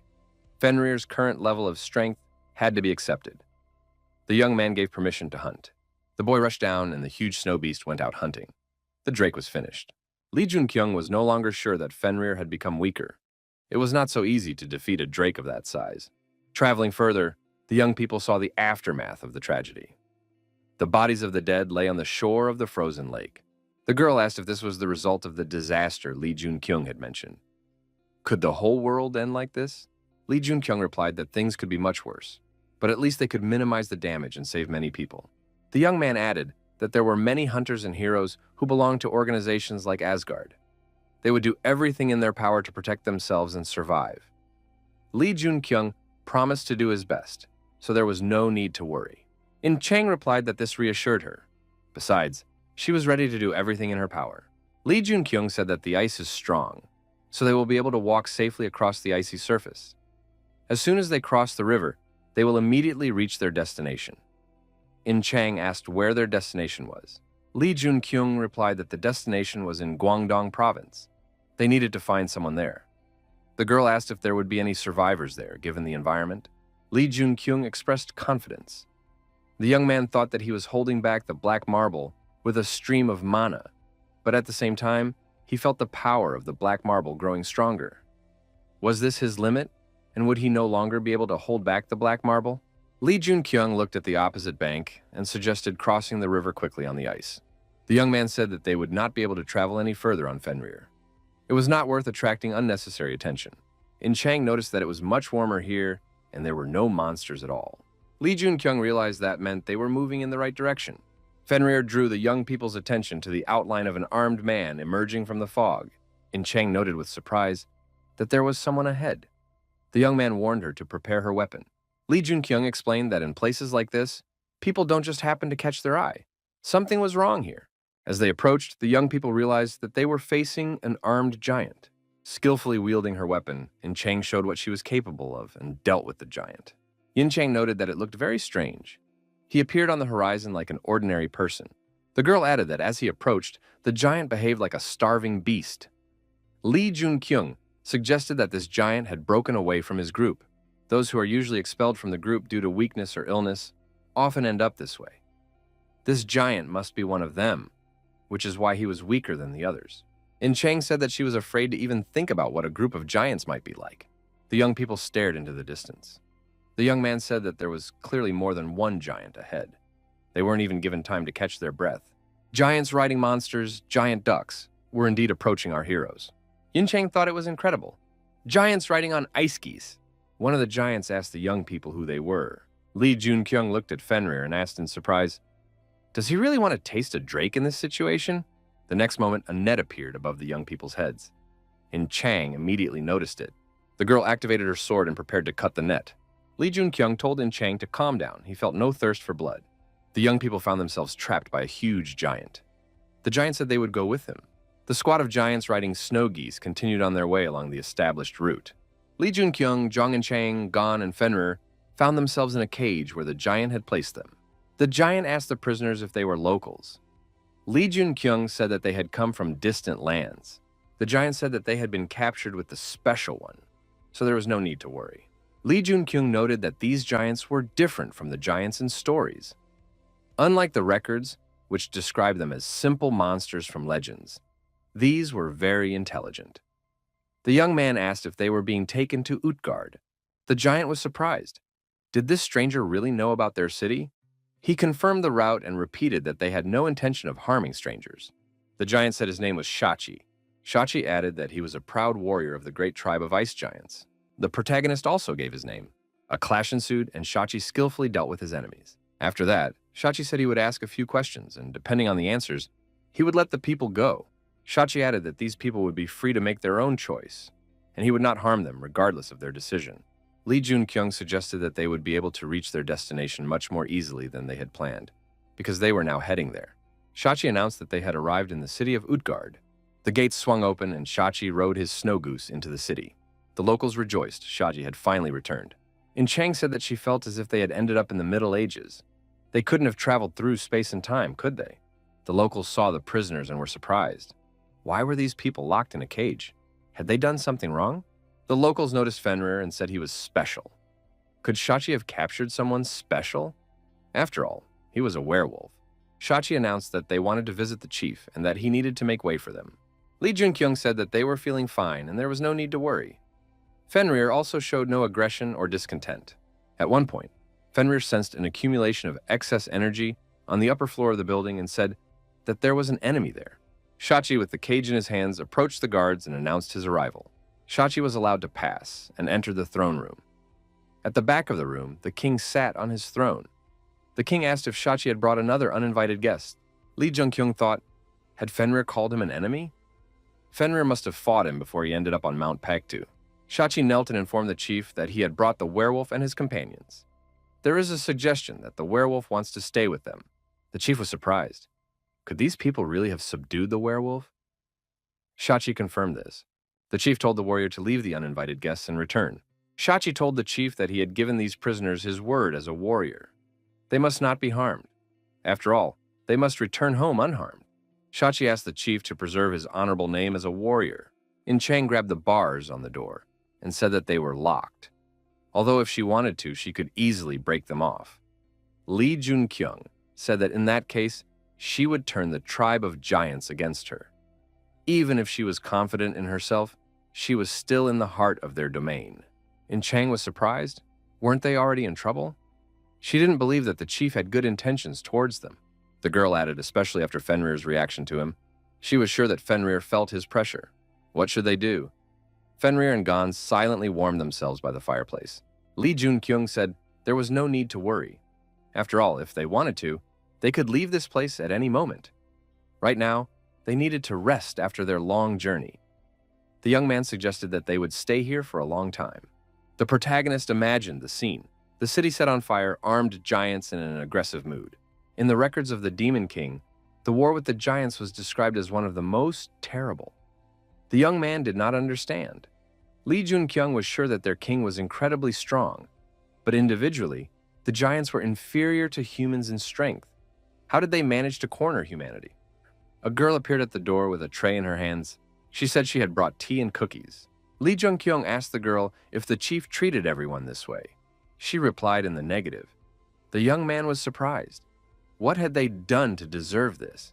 The girl did not dare to answer. She was afraid. Lee Jung-kyung noticed the eavesdropping and peeping device. He had not paid attention to it before. The hero had a necklace on his chest, a magical tool for observing the room. If he had been alone, he would not have been able to notice the device. After setting up a barrier to prevent video and audio recording, the young man asked the girl if her name was Suin. Now she could speak freely. However, when leaving the room, they had to keep their conversation secret. Swin said she had been here for about a year. Most of the others said they had been here longer. Lee Jun-kyung thought that more than a year had passed since Utgard was discovered. He asked again why they were treated differently. Swin replied that it was because of their strength. Giants like strong people, and among them there is a special one. Swin added that Utgard had recently fallen. It was the Nars, but at that moment, the child turned into a monster and destroyed many giants. Then, the king fought the monster. He stood shoulder to shoulder with other giant warriors and won, and the monster ran away. Lee Jun-kyung thought that for some reason, Fenrir had come into conflict with the giants, which is why he ended up on Mount Paktu. Lee Jun-kyung asked Suin for a favor. In return, he promised her lots of sweets and chocolate, dark or milk, whichever she preferred. The girl replied that she didn't need any, because she was watching her acid-alkaline balance in her mouth. Swin noted that if the young man had some iron, she would be willing to take it. If she sold the iron, she would be able to buy medicine for her mother. Lee Jun-kyung agreed, but asked her to find someone in return. He had heard that this person's name was Manhwa. Several days had passed since their arrival at Utgard Castle. During that time, Lee Jun-kyung's group had done nothing. They were brought food at the same time every day. From time to time, they were also allowed to leave the castle for a walk. In Chang wondered why all this was necessary. If the giants didn't need anything, why didn't they just let them go? Lee Jun-kyung replied that this allowed them to get some training in. Jung and Chang agreed, but she said she would rather die than spend her whole life in a cage. Lee Jun-kyung said not to worry, he wouldn't let her get bored. The protagonist suggested staging a demonstration of strength to show what they were capable of. In Chang was delighted. Could they really raise everything to the ground here? The young man thought that this girl was the embodiment of kindness. She was smiling as she sought to raise everything to the ground. He said that he understood how much she disliked this place. In Chang confirmed that she really didn't like it here. After all, they hadn't seen any people here, only giants. She didn't like the local chieftain. Something about him upset her. Lee Jun-kyung said that In Chang was definitely right. Moreover, they should stage a show of force. They could start with one round. Armed with a spear, the protagonist reminded her that they had never fought seriously before. In Chang agreed. Lee Jun-kyung asked the girl not to disappoint him. Was she really so unsure of herself? Ying Chang replied that Lee Jun-kyung would regret those words. Even if she didn't win, she wasn't going to give up easily. Lee Jun-kyung swung his spear and said that if he won, he would mourn for In Chang. The girl swung her sword and said that the same applied to her opponent. The giants laughed amicably as they discussed their past exploits. Suddenly, the castle was in ruins. Shachi laughed even louder when he heard that the people he had brought with him had destroyed half of the castle gardens. Shachi thought it would be nice to see the chief's face. It was good that he had brought these people here. Shachi noticed that, by uniting the tribes, the chief had begun to change. He demanded to be called king instead of chief. As soon as he began mining iron, he immediately began to assemble his own army. No one knew who the chieftain was going to wage war against. Pride and honor were what drove Shachi, and, fighting for noble reasons, he could not understand the chieftain's motives. Shachi, watching the castle from afar, hoped that the chieftain would choose his enemies wisely. The assistant told Shachi that the path was closing, and they needed to move forward quickly. The huge giant was having a leisurely conversation with Zhong and Chang. They sat opposite each other at the table. The giant said that causing such damage to the castle gardens was a great sin, but it was also their fault, because they had not taken people's rights into account. In Chang lowered her eyes and apologized. The girl did not know how much the giants knew about people, but they had a tradition of running around the forest and training. In Chang said she was really sorry for the damage to the castle gardens. They'd be much more careful from now on. The girl added that she wanted to make amends and asked what she could do so. The giant asked if the girl could tell him about humans as compensation. Given what had happened, it could be concluded that the giants did not know enough about humans. More information was needed. And Chang agreed. After that, the training continued. The protagonist, spear in hand, performed the impossible using fire magic. Yin Chang faced the young man and saw no weaknesses in him. She decided she had to be faster and more accurate. During the next attack, the protagonist was again stronger, and the girl lost the fight again. Li Junkyung acknowledged that it was a good duel. After the fight, the young man asked if Yin Chang would do what he asked. The girl agreed and asked what he needed. Li Junkyung asked her to pretend to cooperate with the giants and gather more necessary information. At some point, the giants noticed that the castle gardens were on fire. It became clear that Li Junkyung was responsible for the incident. It was necessary to urgently call a doctor and treat the man. The doctor examined the wounded man. Li Junkyung was able to talk, even though his body had suffered.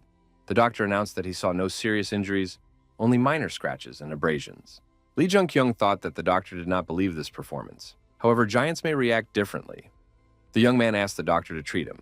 After a brief examination, the young man realized that the doctor had not only stopped the bleeding, but also completely healed all his wounds. He thanked him. Li Junkyung added that it was a great honor for him to meet Hwada. Suin stood nearby and smiled silently. The doctor was surprised. How did the young man know about him? Li Junkyung replied that he didn't know. The doctor suggested that the young man probably learned about him from Suin. Li Junkyung said that it would be good for both of them to learn more about each other. Hwada turned and headed for the exit. He thought that this young man was a little slow-witted. Li Junkyung said that he was still sick. Did the doctor really want to abandon a patient he hadn't cured?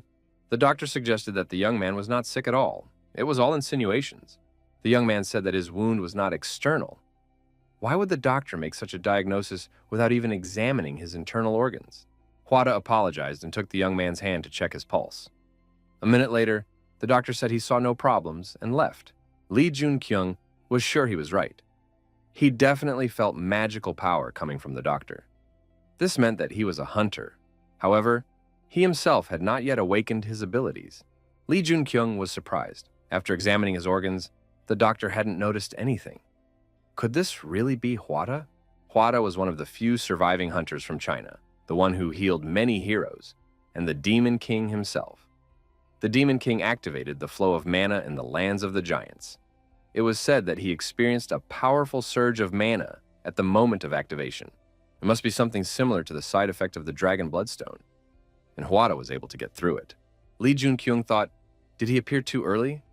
Maybe Hwada had not yet reached his former power due to lack of time. Yin Chang approached our hero.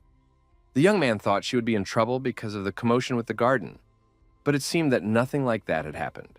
Yin Chang said that everything went well, and now she was being asked to become a mercenary.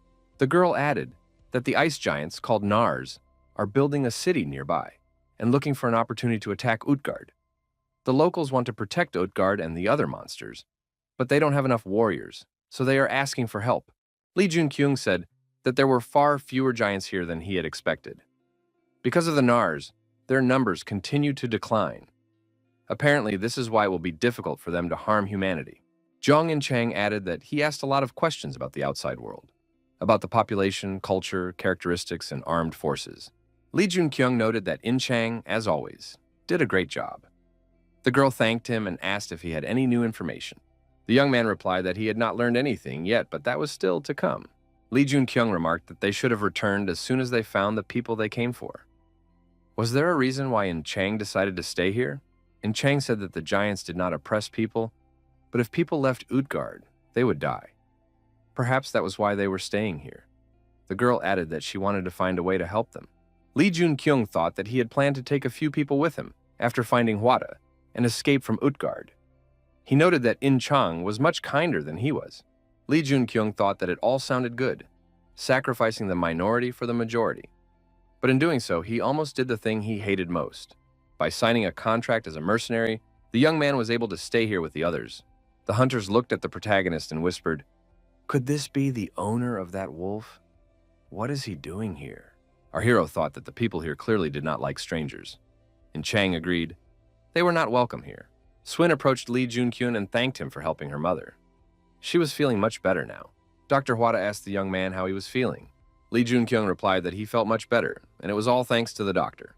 Hwada told the young man to come to him if he felt worse again. Li Junkyung thought that he had deliberately diverted his mana flow in the presence of this man. However, the doctor did not notice this, although he should have. Something was wrong here. Li Junkyung was puzzled. Had he misunderstood something about the old man Huada? In Chang asked again if everything was okay. The young man shook his head. In Chang said not to worry. They would definitely find the person they were looking for. Li Junkyung suggested gathering all the necessary information. One of the hunters asked, "Does the young man really want to know how many giants there are here?" "Maybe about 1,000. Another man objected that there were tens of thousands of giants here. Li Junkyung asked another question. Who are the Nars? The man said that there had always been several times more giants in Utgard. However, at one point, skirmishes began, and one of the chiefs took part of the tribe and left. They called themselves Nars. Li Junkyung asked what happened to those who did not leave and did not become Nars. The man replied that they died fighting each other. Some were struck by a strange disease. They simply could not adapt to these lands. Li Junkyung asked if there were any strangers here besides him. The answer was yes. The young man thought, could this stranger have been the Demon King? The diary said that he had visited China and arrived in the City of Giants. Perhaps it would be possible to find traces of his stay. The man said that the strangers had already left these lands. No one had seen them with their own eyes. These were only the words of the giants. They claimed to have found several intruders, but they immediately disappeared. Li Junkyung decided that he would need to ask the giants for more details. He added that he could share information with people about what was happening outside. After talking to the people, the protagonist decided that the meeting had been fruitful. There was clearly someone here who was able to stop the spread of the infection among the giants. Someone who was often summoned to the castle. Most likely it was Huada. Li Junkyung met Shachi on the way. The giant recognized him. Could this be the same man who burned down the castle gardens? Shachi thanked him for his help, even though they were barely acquainted. Dwarves, for example, hated humans. Shachi noted that he had to go outside today. He added that the Nars attacks were becoming more frequent. Would the man like to help them? Shachi and Li Junkyung left the castle to stop the Nars attack. However, on the way, they encountered a very unexpected guest. It was the leader of the Nars tribe, Shrim. The two warriors dismounted and approached each other. Shrim and Shachi exchanged greetings and looked each other in the eyes. Li Junkyung thought this could be dangerous. It was no coincidence that this giant was called Shrim. Shrim was extremely strong and possessed dark demonic energy. The protagonist understood that Shrim was much stronger than Shachi. Perhaps he was even on the level of the king of giants from the castle. Maybe it was worth learning their language? It was difficult to understand what they were talking about. The fallen angel blessed the player with knowledge of the language of giants. Shrim asked why Shachi did not want to change his decision. Shachi replied that he saw no reason to listen to a traitor. Shrim was surprised. Was Shachi really going to continue listening to this foolish king? What a pity that his tribe had fallen so low. Shrim added that Shachi was dishonoring the name of a warrior. They were not traitors. They simply did not consider themselves the masters of Utgard. Shachi shouted for Shrim to be quiet. He no longer wanted to listen. An axe appeared in the giant's hands. Shrim agreed that they handled things differently. He was also ready for a fight. Shrim saw a man standing aside and thought, could it be that the special one obeys people? Shrim said that this was very interesting and suggested meeting again next time. Shrim added that next time he would meet not only with Shachi, but also with the special one and that man. The assistant asked Shachi if they really weren't going to pursue the traitors. Shachi replied that Shrim was with them. They would only lose warriors if they started a battle now. The chief had said that skirmishes should be avoided. Li Junkyung thought that the warriors looked depressed, but Shachi was actually right. Maybe the giants were hostile and enjoyed fighting, but there was too big a difference in their strength. Li Junkyung thought that the leader of the Nars and Shachi looked as if they had been close before, like close friends or brothers. Li Junkyung saw a man. The giants must have noticed him, but they didn't seem to care. What was that man doing there? The young man asked Shachi who he was. Shachi explained that he was also a mercenary in the service of Utgard. Shachi asked the mercenary if he was still looking for medicinal herbs. The young man nodded in response. Shachi said that Narses roamed nearby. It was dangerous. Did the mercenary want to return with them? The young man said he was just about to return. But who was that with Shachi? Shachi replied that it was Li Junkyung, Utgard's new mercenary. Shachi added that the young man's name was Huata. He was a doctor and also a mercenary. Li Junkyung thought, finally, he had found him. In Chang met Li Junkyung and noticed that he looked pleased. The girl said that she had achieved something today. While hunting, she was ambushed by Nars, but they ran away from her. Lee Jun-kyung said that he had a completely different picture. They did not fight, but he saw the enemy leader, who turned out to be very strong. In Chang suggested that the young man was tired. She noticed that there were people among the Nars who had attacked her. Among them was a Chinese man, and he was able to deflect her sword, protecting everyone. The Chinese man also used a spear, but it was longer and had a strange shape. Lee Jun-kyung thought, a Chinese hunter who is good enough to easily block in Chang's attack? Could someone else have survived? Zhang and Chang asked what was wrong. Lee Jun-kyung said he wanted to go and talk to him, but was worried that something might go wrong. The young man asked if In Chang would go with him. The girl agreed, but noted that she would not understand their language. Lee Jun-kyung asked for a favor. He handed the girl Merlin's necklace and added that it would help her understand their language. The doctor was brought a wounded man. He examined him and asked him to hold on a little longer. Hwada checked him with his energy abilities and said that he would recover soon. Lee Jun-kyung thought that in China, successful doctors are called Hwada. Now he understands why. But why are there so many patients here? Lee Jun-kyung approached the young man. Hwada said he was very busy right now. The protagonist handed him a bag of herbs and said that it should help. The young man could use them as he saw fit. Hwada thanked him and said that it would be more than enough. Thanks to the potions brought by Lee Jun-kyung, Hwada was able to cure the patients. After that, the young men were able to talk. Hwada asked if he could check his companion's pulse. Lee Jun-kyung was surprised. Why was that necessary? Hwada said that he couldn't shake the feeling that he had sensed something strange after they shook hands. Hwada checked his pulse and said he wanted to try something else. Lee Jun-kyung agreed. Hwada took the protagonist's hand and activated the flow of energy from one hand to the other. Hwada told his interlocutor that even if he did it consciously, the flow of another person's mana through him was not an easy process. That's why the girl had to go through all that pain. Lee Jun-kyung thought, using mana, Hwada checks his pulse and overall condition. However, there is no discomfort. It's different, as if it were his own mana. Hwada wondered if his interlocutor had also studied cultivation. Lee Jun-kyung asked if the young man had studied the flow of mana. Lee Jun-kyung asked how the doctor had come up with the idea of mana flow. Hwada replied that they call it chi cultivation. Our hero asked if anyone other than the doctor knew about chi cultivation. Hwada replied that the people on the side of the Nars knew about it. The people Zhang and Chang met. There was definitely something fishy going on here. Lee Jun-kyung decided that the first thing to do was to deal with the black marble. He asked the doctor if he had noticed anything when he checked his pulse. Hwada said that his blood was very thick and his internal energy flows were unnatural. His conclusion was not perfect, as he had only observed his interlocutor. However, it can be concluded that Lee Jun-kyung was clearly troubled by something. Lee Jun-kyung thought that he was standing before the one who had cured the Demon King, which meant he could be trusted. The young man admitted that he had had problems while cultivating his internal energy. A huge amount of demonic energy released by monsters flowed through his body. This demonic energy mixed with other energies of different origins inside the body and transformed into black marble spheres. These spheres began to emit powerful energy, and the protagonist's body experienced unbearable pain. Lee Jun-kyung said he didn't understand what these spheres were. Cultivating internal energy was completely useless in this situation. Hwada asked if he could examine the young man again, but this time properly. Lee Jun-kyung stripped to the waist and lay down on the medical rack. Hwada noted that the young man had endured the process well, even though it must have felt as if his organs were being torn apart. The black spheres inside turned out to be quite unique. Usually, they absorb all of a person's life energy until they die. But the spheres inside Lee Jun-kyung were completely different. On the contrary, they stimulated the flow of mana in the body. Lee Jun-kyung asked what all this could mean. Hwada explained that the spheres did not cause their host much harm. The reason the young man was in pain was because of the forced change in the energy flows inside him. Hwada added that this is extremely dangerous. The spheres become stronger along with the person. The doctor warned that if at some point the spheres become more powerful than the person himself, they will suppress him as an entity.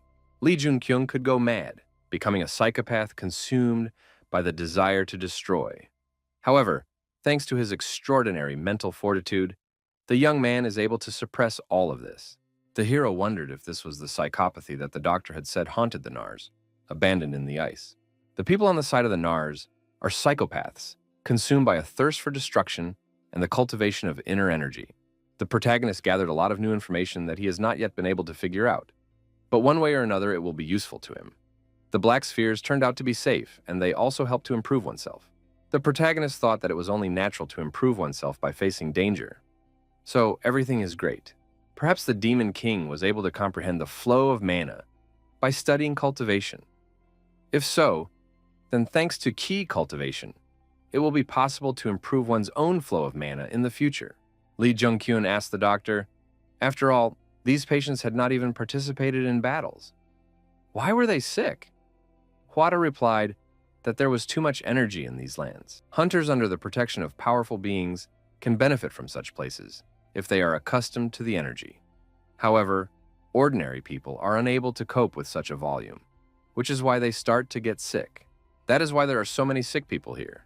With the appearance of the gate, lands unsuitable for human life began to appear all over the world. Hachiro noted that before China's gatification, he studied medicine in Europe. He returned to his homeland when he learned about everything, hoping to be useful. Outside these lands, everyone called them irredeemable hellish territories, the realm of monsters. Hwada wanted to know why Lee Jung-kyung had come all this way. Wouldn't a rescue team be sent after him? Lee Jung-kyung thought that there was no mention of a rescue team in the book. He said bluntly that there would be no team. Lee Jung-kyung added that the rescue team was already there. Hwada replied that it was not worth talking about. Then Lee Jung-kyung clarified that there were only 2 of them. Besides Fenrir, there were 2 others who had managed to defeat the giants. One of them was not a human, but rather a skeleton. Hwada asked what difference that made. The problem was that they needed to save everyone. Would they be able to do it? Lee Jung-kyung admitted that he couldn't do it alone. The protagonist asked the doctor to tell him about the people on the side of the Nars. Perhaps their help would be useful.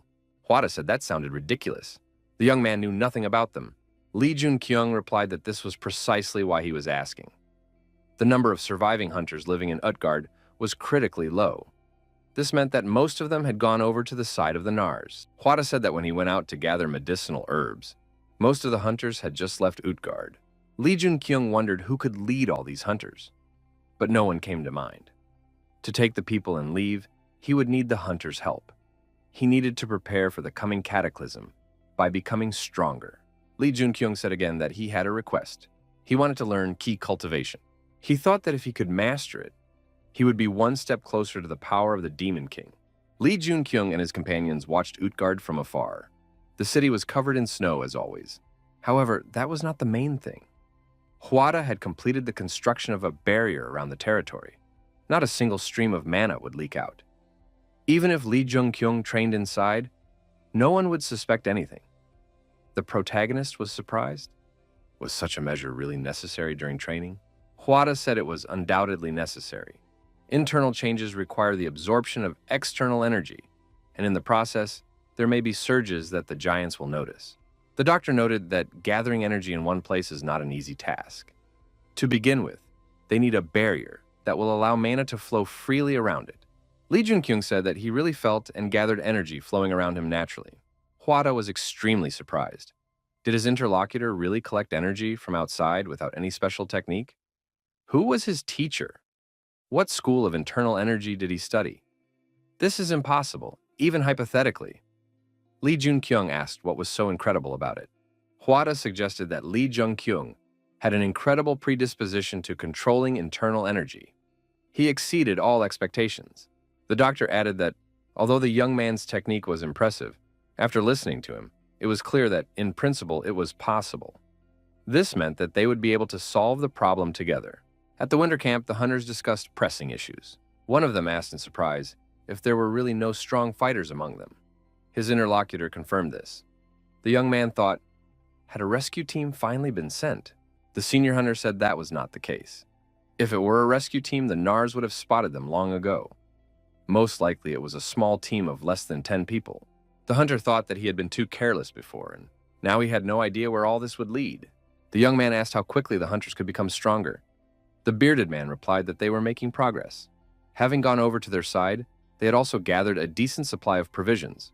The hunters told the young man that this certainly applied to him as well. The young man acknowledged that they all needed to become stronger. The process of learning chi cultivation was in full swing, and Vata was doing everything he could. The protagonist never thought that a stream of mana could radiate such pleasant warmth. When he created the stream of mana, it felt as if a storm was rising inside him. Hwada told Lee Jung-kyung to focus on his rhythm. They were almost there, and now it had to hurt as much as possible. Hwada warned Lee Junkyung not to make any sounds. Hwada realized that the destructive energy was stronger than previously thought. It not only absorbed the mana inside a person, but also literally devoured their body from within. The doctor knew that he couldn't stop now. If he had already started, he had to take responsibility and complete the process. A powerful beam of light shot through the protective dome toward the sky. The observer saw it clearly. Shachi clearly sensed a dense source of energy in the frozen lands. Who could it be? Kvata, the chief. Even those two would not have enough power. The only one capable of releasing such an amount of mana was Shrim. Shrim unexpectedly appeared nearby and demonstrated his abilities to his former comrade. Shachi understood everything and called on all the warriors of Utgard to prepare for battle. The warriors were surprised by the call because the chieftain would not approve of it. Shachi asked the warriors how long they would put up with this. How long would they hide and tremble at the enemy's attack, waiting for the chieftain's orders? Where had the pride and honor of the ice giants gone? Shachi added that all responsibility for further actions would lie with him. Today, they would restore the honor of the ice giants. The warriors bowed and said they would obey Shachi's command. Shrim heard the horn and was surprised because Shachi was not capable of such a thing. Shrim thought, could it be the head of Utgard, the chief himself? He also thought that the chief must be busy with other matters. What was really going on? Was this a trap? Shrim rejoiced and decided that he would not have a better chance. He must take advantage of this. A general assembly was announced, and Shrim shouted that today they would capture Utgard. The opposing forces approached the territory surrounded by a protective barrier. Shachi said he understood. It turned out to be Shrim's doing. Was the same thing happening? Shrim thought the same thing about his opponent and asked himself the same question. He also assumed that the leader was present. Fenrir stood at the edge of the protective barrier, ready to engage in battle. Zhong and Chang thought that Fenrir's reaction could only mean one thing. Lee Junkyung was inside the barrier. Shrim declared that he no longer trusted his opponent, let alone a truce. Shrim regretted that the leader was not there. However, he intended to put an end to everything. Shachi said he had no choice. Each of the giants was fully armed. Shachi and Shrim called on their warriors to attack, and the giants rushed at each other, wall to wall. At that moment, Lee Junkyung jumped to his feet. Hwaja said that the young man had finally regained consciousness. The aging doctor noted that this was not all. Powerful technique and enormous energy had been demonstrated. Lee Junkyung rushed to the exhausted doctor. Hwada fell to the ground. The young man checked his pulse and thought, the doctor's still alive, so everything is fine. Hwada sacrificed his youth to save him. An energy-charged apple appeared in the hero's hand. Lee Junkyung declared that he would not let the doctor die. The Demon King used the elixir to save Hwada, but now there was no such elixir available. The only option left was the Apple of Eden, which was called the Elixir of Edgard. Our hero took it from Odin just in case. Lee Junkyung said he would absorb all the energy inside the device, as Hwada had instructed. He placed the apple on the doctor's chest and said that he must absorb the Apple of Eden. A stream of mana spread throughout his body. Zhong and Chang took part in the confrontation between the giant factions. She decided that Shachi was certainly strong, but he lacked power. One of the giants told the girl that they had met again and that she was still as strong as ever. In Chang looked at the hunter and assumed that he was definitely stronger than the giants. In Chang's pet, the ogre Gonza, rushed to her aid. The ogre took on his natural size and became much larger than In Chang's opponent. The opponent realized that he was facing a monster. Yin Chang told the ogre that she would fight the man, and Gonza had to make sure that no one interfered. The ogre made it clear that he would fulfill her every wish. The girl prepared her sword and said she was ready to begin this extremely interesting activity. Her opponent said with a satisfied look that he was beginning to like this girl. During the battle between the two groups, Shrim had to admit that Shachi had become much stronger. Shachi replied that Shrim had not changed at all during that time. Shachi added that he had trained a lot since their last battle, but the difference in strength was still great. As expected of the strongest warrior of the giants, Shachi asked loudly, why did such a revered warrior betray his people? Shrim replied that he could no longer bear to see the chieftain playing king.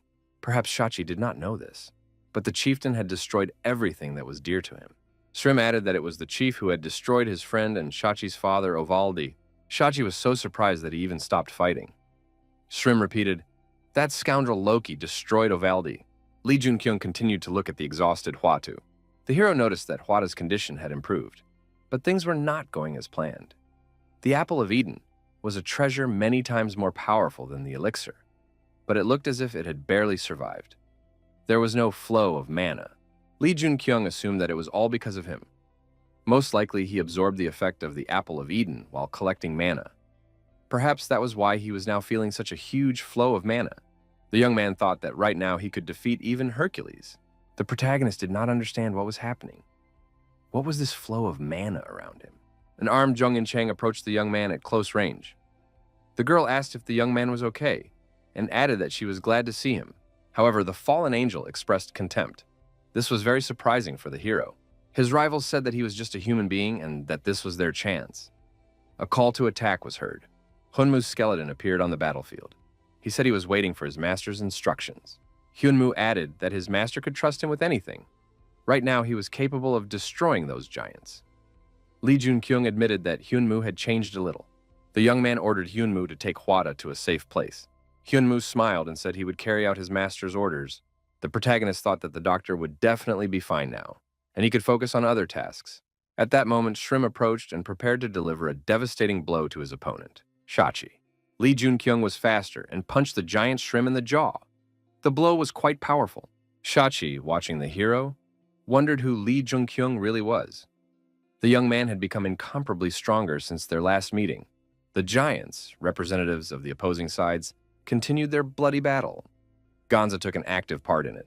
Lee Junkyung told Fenrir to do as he pleased. A huge ice beast appeared behind the hero.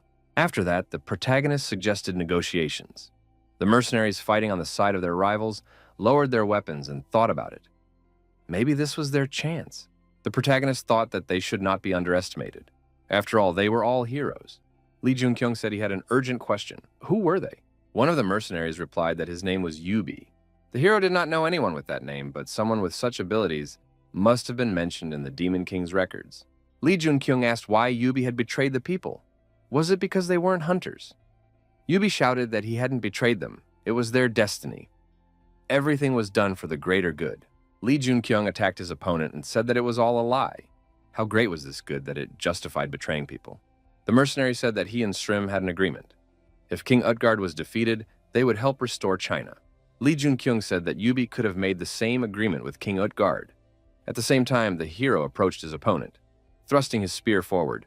Yubi knew he would never side with King Utgard because he had destroyed countless people due to some kind of infection. It was pointless to work with such a person. Lee Junkyung realized that he was referring to an incident known only to hunters. It happened after Manhwa's death.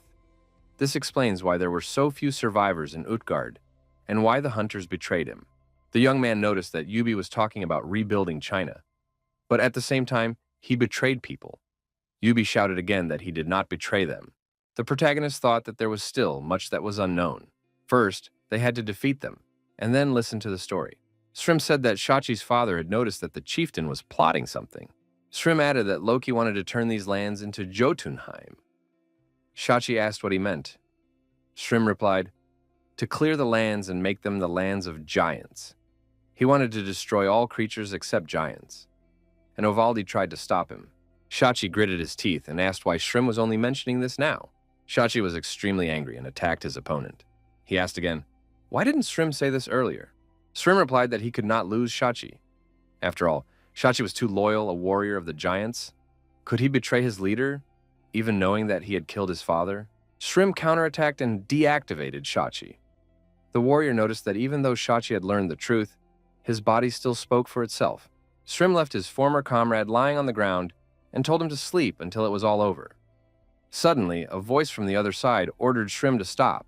Lee Junkyung appeared nearby with a fiery spear in his hand. Shrim said that this was getting interesting. The giant decided that this special man was now more dangerous than Shachi. He was as dangerous as Loki. Shrim thought he was saving his strength for the battle with the king, but now, apparently, there was nothing he could do. Lee Junkyung raised his spear, raised his hands, and said he was surrendering. Yubi and all the wounded received packets of potion to help them recover. Lee Junkyung suggested they drink them. The young man declared that he no longer had any reason to fight. The protagonist thought that Commander Utgard was now deactivated and unconscious. The hero also understood why people had chosen the side of the Nars. Lee Junkyung added that now he, a simple mercenary, was leaving this battle. Shrim said that in that case it was wonderful. He accepted the surrender. Shrim's followers celebrated their victory. Shachi's followers were depressed by their defeat. Shrim said that now no one should fight anyone else. There was already enough blood and ice giants in this civil war. Lee Junkyung said he would follow their exploits and hoped they would not let him down. The giants and humans said they would advance towards Utgard and deal with King Loki. The protagonist did not understand what was going on, but the fallen angel was extremely dissatisfied. Perhaps this was because he heard the name of the king of Utgard, Loki. Shrim asked why this man had retreated. Lee Junkyung explained that, first and foremost, he was just a mercenary. If Shrim paid him well, then perhaps he could help. In Chang asked her companion if he was really all right. Lee Junkyung reminded the girl of what he had said from the beginning. Most of them are not on anyone's side. They had already achieved the goals they had set for themselves before coming to China. Hunters like those present here would help the people remaining in Utgard. Wasn't that the best outcome? The girl replied that she understood. The Nars attack went smoothly as most people lost the battle against the giant warriors. Because the Nars retained most of their strength, they easily penetrated the city. After Mr. Manhwa regained consciousness, Lee Junkyung asked the doctor if he was okay. Manhwa angrily asked if Lee Junkyung had been a traitor from the beginning. He had no idea. Lee Junkyung was surprised. What was the doctor talking about? They had discussed this topic before. Although it was a little late, the rescue team had arrived. Lee Junkyung turned to Mr. Yubi and asked him to gather Utgard's people. If they saw a way out, it would be worth leaving the fortress. The protagonist asked the doctor to go with these people and help them. If they had someone they trusted with them, gathering people would be no problem. Wonhwa thought that Lee Junkyung really wanted to help. The doctor said he didn't really understand what was going on, but he agreed. Lee Junkyung said that in that case, he would return to his duties as a mercenary. The doctor asked the protagonist how he was feeling. Lee Junkyung replied that he felt great. His appetite and sleep were excellent. He had even gained muscle mass. Wonhwa went with the hunters to gather people from all over Utgard. The doctor thought that Lee Junkyung should be careful because the king was very strong. However, Shrim and his men arrived at the throne room to see the king. The king asked how a dirty traitor dared to enter the castle. Shrim replied that now it was Utgard Loki's turn. Shrim declared that Loki should have dealt with him when he had the chance. Lee Junkyung thought that this giant was calm, despite the 100 opponents in front of him. The king's aura was very strong. Probably not everything is known about him. Shrim asked if Loki regretted not being able to deal with him, as he had with Ovaldi. Loki said he knew that Ovaldi was the reason for Shrim's betrayal. Shrim became angry and was ready to pounce on the king at any moment. Loki said that it looked quite good. At that moment, the crypt in the throne room shook. The lid of the crypt burst open, and a red giant with glowing eyes appeared. His face showed complete determination. There were many such crypts, and from each one jumped out a similar giant. Within minutes, an entire army of these red-skinned giants appeared before Loki. Lee Junkyung thought that these were real giants without self-awareness, like the ones he had encountered here for the first time. He gloated and smiled. Now, he no longer felt vulnerable. Shrim cursed loudly. How dare this scoundrel treat them this way? Lee Junkyung had heard that most of the giants had died from an infectious disease. Was that not the case? They were simply on a different level than those the young man had seen in the world of ice. They were too strong. They had no consciousness. And when they fell into a frenzy of destruction, they became obedient to the king. Lee Junkyung thought that the pieces of the puzzle had finally fallen into place. The king sacrificed his own people to create such an army. Loki said he needed an army that obeyed only him. These giants became that army. This is the highest reward. Loki ordered his loyal soldiers to tear the rebel apart. Shrim was thrown back with a single blow and flew to the side, breaking through the castle roof. The giants, without self-awareness, rushed to carry out the orders. The warriors were frightened. What should they do now, since even Shrim was gone? However, Shrim survived, and overcoming obstacles, began to return. Shrim shouted that the Nars should not be afraid, and should put up a worthy resistance. The warriors rejoiced that their leader had returned, and rushed into the attack. In Chang traditionally did not understand what was happening. The young man explained that the local king needed a personal army, so he had localized some giants for this purpose. Zhong and Cheng was surprised. Had Loki really destroyed his own people and conducted experiments on them? Lee Junkyung admitted that he was a mad king who saw people only as tools. He was a real monster. Lee Junkyung thought that the reassembled giants had no consciousness. That's why they attack like mad berserkers. If this continues, the Nars will definitely not win. Loki declared that he would tear all traitors apart so that others would not be tempted to follow suit. The protagonist charged his spear with mana and prepared to attack the king. The young man swung his spear and declared that he would destroy this king. Loki said that he had been watching this man and realized that his power surpassed that of the others. The king also prepared for battle.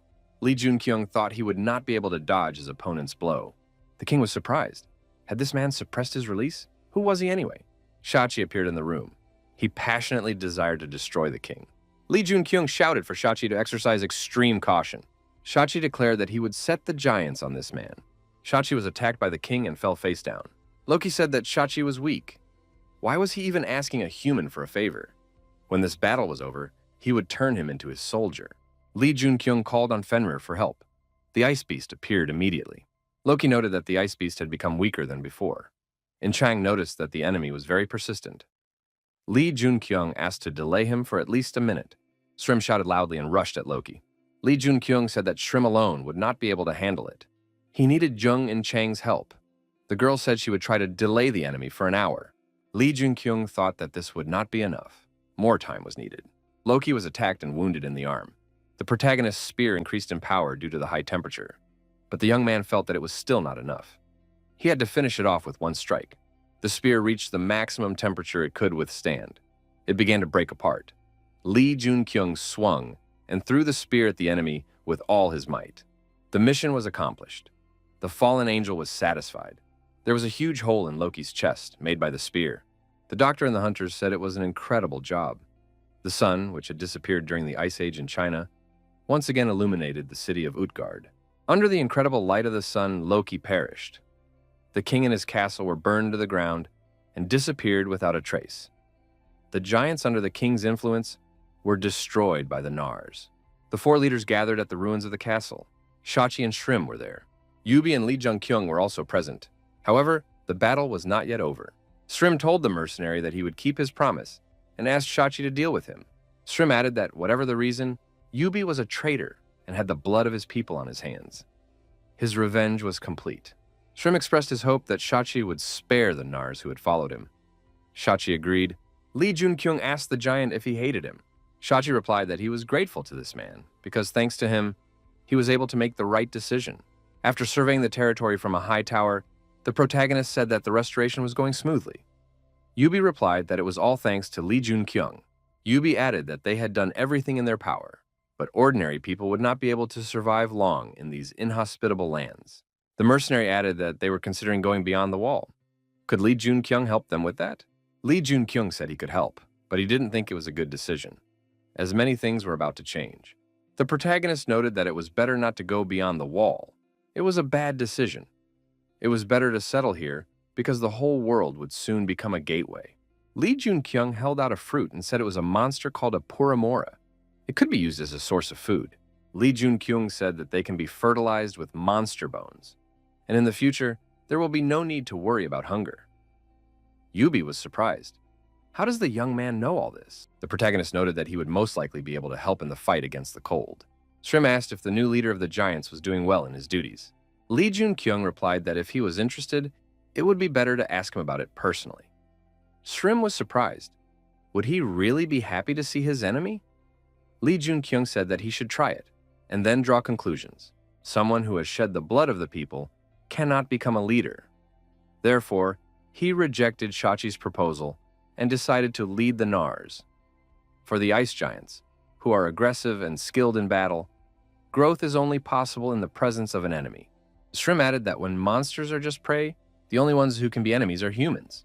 Lee Junkyung suggested that because of their attention to humans, there would be heavy losses on both sides in the future when they became enemies. Lee Junkyung said that the reason he was here was to learn from the giants. Shrim replied that if that was what Loft Loki wanted, he would give it to the man. After all, he was the one who saved the giants. Lee Junkyung asked who Loft Loki was. Shrim explained that in the ancient language of the giants, it meant the one who destroyed Loki. The young man said he would like to learn the technique of release. Shrim said he could grant this request, but he wasn't sure if it was possible.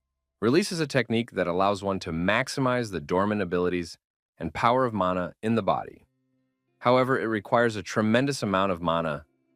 Without the physiology of giants, who have enough mana to sustain their bodies, others are unable to learn this technique. Sachi looked away and wondered in surprise, what kind of enormous amount of mana is that? Could it be Lee Junkyung? In Chang noticed that Li Junkyung made her wonder. Was he really human? The protagonist, now possessing a large amount of concentrated mana, got what he wanted from the giants. He was sure that he had more mana than Shrim. From a nearby hill with a bird's-eye view, our hero looked out over snow-covered Utgard. The mission was accomplished. Loki turned out to be a foolish king who used his own people in experiments to create an army. The famous villain used the knowledge of Chinese hunters to turn the giants into mindless machines of destruction. Li Junkyung wondered how the king had made the giants obey his orders and gained complete control over them. Based on the words of Shrim and Shachi, the king was an amazing warrior. But he was not the type to do such a thing alone, which meant that someone had helped him. The intruders who came to the giant's fortress did nothing and simply left. It seemed that any stranger who appeared here could be the Demon King. But if it wasn't him, then who was it? Li Junkyung wondered if this person could be the stranger in the black hood. Who was he really, and what did he want to achieve? Zhong and Chang told the hero that the people were holding a festival. Why not go there? Without waiting for an answer, the girl grabbed Li Junkyung's hand and pulled him along. She said they were already waiting for them. The young people came to the center and looked around. Now it was clear how people lived here. Things might not be very good, but isn't life itself complicated? We should be grateful just to be alive. In Chang said it was a wonderful sight. Besides, the festival was taking place near the gate. Li Junkyung noted that this gave him hope. The young man suggested that his companion finish participating in the festival. The protagonist climbed onto a hill, an improvised pedestal. People wondered, who is this? Could it be the one who defeated the king of the giants? Loft Loki, as the giants called him. Li Junkyung initiated an increase in the flow of mana, increasing the level and amount of magical power. The young man was literally covered in fire. The entire population in the vicinity moved to the square to see Loft Loki. Shrim said that this man was truly amazing. Li Junkyung raised his hand to the sky and sent concentrated energy in the right direction. The locals were surprised to see that the sun had appeared. Was a human being capable of such a thing? The magical power concentrated, forming a core. Thanks to the dragon bloodstone, a weak dragon heart was formed, an unimaginable achievement. Yubi asked if Li Junkyung was ready to leave. He received an affirmative answer and added that he had infused warmth into all the supports outside the settlement. Using the magical power of infusion, which he had studied by observing Park Ji-hyun, he also applied the protective magic of Merlin's necklace, stopping the flames from spreading. As long as the supports did not break, the flames would remain stable. Yubi wondered if it was really necessary to go. He was upset that he had not yet been able to repay his debt. Li Junkyung reassured him, noting that they would see each other again. The protagonist successfully jumped off the observation tower and found himself in front of In Chang. The girl called him the one who raised the sun. He had finally arrived. The young man said that now there was no need to worry about the people. He made sure that they could keep themselves warm, even after he left. Li Junkyung thought that this girl was truly very kind. Li Junkyung turned to Fenrir again with the same request. A moment later, a huge ice beast appeared before the travelers. Li Junkyung expressed his hope that the next time they met, he would be better. Yubi truly believed that they would meet again. Night fell while the young people were still on the road. They had to spend the night in the snowy terrain. Fenrir and Gons slept comfortably in their sleeping bags, while Li Junkyung and In Chang had a leisurely conversation by the campfire. In Chang said that it had been stressful, although the trip had not been so bad. The young man admitted that after such a difficult journey, he did not want to repeat it again. In Chang noted that she hadn't heard him joke around in a long time. Gons got out of his sleeping bag and said that he liked it too. Li Junkyung asked seriously how her internal cultivation training was going. He had warned her earlier that it would not be easy. In Chang reported that she had found a clue for internal cultivation and the flow of mana. The young man said that she needed to hurry. Li Junkyung added that there was little time left. Even now, the dragon's heart, located not far from his own, continued to charge. Although he did not want it to, it continued to saturate his magical power, increasing his development. Everyone was becoming stronger without even realizing it, a sign that everything would soon change. The young man thought that everyone was indeed becoming stronger, even monsters. The whole world was changing. The saturation of China with mana was only the beginning. In Chang turned her attention to the top of the mountain. Mount Paektu was burning. Bloodthirsty monsters took advantage of the situation and approached the burning settlement. Peaceful residents fled, while armed hunters prepared to fight back. The monsters fell under the hot hand and were destroyed by the brave hunters. However, this was only the beginning. The hunters noted that all the peaceful citizens had managed to get to safety. Now they could descend from Mount Pectison. A huge giant appeared before the hunters. Something was wrong with him. He was emitting a huge concentration of mana. The hunter assumed that they would have to risk their lives. Suddenly, Fenrir, a huge snow beast, appeared in front of the giant. The hunter saw the beast and realized who could help them. Lee Jun-kyung appeared nearby with his friends and asked if everything was okay. The hunter sincerely thanked him for his help. Lee Jun-kyung asked where the Mountain King and the female bear were now. He did not sense their presence.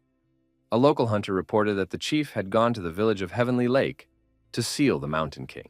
Lee Jun-kyung asked In Chang to take care of this place together with the doctor. At that time, the bear woman was at the appointed place in front of the Mountain King. The Mountain King was displeased. The tiger roared loudly and behaved irritably. The girl said she couldn't stand to watch it anymore. The girl said that the Mountain King was like a father to her, having grown up without parents. She couldn't hurt him. The big beast did not want to listen to explanations. He had a completely different goal. The girl suggested that the Mountain King destroy her instead, and threw the sword on the ground. She said it was time to end it, and that she was too tired. The tiger flew into a rage, his eyes lit up, and he roared loudly. Suddenly, Lee Jun-kyung appeared between the girl and the beast. The young man asked if everything was all right. Without waiting for an answer, the protagonist picked up the girl and moved her to a safe place. Once they were in a safe area, he put the girl down and asked what had happened to her appearance and what had happened in general. Eungnyo said that the man in black was to blame for everything. After he made contact with the Mountain King, Mount Pectisan took on this appearance. Lee Jun-kyung immediately understood who she was talking about. It was the man in the black hood. Eungnyo noted that it had been several days since his disappearance. She believed that the Mountain King had become like this because of this man. Lee Jun-kyung suggested pacifying the Mountain King first. Eungnyo said that they would not be able to do that, as they had already tried everything.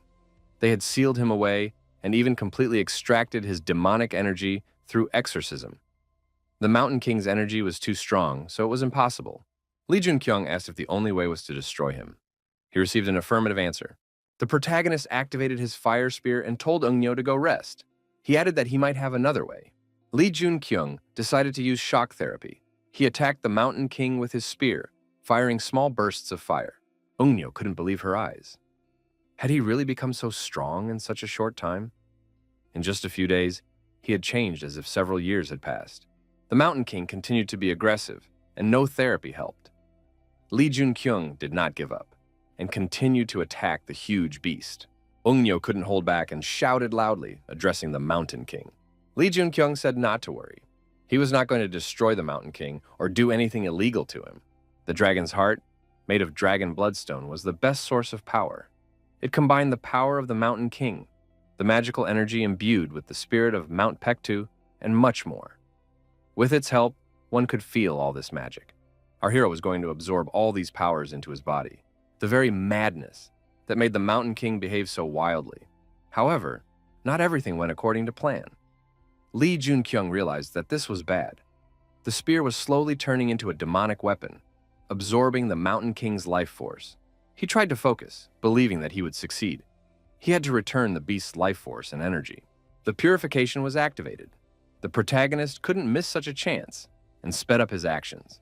The beast was immobilized and lay on the ground. The young man thought he had done it. Eungnyo screamed loudly and rushed to the tiger. With tears in her eyes, she cried out that she would cure the mountain beast. It just took a little patience. She begged the king not to fall asleep and to open his eyes. Time passed, but nothing changed. Eungnyo continued to cry and ask for forgiveness. A doctor appeared nearby, having rushed here on a huge ice beast. The doctor was relieved, thinking he had not arrived too late. After a while, the protagonist stood before the seated Mountain King. He noted that the king had regained consciousness, but despite being freed from his madness, the beast was still losing strength, and it seemed that this was irreversible. Lee Jun-kyung wondered who this man in dark clothes really was, and why he had done such a thing to the king of the mountain. Our hero could not understand why a mystical creature like the Mountain King had met such a suspicious man and accepted his power. The tiger said he would tell everything in no hurry, and asked if everything was okay with Eungnyo. Lee Jun-kyung replied that the girl was fine, but she was very tired, worrying about the king. The doctor said that he had taken care of the Mountain King's external wounds, but the internal damage was too serious, and any further treatment would be pointless. The beast told his interlocutor that he would indeed die soon. Would the man keep his earlier promise to take Ungnyo with him? The beast told him about a man in a dark hood. Despite his sinister appearance, he had a familiar power. This man did not come to him. The beast himself approached him in the village of Heavenly Lake. He stood motionless, watching the village. The Lord of the Mountain said that he slowly approached this man.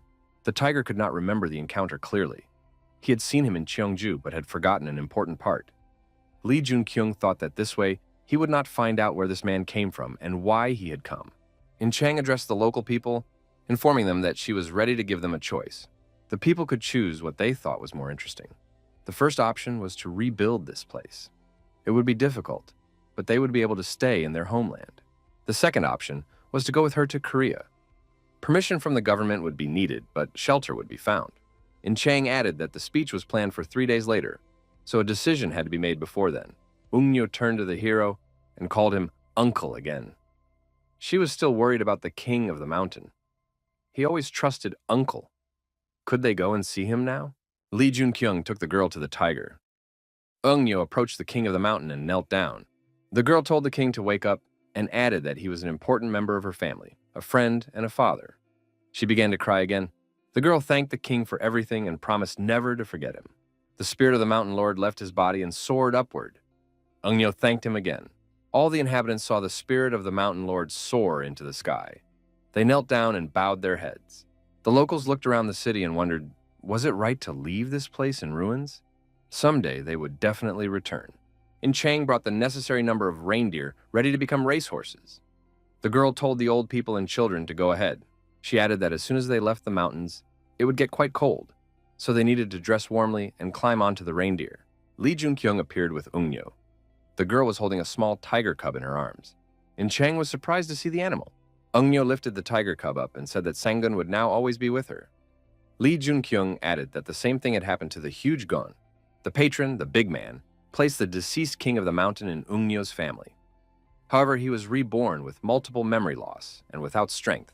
Lee Jun-kyung told his companion that they would soon return to Korea. The girl was already happy at the mere thought of it. In Chang asked what their plans were after their return. Lee Jun-kyung said that there was a lot to do, and a new glowing sword appeared in his hand. In Chang asked with interest what kind of weapon it was, because its magical mana was incredible. Lee Jun-kyung thought that Ungnyo had done a good job. He added that it was a real gift, and Chang felt sad she didn't have such a gift. She asked again what they would do after they returned. The girl wondered if Lee Jun-kyung was going to give gifts to some secret girlfriend. The young man was surprised by his companion's reaction and wondered what she was thinking. The residents of Mount Paktu stopped on the snow-covered surface, looking hesitantly at the wall in front of them. Lee Jun-kyung boldly approached the wall, following a specific algorithm of actions. The protagonist remembered that he had promised to open this wall in a month. A little more time had passed. Lee Jun-kyung used his unique abilities and pressed against the wall. He thought he had progressed much further than he had expected, so he would manage without outside help. His current actions were not enough. He had to activate the flow of mana and use the dragon's heart, which had absorbed the powers of the Mountain King. There were changes on the northern front. The guards on the watchtower observed the territory with the naked eye. The guard noted that this had not been common lately. After that man went to the front, they rarely saw monsters. His colleague said that if we're talking about the loser, then it's probably just a coincidence, although it was possible that he had indeed gotten rid of all the monsters in the northern region. His colleague added that even if he was an outsider, it would be impossible to repeat such a feat. Other heroes had tried to do so in the past. The sentry suddenly called his colleague to look in the right direction. Observers noted that the barrier was changing. The structure and outer contours of the barrier were indeed undergoing changes. What would this lead to? After returning, In Chang happily drank a cup of hot coffee and thought, has it always been this delicious? The guard informed the young people that their companions were in the neighboring auditorium. But who were they? Lee Jun-kyung responsibly stated that they were trustworthy survivors from the northern region of the country. The protagonist added that all these people were indeed hunters. Ungnyo and Yubi told their people to be patient. It would be quite comfortable here now. Lee Jun-kyung looked at Ungnyo and thought that the curse probably hadn't reached its final stage yet. The energy of the curse, which gave her strength and turned her into a child, no longer worked here. Lee Jun-kyung asked Ungnyo if she could spare him a few minutes. The protagonist told the people that he would steal her for a few minutes. Lee Jun-kyung took the girl aside and explained that the curse had been cleansed. which is why her appearance had changed. The young man decided to check the condition of her body with the help of the mana flow. The girl was immobilized, and the flow of mana was passed through her. Eunyo was indignant. "What are you doing?" Lee Junkyung noted with surprise that she had become weaker. Eunyo did not believe him and decided to check for herself. She immobilized her body again, closed her eyes, and increased the circulation of mana throughout her body. The girl admitted that she had indeed become weaker. But how was this possible? Lee Junkyung suggested that she was only strong in the vicinity of Mount Pektasan, where she controlled her energy. That was why she looked like a small child near the mountain. The young man said there was no reason to worry. He was a hunter and could help. Eunyo asked what exactly he wanted to talk to her about. Lee Junkyung said that representatives of the government and the association would find her soon. They would have many questions for her and the people of Cheonji. He added that her people were much stronger than expected. If all these people were accepted into the association, everyone would be happy. The problem, however, was not that. Eunyo asked if the problem was whether they should be trusted. Lee Junkyung agreed. There was a risk of being expelled from the country or signing an unfair contract with the government or the association. The young man knew that the president of the Asgard Association, Jang Hyojin, would most likely come in person to take control of their power. Lee Junkyung said he wanted to offer them a good option, but the choice would be theirs. A white SUV parked near the building. A young man wearing dark glasses got out, greeted Lee Junkyung, and said it had been a long time. He welcomed the young man back. Lee Junkyung admitted that he hadn't seen him since their school days. The man in glasses said he was impressed by Lee Junkyung's actions. He had successfully completed a dangerous mission, returned safe and sound, and brought back the surviving northerners, who turned out to be hunters. Lee Junkyung thought that the association had approached them first. His interlocutor noted that there was a problem. Could these people be trusted? The president of the association wanted to offer them something. The young man thought that Asgard was finally making its move. The man with glasses added that the president wanted to sign contracts with all the hunters.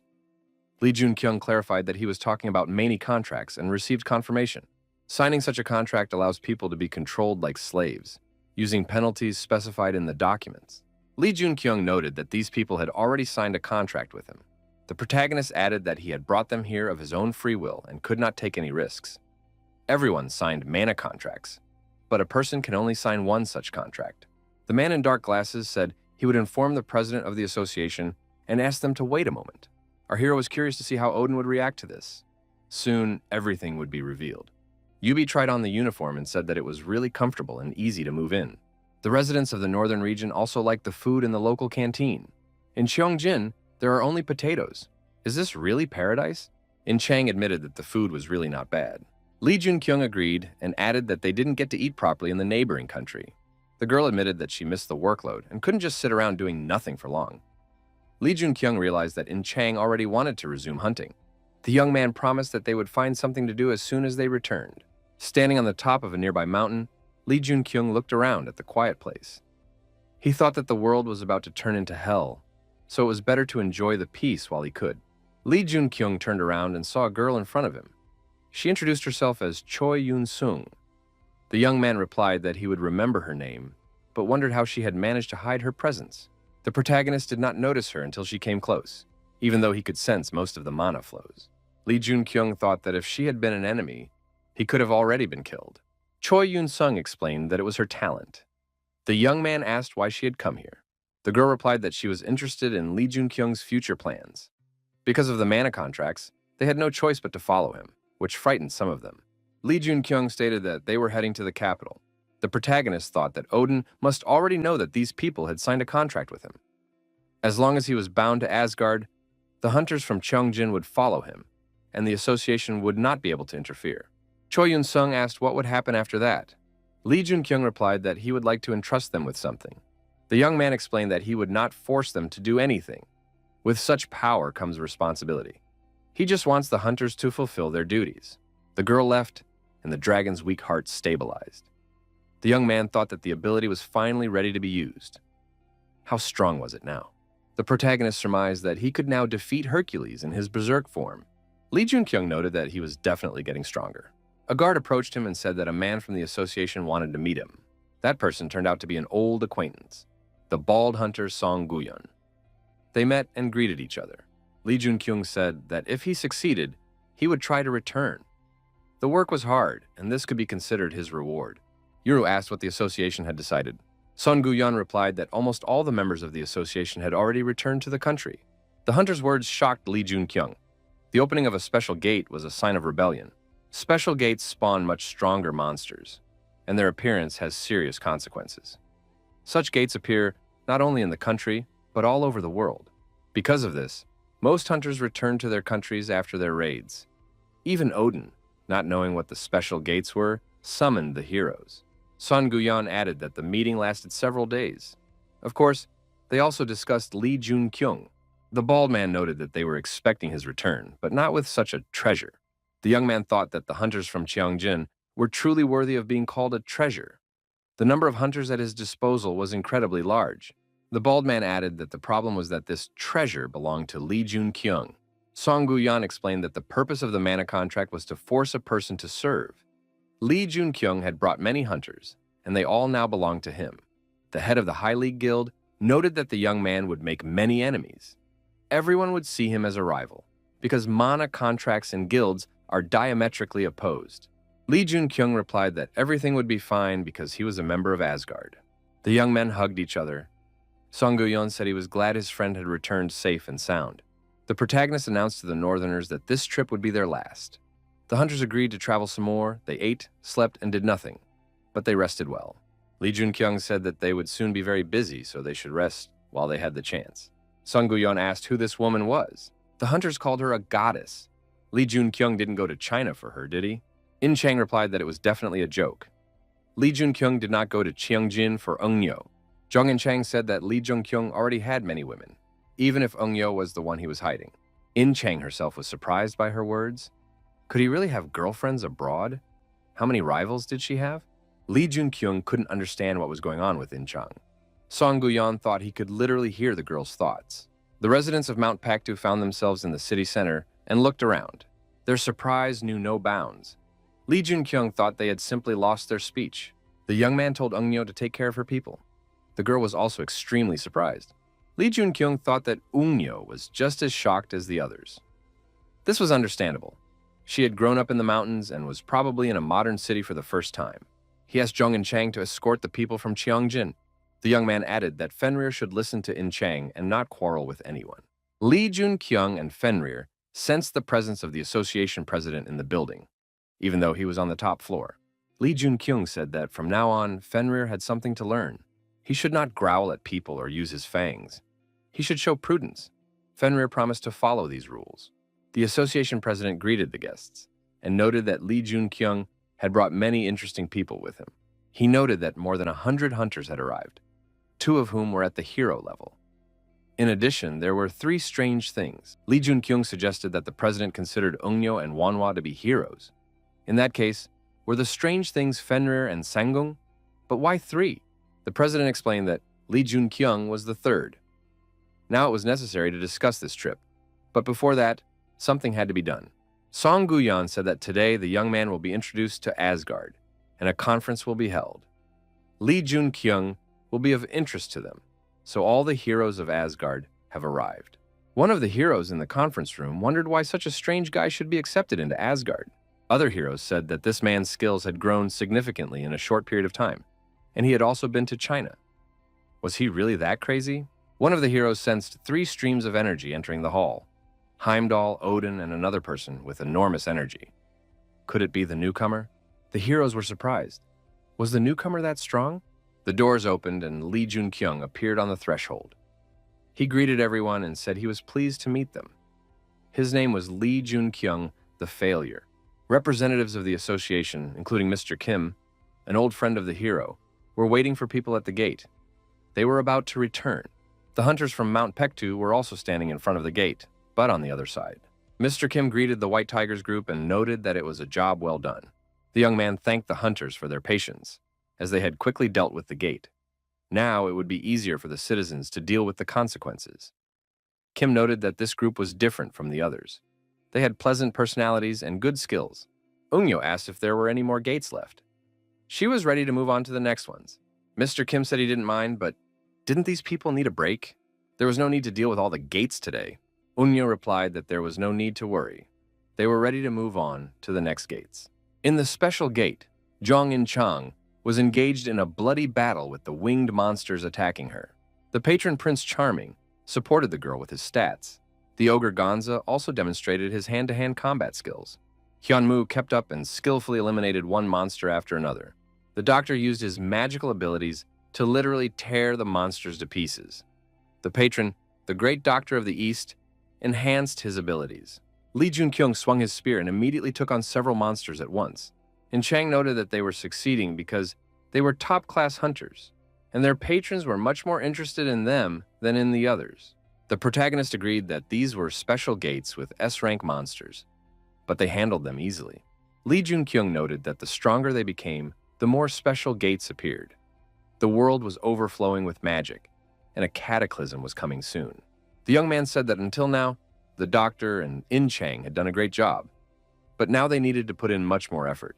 In Chang asked where Li Junkyung was going. Was he giving them a farewell gift before leaving?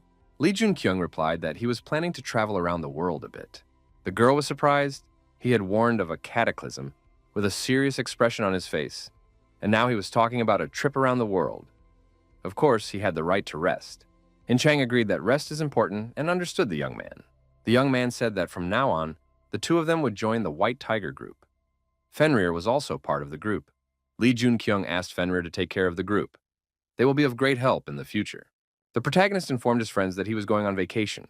However, this is his duty. As a man from the future, he simply has to do it. It's time to meet Odin. A few days later, the young man borrowed the right to use Bifrost from Songyun. The bald man reminded him to be careful. He did not expect Odin to approve of this. Li Junkyung said he had made a deal with him. He gave him what he valued most. Usually, Odin does not allow anyone to use Bifrost. However, Li Junkyung received permission because of the deal. The subject of the deal was the man in black. Upon returning from China, Li Junkyung told Odin something that differed from the information provided by the survivors. The young man told the president that someone called the man in black was planning something. He had turned China into a wasteland and destroyed a village on Heavenly Lake. This information was enough to spark Odin's interest in his search. The president said it was necessary to find out who this person was and what he was planning. Asgard would provide all the necessary support. This meant that the whole of Asgard would cooperate with the loser. When they met, the knight told the hero that he had been waiting for him. Li Junkyung replied that it was a great honor for him to meet the lone knight Lancelot. This was beyond all expectations. He thought they would send a simple manager from the council.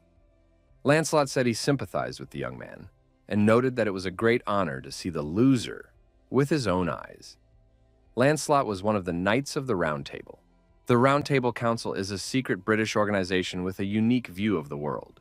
While other organizations manipulate humanity, claiming that people's lives depend on them, the Council of the Round Table remains on the sidelines and observes. They have power, but they do nothing. They are neither good nor evil.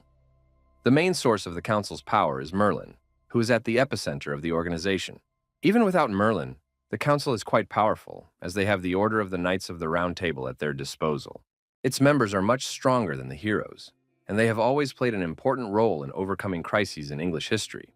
Lancelot said that Merlin herself is interested in Li Junkyung, and everyone is curious about who this loser is. Li Junkyung thought that Lancelot's gaze was full of hostility, probably because of Merlin. Lancelot was known for his love for Merlin, but she did not reciprocate his feelings, and their relationship was ruined. Lancelot was not a traitor or a bad person. He was just too dependent. Most of the council's questions were about Lancelot. Li Junkyung said he wanted to keep the promise he made to Merlin. He added that he had come to Merlin on an official visit and understood that Lancelot was trying to mentor him, but that he was crossing the line. If a knight is unaware of his own rudeness, does he have the right to call himself a knight? Lancelot became angry. How dare this man insult him? Li Junkyung thought that Merlin was most likely watching the situation. The only place she cannot see is the council's living quarters. The knight said he didn't know how bad the loser's reputation was, but he couldn't allow disrespect. Suddenly, Merlin appeared in the room and told Lancelot to stop, noting that he was being disrespectful to her guest. Lancelot became angry and challenged the loser to a duel. Merlin was outraged. What was Lancelot thinking? Li Junkyung agreed and suggested they go to the training hall. The knights were not surprised to see Lancelot again, but they had not seen such a fight in a long time. Lancelot, as usual, would probably win. Who was his opponent? Could it be the loser from Asgard? The opponents were already standing opposite each other in the training hall. Lancelot thought that his opponent also fought with a spear, but the loser's technique was much worse. He thanked those present for their attention to the duel. Li Junkyung asked in surprise, "Is Sir Lancelot a knight or a comedian? Judging by his actions, he looks like a comedian.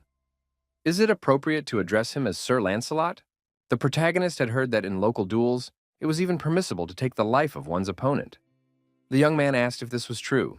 Lancelot confirmed this and added that in this duel, the young man's life was in danger. He was going to show mercy and not destroy the loser, but there was no reason to do so.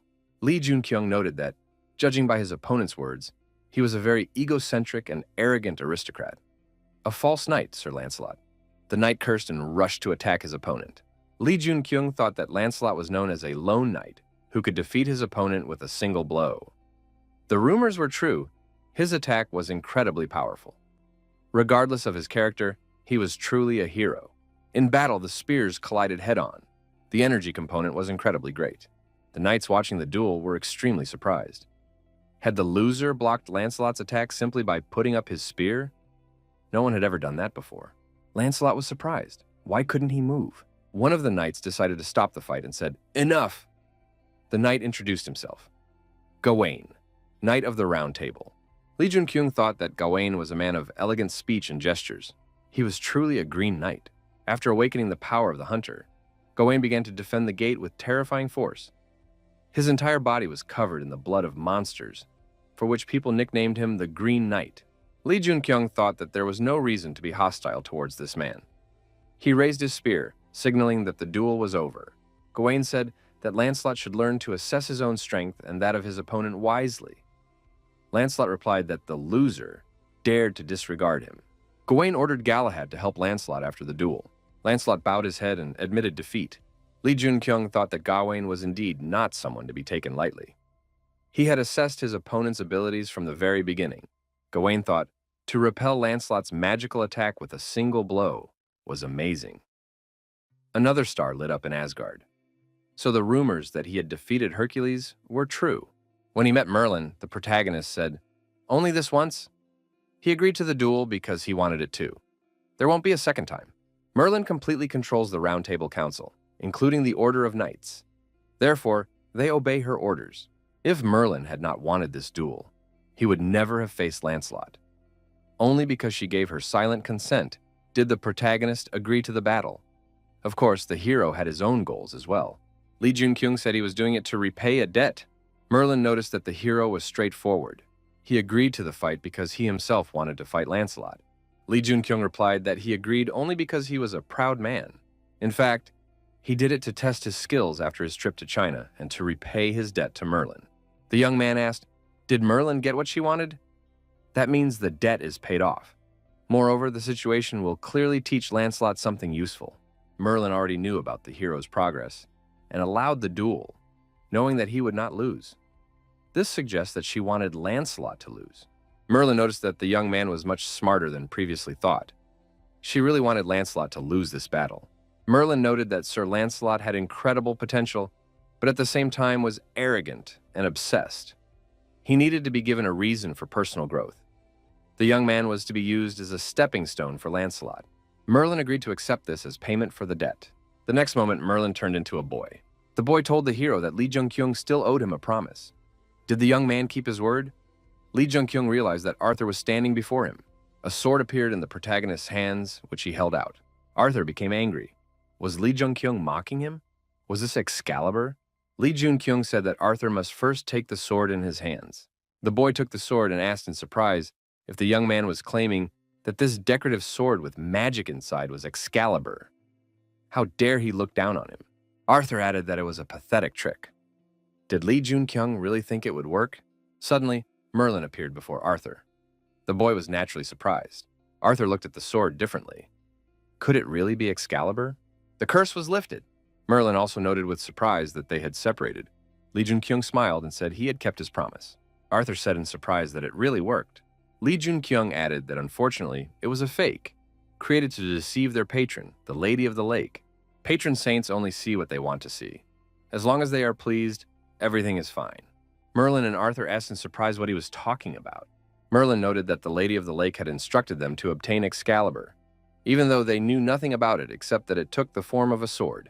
Merlin added that the young man knew about the existence of Excalibur and created something similar to deceive the patron. Li Junkyung confirmed this.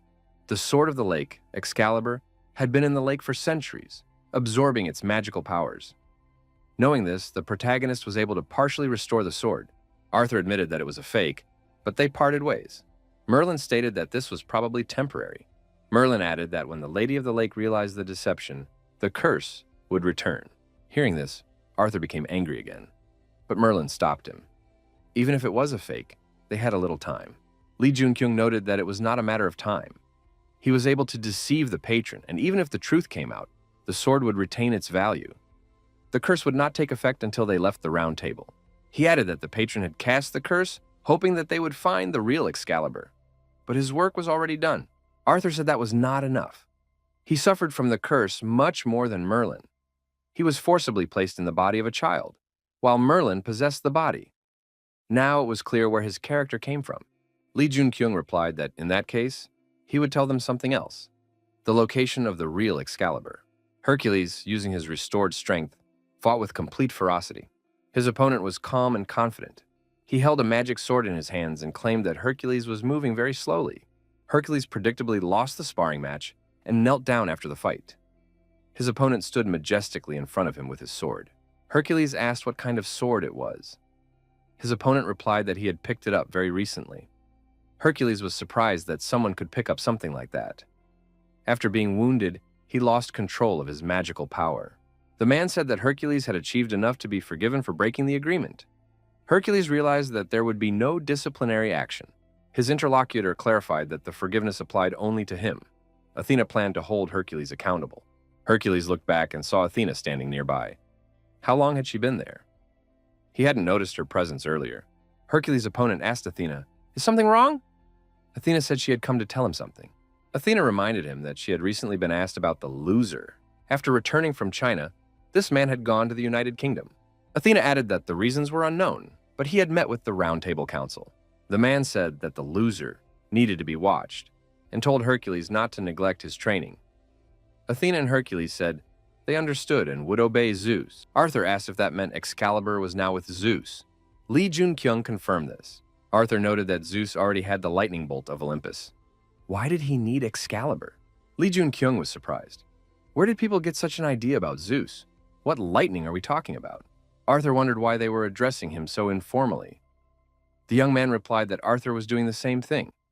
Was that really a problem? Arthur asked what they were going to do with Excalibur. Li Junkyung was surprised. Why was he being asked this question? He told them where the sword was, and they would have to figure it out for themselves. Arthur was indignant. He had promised them. Li Junkyung reminded him that he had been asked to find Excalibur, which could break the curse. The job was done. Moreover, he was waiting for payment for it. Arthur did not think that Zeus would agree to negotiate the transfer of Excalibur. Li Junkyung suggested that Merlin would be able to figure it out, as she was a very intelligent girl. Arthur asked what payment Li Junkyung wanted for his service. Li Junkyung thought that Merlin was currently in a meeting about the return of Excalibur. There was no point in explaining to Arthur, who knew nothing but power. The young man replied that he would tell him about it when Merlin returned. At that moment, Merlin appeared in the doorway and said that they were ready to hear their wishes. Li Junkyung said he wanted both Merlin and Arthur to survive. He needed their trust. They had to follow his instructions. If they agreed, the debt issue would be settled. Arthur was surprised. Why was Li Junkyung asking for two things to repay one debt? The young man replied, "Did Arthur want to die? In that case, it would be a shame." Merlin agreed but wanted an explanation. Li Junkyung stated that something important was about to happen. A special gate and strange mana. He was sure that Merlin and Arthur had sensed it too. Wasn't that why the Knights of the Round Table had been summoned? Merlin confirmed the assumption. The density of magical power is growing at a wild rate throughout Great Britain. It's all because of the special gate. Li Junkyung added that more such gates would appear in the future. Merlin asked if this was the important event the young man had mentioned. But what about the request for them to survive? The protagonist explained that the important event was the disappearance of all the special gates. It was necessary to prepare for this moment. At a remote training ground, Arthur said that he often trains here alone. Few of the council know about this place. He suggested starting training. It seems that Lee Jun-kyung has become stronger since their last meeting. Lee Jun-kyung agreed. He was very different from who he used to be. Our hero asked if Arthur had ever fought the guy with lightning. Arthur was surprised. How could he say such things just like that? Did he really want to die? Lee Jun-kyung said he was only interested in the answer. The answer was yes. Lee Jun-kyung declared that he would now launch a preemptive strike and rushed at his opponent, thrusting his spear forward. Arthur said it was too slow and dodged the attack.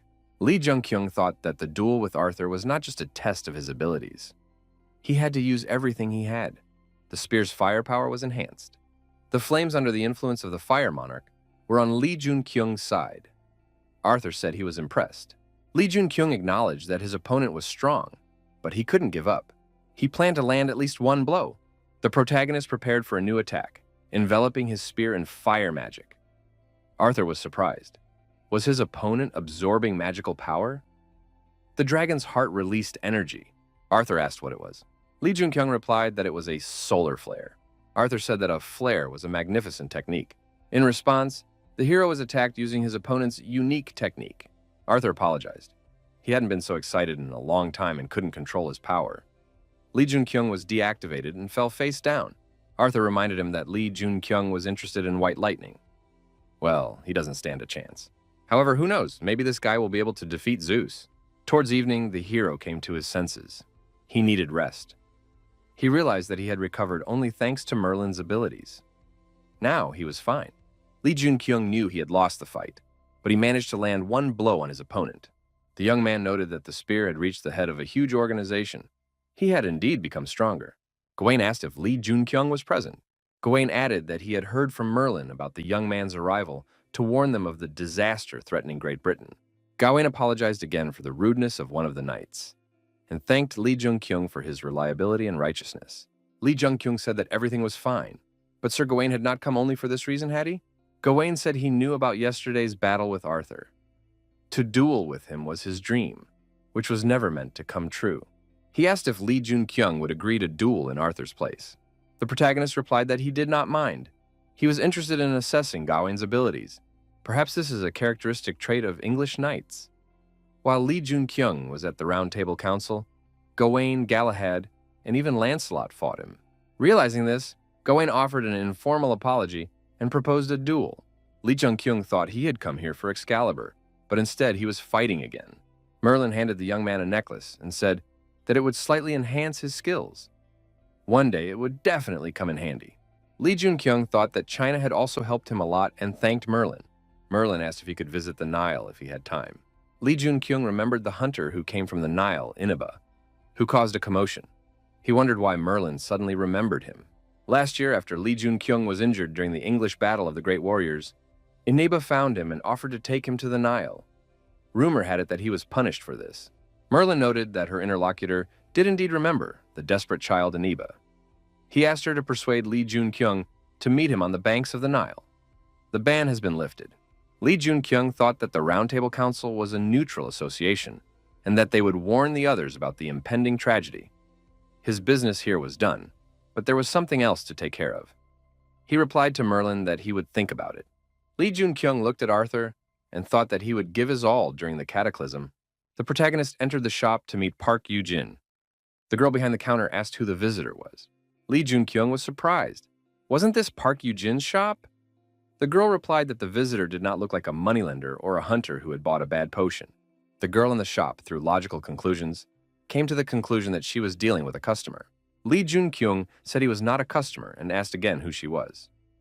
The girl replied that she was looking after the shop at Park Yu-jin's request. Yu-jin herself would not be coming here. The young man explained that he had come at the request of her older brother. The girl said that Park Yu-jin had told her about this young man. She asked her to convey something, namely, that Yu-jin had joined Olympus. Lee Jun-kyung thought that the past had changed again. Park Yu-jin wasn't supposed to join Olympus so early. What prompted her to do this? The young man thought it was all because of him. History continues to change. The protagonist took out his smartphone and called the necessary number. Zhong and Chang answered the call and asked what had happened. The girl was relaxing on the beach at the time. Lee Jun-kyung told her to get ready. The young man added that he needed In Chang to come there. Song Gu-yun will tell you more about everything. Everyone except the White Tigers must come to Egypt. In Chang said she didn't mind because she was bored sitting in one place. In Chang contacted Bald and informed him that she was in Egypt. Song Guyon was surprised. What was she doing there? In Chang said she had something to do. Song Guyon asked if it was related to the cataclysm. In Chang replied that it might be related to something worse. Heimdall said that a sudden transition there would cause many problems. Egypt was already unstable. In Chang's arrival would only exacerbate existing diplomatic difficulties. Li Junkyung stopped in the middle of the street in front of the armed men and raised his hands. The Egyptian asked why the Dark Horse had visited Egypt and what he knew. The Egyptian decided that he needed to ask for the help of an interpreter. 2 Egyptians with painted faces approached and said that the visitor should be left to them. They were representatives of the executive branch. Neil made his move. A young man approached our hero. He introduced himself as a representative of the Egyptian branch of the Korean Association. His name was Yoon Kyung-tae. It was an honor for him to meet the hero of Asgard. Yoon Kyung-tae added that he had been contacted by headquarters. They said that Lee Jun-kyung was expected to arrive today. Lee Jun-kyung thought it must be in Chang, and the others warned him. Everything was done quickly. The hero said he was aware of the rumors about the unstable situation in Egypt. What was really going on? Yoon Kyung-tae replied that Egypt was currently under the complete control of the Nile, divided into 3 arms. Memphis is in charge of politics. Hermopolis controls the business sector. Heliopolis keeps an eye on hunters and the association. They are fighting for power and constantly trying to seize each other's spheres of influence. Therefore, the situation in Egypt is currently very chaotic. Previously, Heliopolis had the most power, but after the incident with Horus, they ran into big problems. Lee Jun-kyung remembered that Ineb had mentioned being a member of Heliopolis. But what incident was he referring to? Yong-gyong-tae replied that it was not known for certain. Even their sources were unable to get to the bottom of the incident. However, it is known that it happened during an attack on the gate and led to tragedy. Lee Jun-kyung remembered Ineb's words that it was all because of the red ore. Lee Jun-kyung said that he would like to meet with the hunter first. The young man added that this hunter's name was Ineb, an Egyptian captain and a hunter of heroic rank. At the airport, our hero met In Chang and told her that they hadn't seen each other in a long time. The girl agreed and added that she had brought everyone here. Ogre Gonza, Fenrir, and even Dr. Wanhwa were present.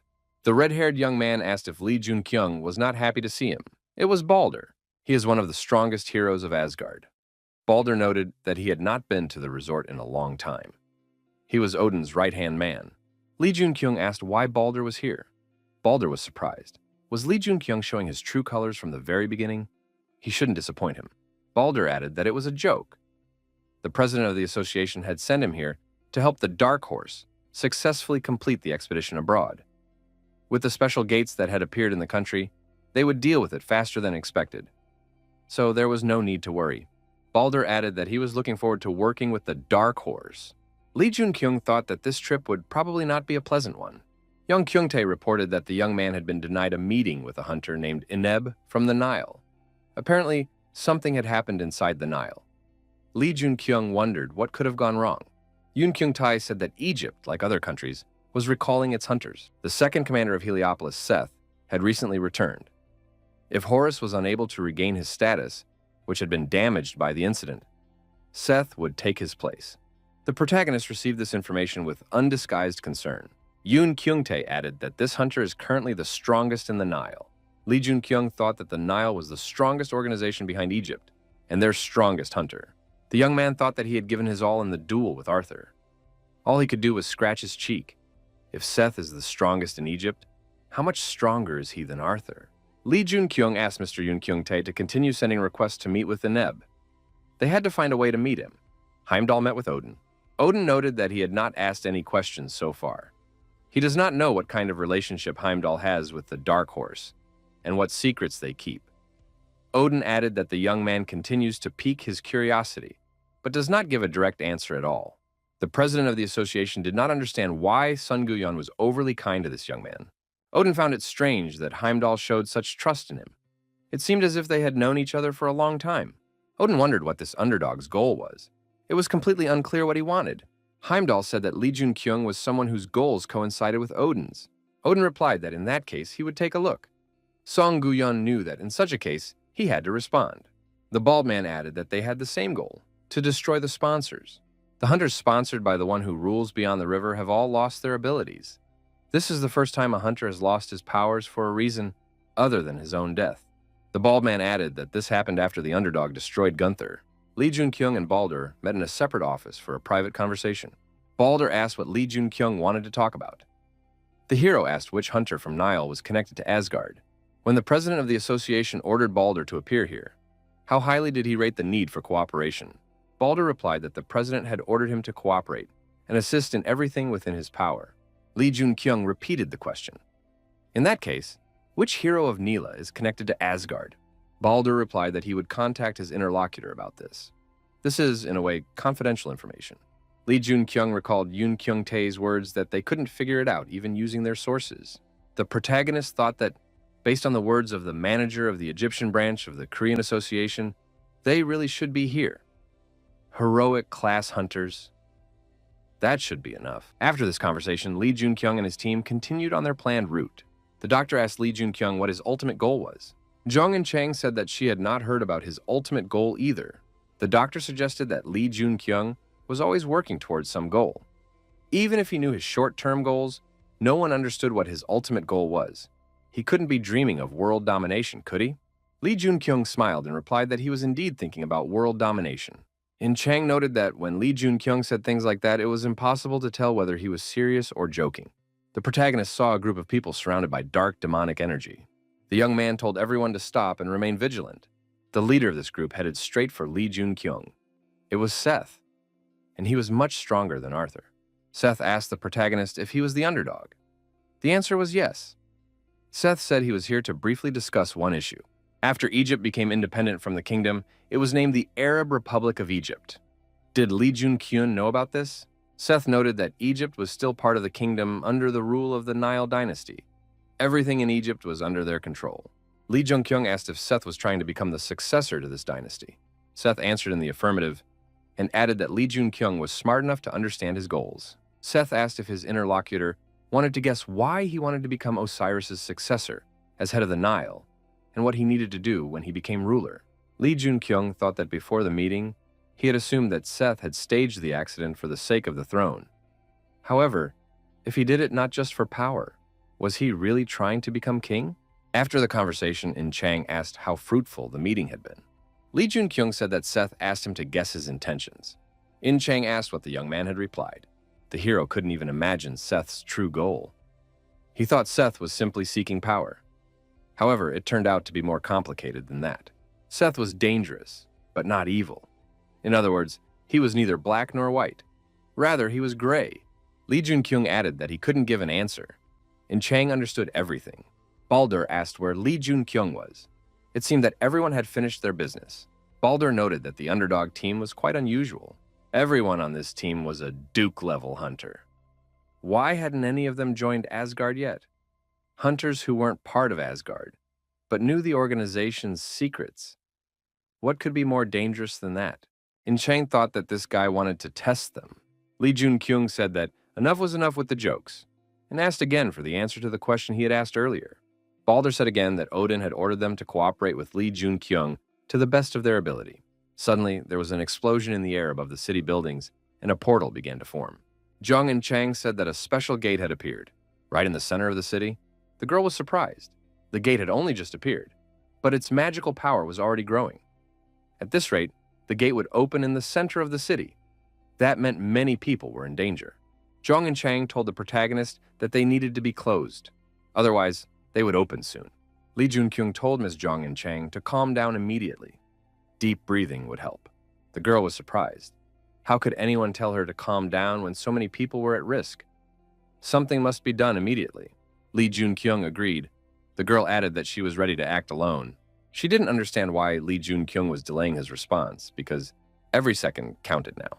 Jung and Chang looked up and saw that hunters were already heading for the gates. Seth was leading the resistance group. Lee Jun-kyung reminded the girl that this was Neil, and they had their own ways of dealing with such situations. However, what he saw came as a surprise to him. The young man did not think that Seth would appear in person. The special gate had already been cleared. As expected, they quickly dealt with these gates. It was obvious that the leader of the group had taken personal action. Even though these were special gates, they could not allow any damage. Lee Junkyung turned to In Chang. The girl asked the young man to stop joking with her. She already felt uncomfortable. Lee Junkyung, on the contrary, praised the girl. She behaved that way because she wanted to protect everyone. Strange sounds were heard coming from nearby. In Chang assumed that something might have happened and headed towards the source of the sounds. In Chang arrived at the scene and saw local hunters threatening a civilian. The girl asked what they were doing. The hunter was indignant. Did she really decide to talk to them in that tone? Lee Junkyung appeared nearby and asked what was going on. The hunters realized that he was the underdog. Was he speaking Arabic? The young man thought that Merlin's necklace had proven to be very useful. The hero asked what had happened, if these people had seized someone by force. A local hunter said that this was not a matter for a foreigner to interfere in. Lee Junkyung said that after seeing them attack a person, he couldn't just walk by. He was interested in what had happened. He noted that he would have to contact the association. It didn't matter why. A hunter had no right to attack an ordinary person. The local hunter said that in Egypt, the difference in strength between an ordinary person and a hunter is completely different. Here, hunters can punish ordinary people whenever they want, and they won't be punished for it. Suddenly, Seth appeared on the roof of the neighboring house. He said that Egypt also has its own laws. The local hunters were frightened when they saw Seth. Seth declared that hunters from the Nile could punish other hunters. This was followed by appropriate punishment, and all the hunters who had bullied the civilian were destroyed. In Chang asked if the hunter Seth was really a good person. Of course, he did it to save a person. But wasn't that going too far? Lee Junkyung thought that he was going to save the man without caring about the influence of the Nile. Seth must have understood that too. However, he still destroyed hunters who should not have died. Jong and Chong asked again if Lee Junkyung was sure that Seth was a good person. The young man replied that he didn't know. Ineb appeared nearby and said that they hadn't seen each other in a long time. The protagonist asked who the girl next to him was. His companion replied that her name was Lamia. Her pseudonym was Bastet. The hero thought he wanted to meet with Ineb alone. However, as expected, Neil and Asgard were watching them closely. Ineb asked why Lee Junkyung wanted to meet him. The young man replied that he wanted to meet for no reason. The protagonist then announced that he had set up a mode in which only Mr. Ineb could hear him. If Ineb wanted to say something, he had to give a positive response, and vice versa. Ineb was surprised. Could this man really use magic? He said that he also wanted to meet Lee Junkyung. Lee Junkyung noticed that Ineb had lost a lot of weight. Was he being fed well? In a secret conversation, the young man said that he had come here because of the red ore. Was it connected to the power of Hercules?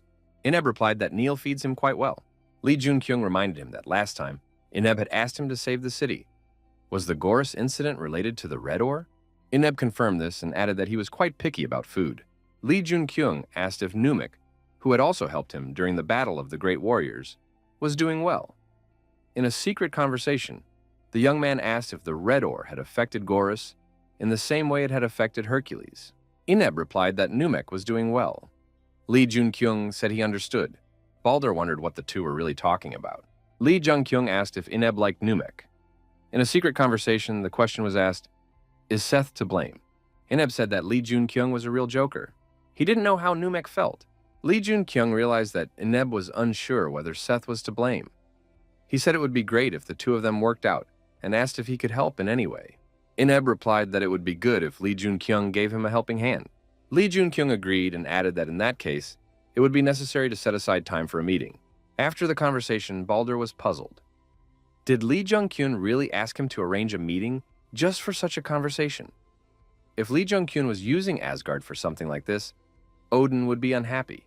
Lee Junkyung asked if Odin was not a consistent person. The protagonist added that Odin would be satisfied later.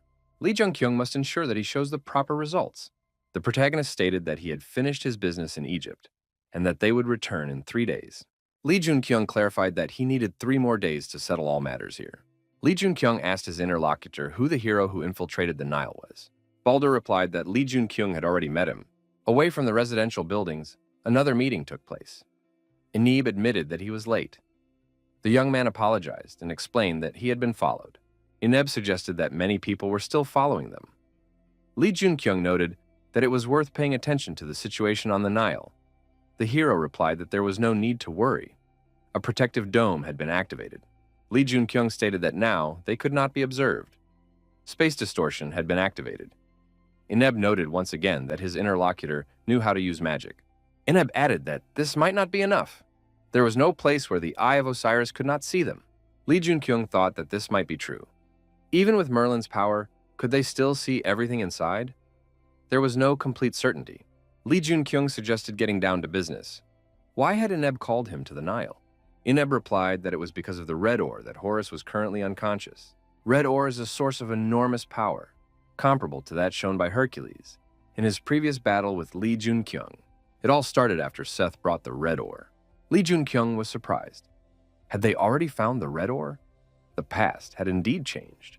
This mysterious object significantly increases the monster's power and demonstrates a staggering level of enhancement. Everyone began to study the red ore, conducting numerous experiments. The research was successful, and they managed to increase the rate of enhancement several times over. However, the problem was that it was impossible to control this power.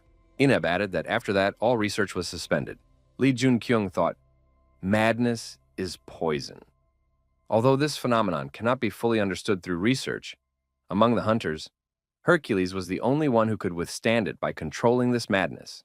Eneb stated that Horus personally participated in the red ore experiments as a test subject. The successor to a large organization used himself as a test subject. Lee Junkyung asked if this was the same incident. Eneb confirmed it.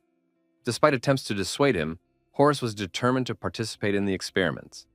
Lee Junkyung asked why Horus was trying to obtain the power of red ore. Eneb replied that it was all because of Set.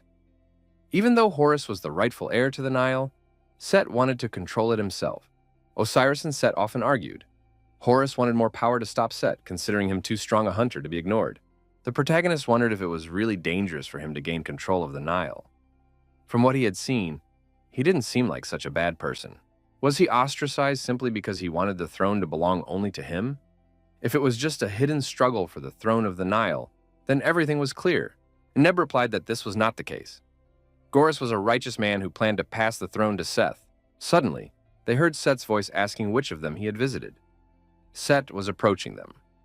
Lee Junkyung thought that Set had been following Eneb, but Merlin's barrier was still in effect. Lee Junkyung said that Seth had been there from the beginning. Seth apologized for accidentally overhearing them and added that he wanted to ask something. Seth said he knew that Gorus had tried to pass the throne on to him. Nevertheless, he was still trying to take control of this dangerous power in order to control it. But why? Eneb replied that Gorus had said that someone was controlling Eneb. Seth asked how many people had heard this. Eneb replied that only he had. Seth said he didn't believe that. Eneb added that he had mentioned this before the experiments with the red ore. Perhaps Gorus had already told someone else, but he did not know. Lee Junkyung thought that Seth had been relaxed all this time, but now he was acting anxious. It seemed that Gorus was right. Lee Junkyung said it would be better if Eneb returned now. As for Gorus's treatment, the protagonist said he would think about it. He couldn't guarantee the outcome, so it was best not to get one's hopes up. Seth also told Eneb to return. The young man replied that he would follow this order. Lee Junkyung thought that if Eneb had already made up his mind, it would be impossible to stop him. Seth said there was something they needed to talk about. He added that he had been watching Lee Junkyung. The young man replied that he knew about it, but did not suspect that Seth would be so close, and asked if Asgard was behind him. Lee Junkyung remembered Baldur's words that he had already met with a spy. Since Seth wants to take the throne, it is quite possible that he is working with Asgard to achieve this. Seth said that Lee Junkyung was not wrong. However, the young man was not entirely right either. Seth added that he was not a spy, they were just helping each other. Lee Junkyung replied that these were quite shocking statements. But who is behind Seth? Who controls him from the shadows? Seth agreed that the rumors are true and noted that Lee Junkyung is indeed brave. Lee Junkyung thought that Seth was working with Asgard. One can only judge by the way he holds his sword.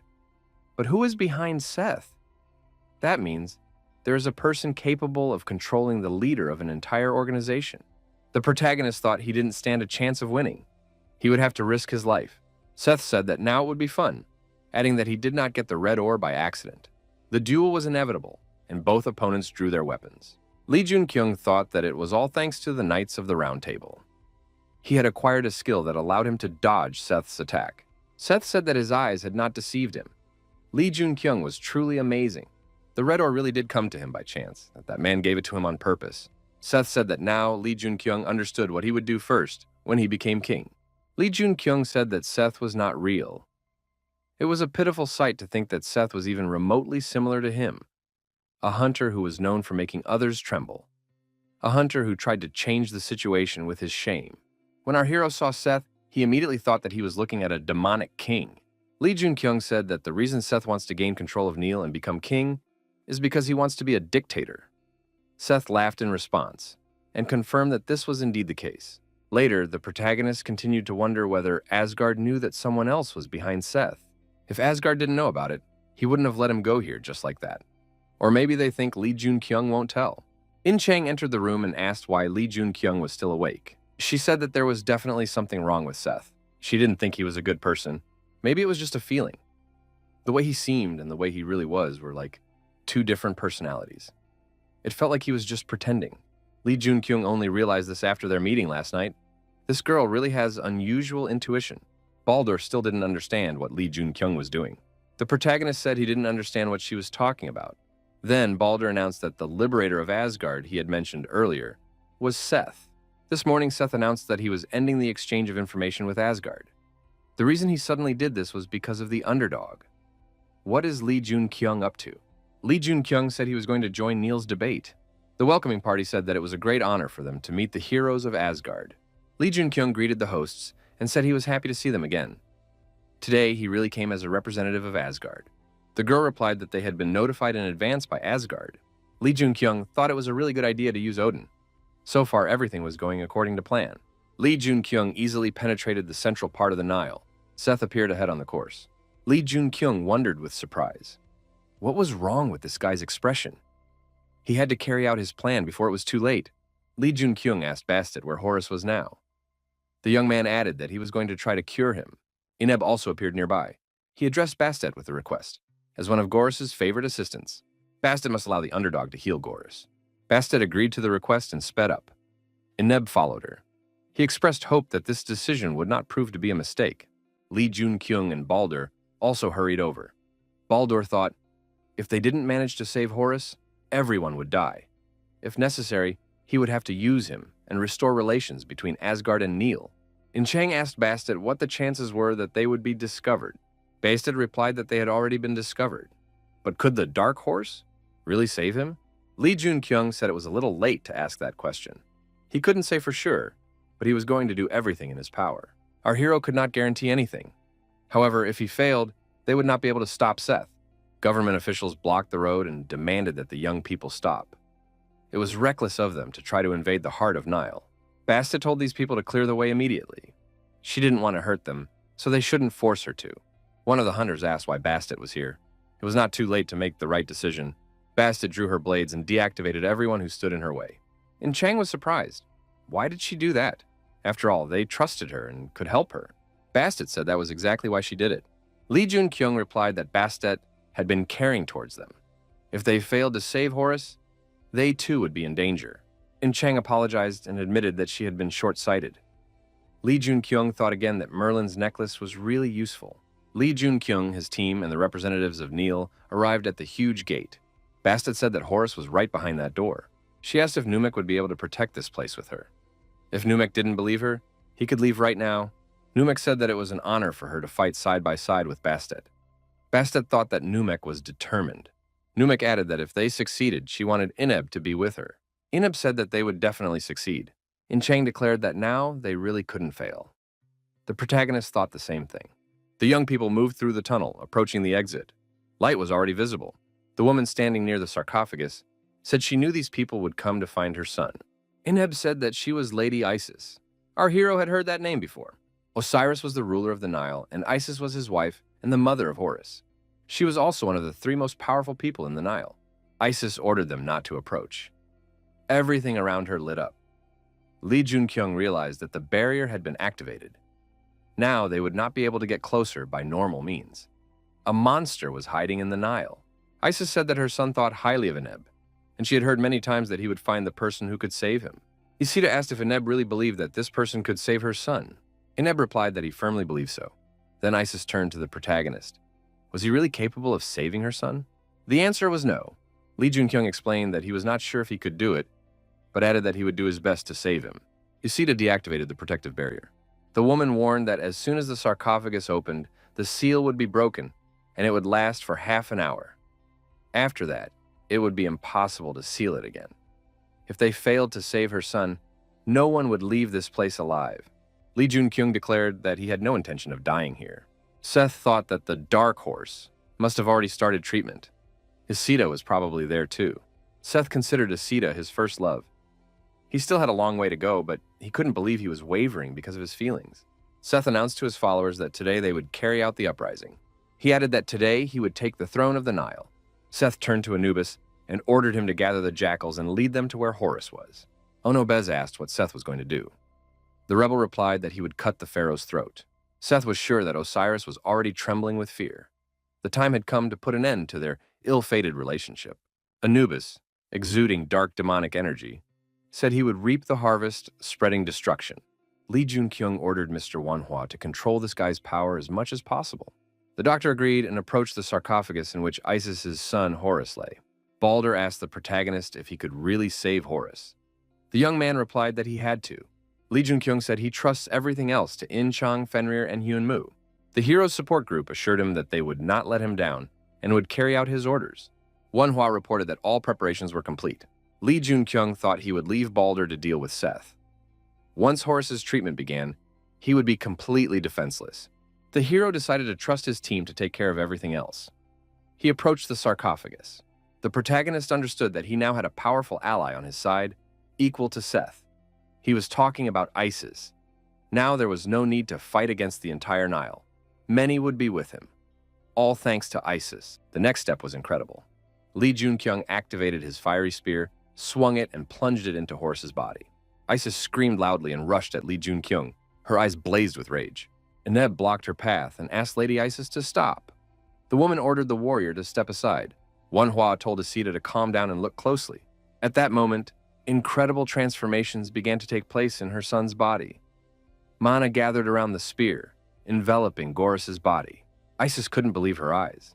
Could the spear really absorb the red magical power? The dragon's bloodstone absorbed the madness, consuming its energy. Lee Jun-kyung felt the madness penetrating him. Everything was happening exactly as it had during the battle in England. Back then, the dragon bloodstone had caused the hero to lose his mind. However, now he had changed, absorbing the power of madness with the help of the dragon's heart. The heart absorbed the blood from the bloodstone. Goros's bandages, previously stained red with madness, began to return to their original color. Madness penetrated every part of Lee Jun-kyung's body. It was not enough to simply heal Horus. To defeat Seth, he needed to take it one step further. By changing the flow of the stone's energy, the hero hoped to completely absorb the madness. Lee Jun-kyung decided that he needed to grow a dragon's heart. His body shuddered from the transformations taking place inside. Wonhwa was amazed to realize that Lee Jun-kyung was completely absorbing the red magical power. Zhang and Chang was worried about her colleague. Isida realized that the red magical power that had been eating away at Goros had now passed to the Dark Horse. This meant that Goros would finally begin to heal. Numek was defeated and deactivated. She screamed in pain. Eneb ran up to the girl and prepared a healing potion. After Numek drank the potion, the pain disappeared, and she said she was fine now. Then she asked how Bastet was feeling. At that moment, Anubis was holding Bastet by the throat, enveloping her in dark, demonic energy. Isis screamed, demanding that Anubis stop his rampage. Anubis threw Bastet aside and turned his attention to Isis. Bastet fell to the ground and showed no signs of life. Anubis's jackals declared that they were ready to carry out any order from their master. Anubis ordered them to gather the harvest. Isis shouted that Horus and the Dark Horse must be protected. Eneb and Numek said they would carry out the order. Chang and Wonhwa were also ready for decisive action. Wonhwa went to treat Bastet. Representatives of the administration rushed at Set, intending to detain him. However, Set cursed them and destroyed them. He said it was a great shame.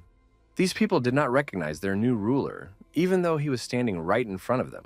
The rebel demanded that his brother wait, for he was the one most suited to be the ruler of the Nile. Odin's domain, Asgard. Everything in this territory is subject to ancient and immutable laws. Odin announced the start of the meeting.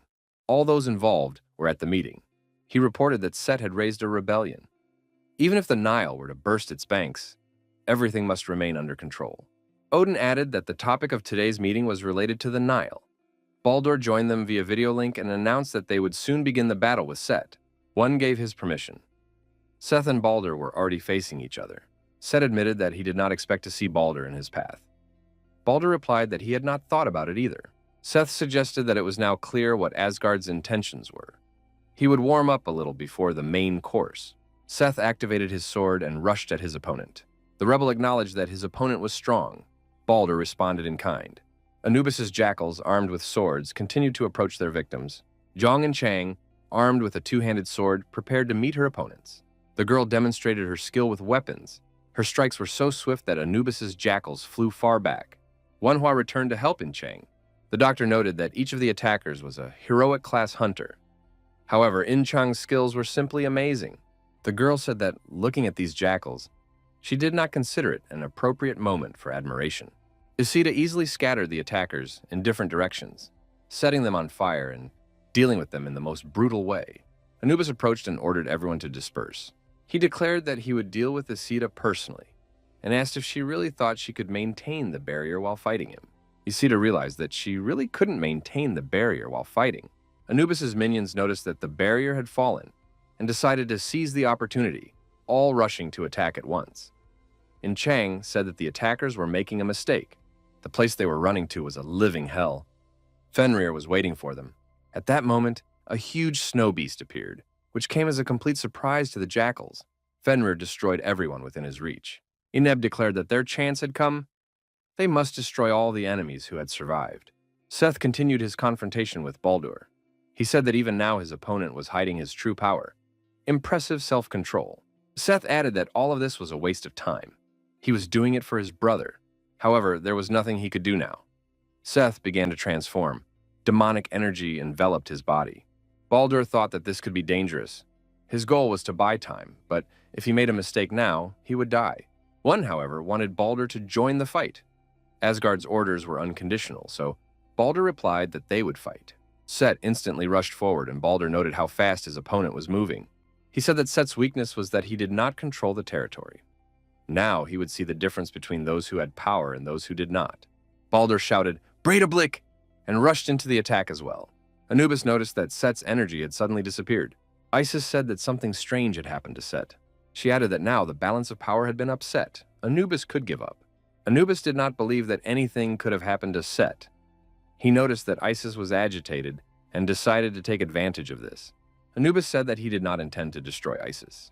He activated the Veil of Truth, filling the space with dark demonic energy. Isis was affected by this power, and it immediately affected her well-being. Anubis imprisoned the woman in a demonic cube and declared that she had lost her vigilance. Once locked up, Isida felt her body become heavy. She could no longer do anything.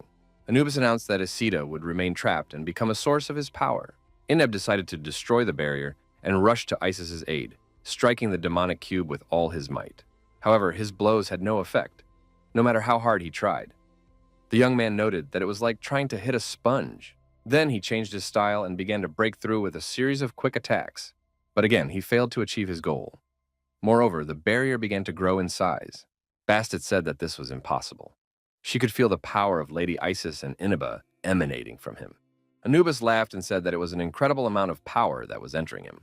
Zhong and Chang asked Anubis what the dog was going to do. The girl noticed that all his subordinates had been defeated by the white snow dog. Only Anubis remained. Anubis replied that he was harvesting souls, and everyone would end up there. In Chang was amazed by what was happening. All those who had died were coming back to life. Anubis ordered the resurrected to destroy all his enemies. Bastet warned that caution was needed.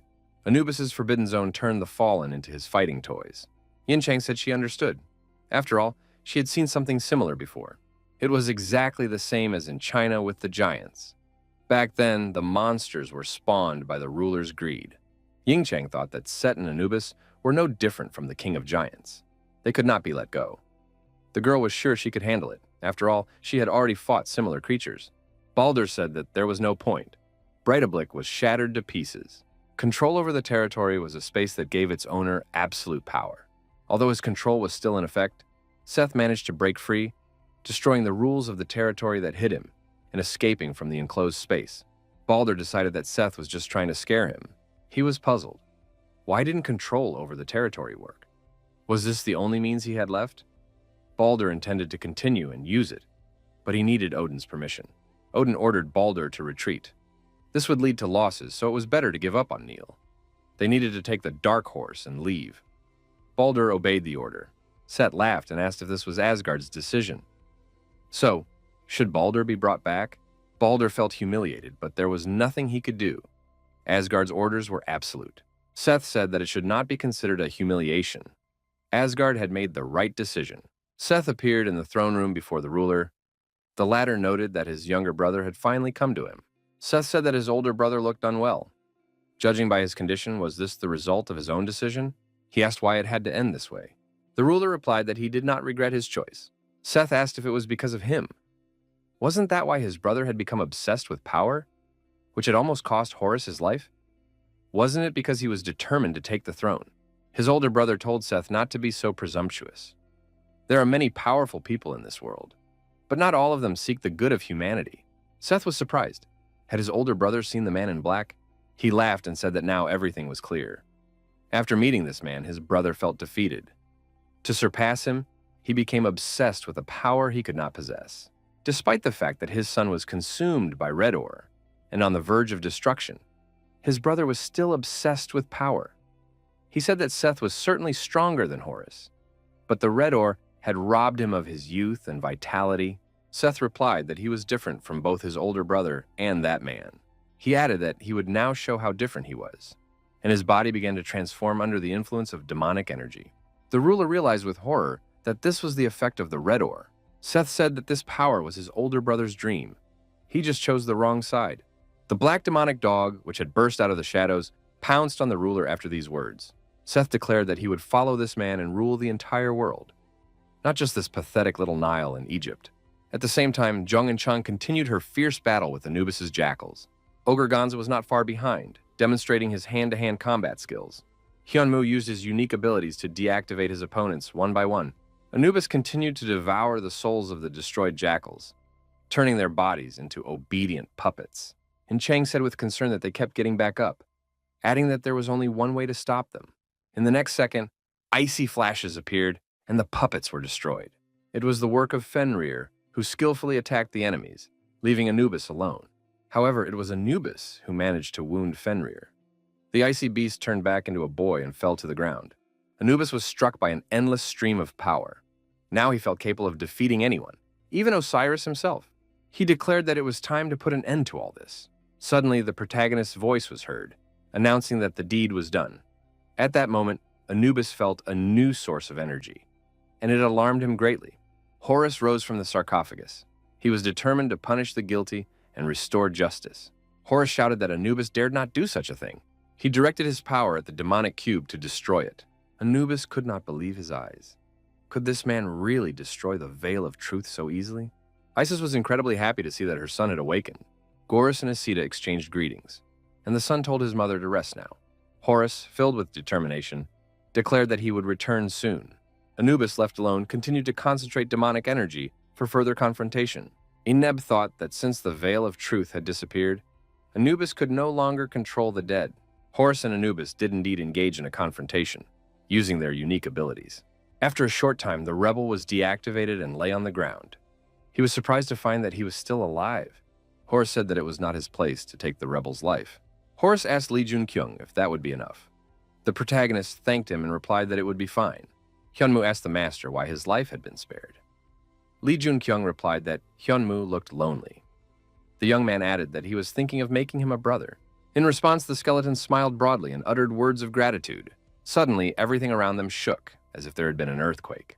Gorus's expression changed, and he said that his father had died. Nile's hunters knelt down and admitted defeat. Without Osiris, they could do nothing. The senior hunter shouted that all was not lost yet, for Horus had already awakened. In this regard, it was necessary to lend him their strength.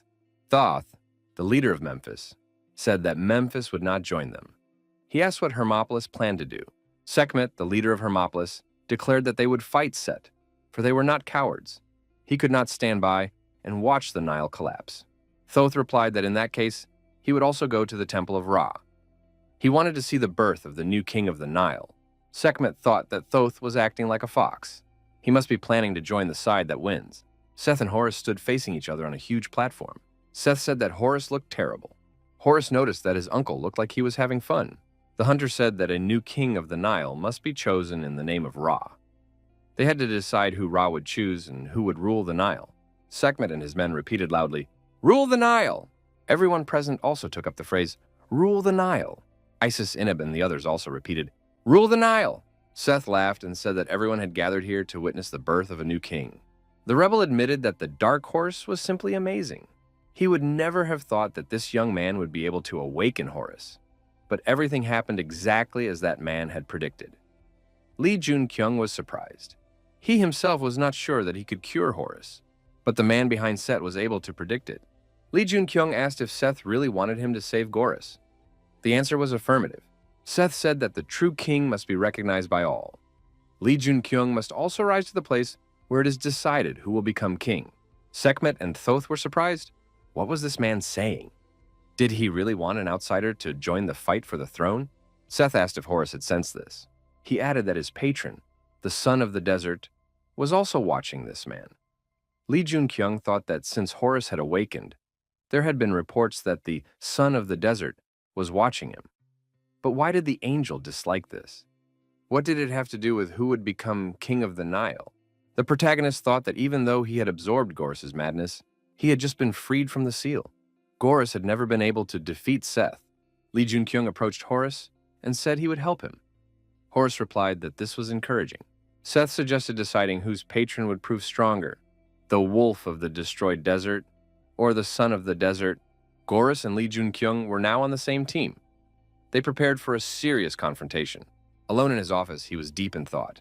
Neil would be the perfect place to absorb. However, Seth possessed a dark red magical power that destroyed control over the territory. Odin remembered fear, a feeling he had already forgotten. Then he experienced a strange pleasure as he activated the dark demonic energy. One thought he had found an opportunity.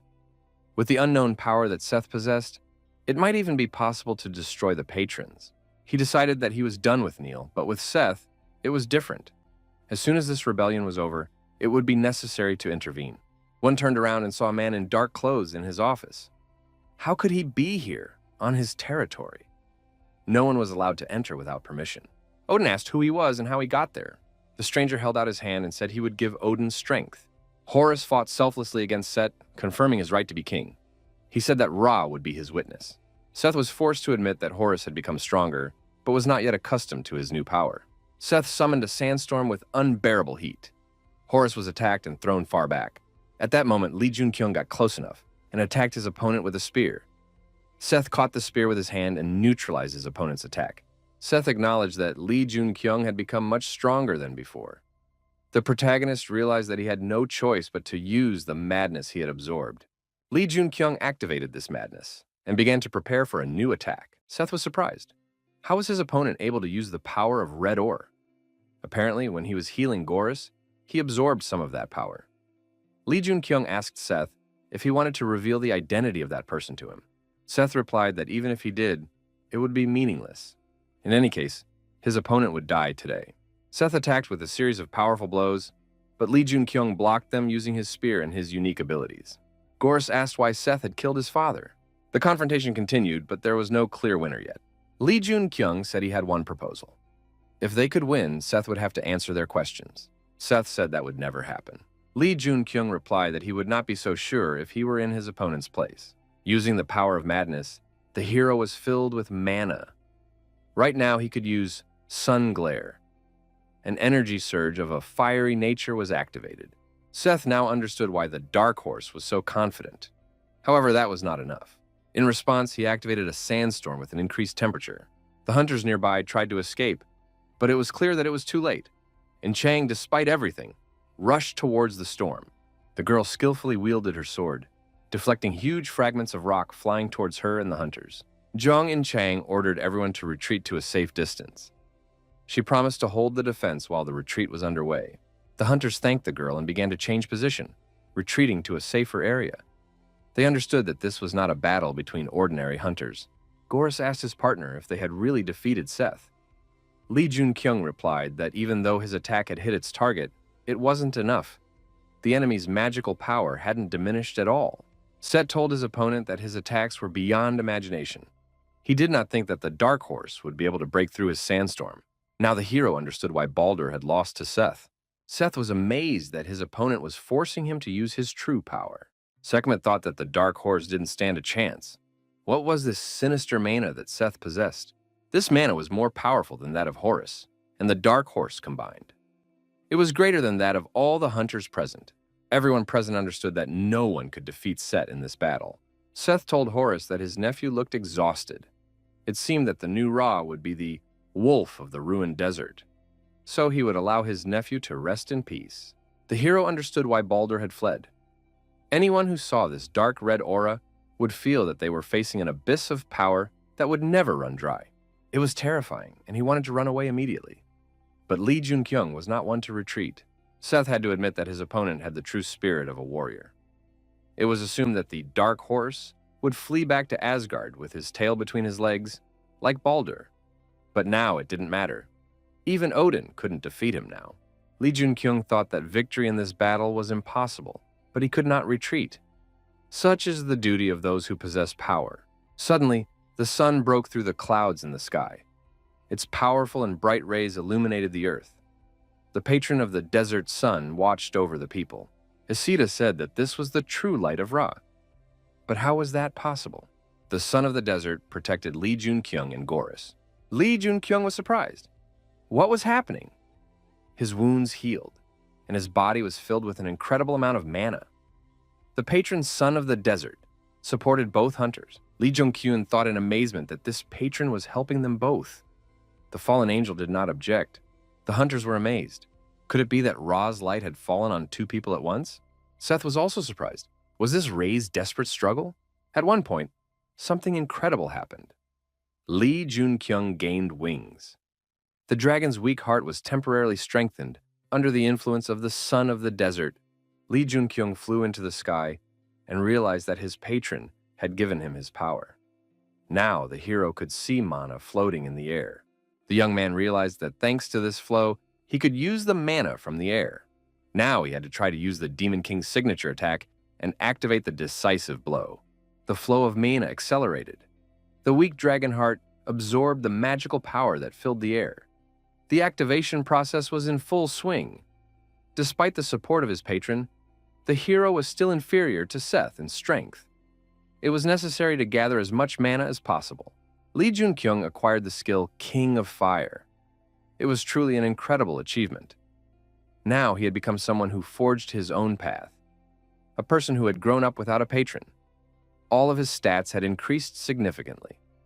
The hunters looked up and saw two suns in the sky. Seth was surprised. Was that all? As he had thought, the true patron of Ra was not the sun of the desert, but the wolf of the destroyed desert.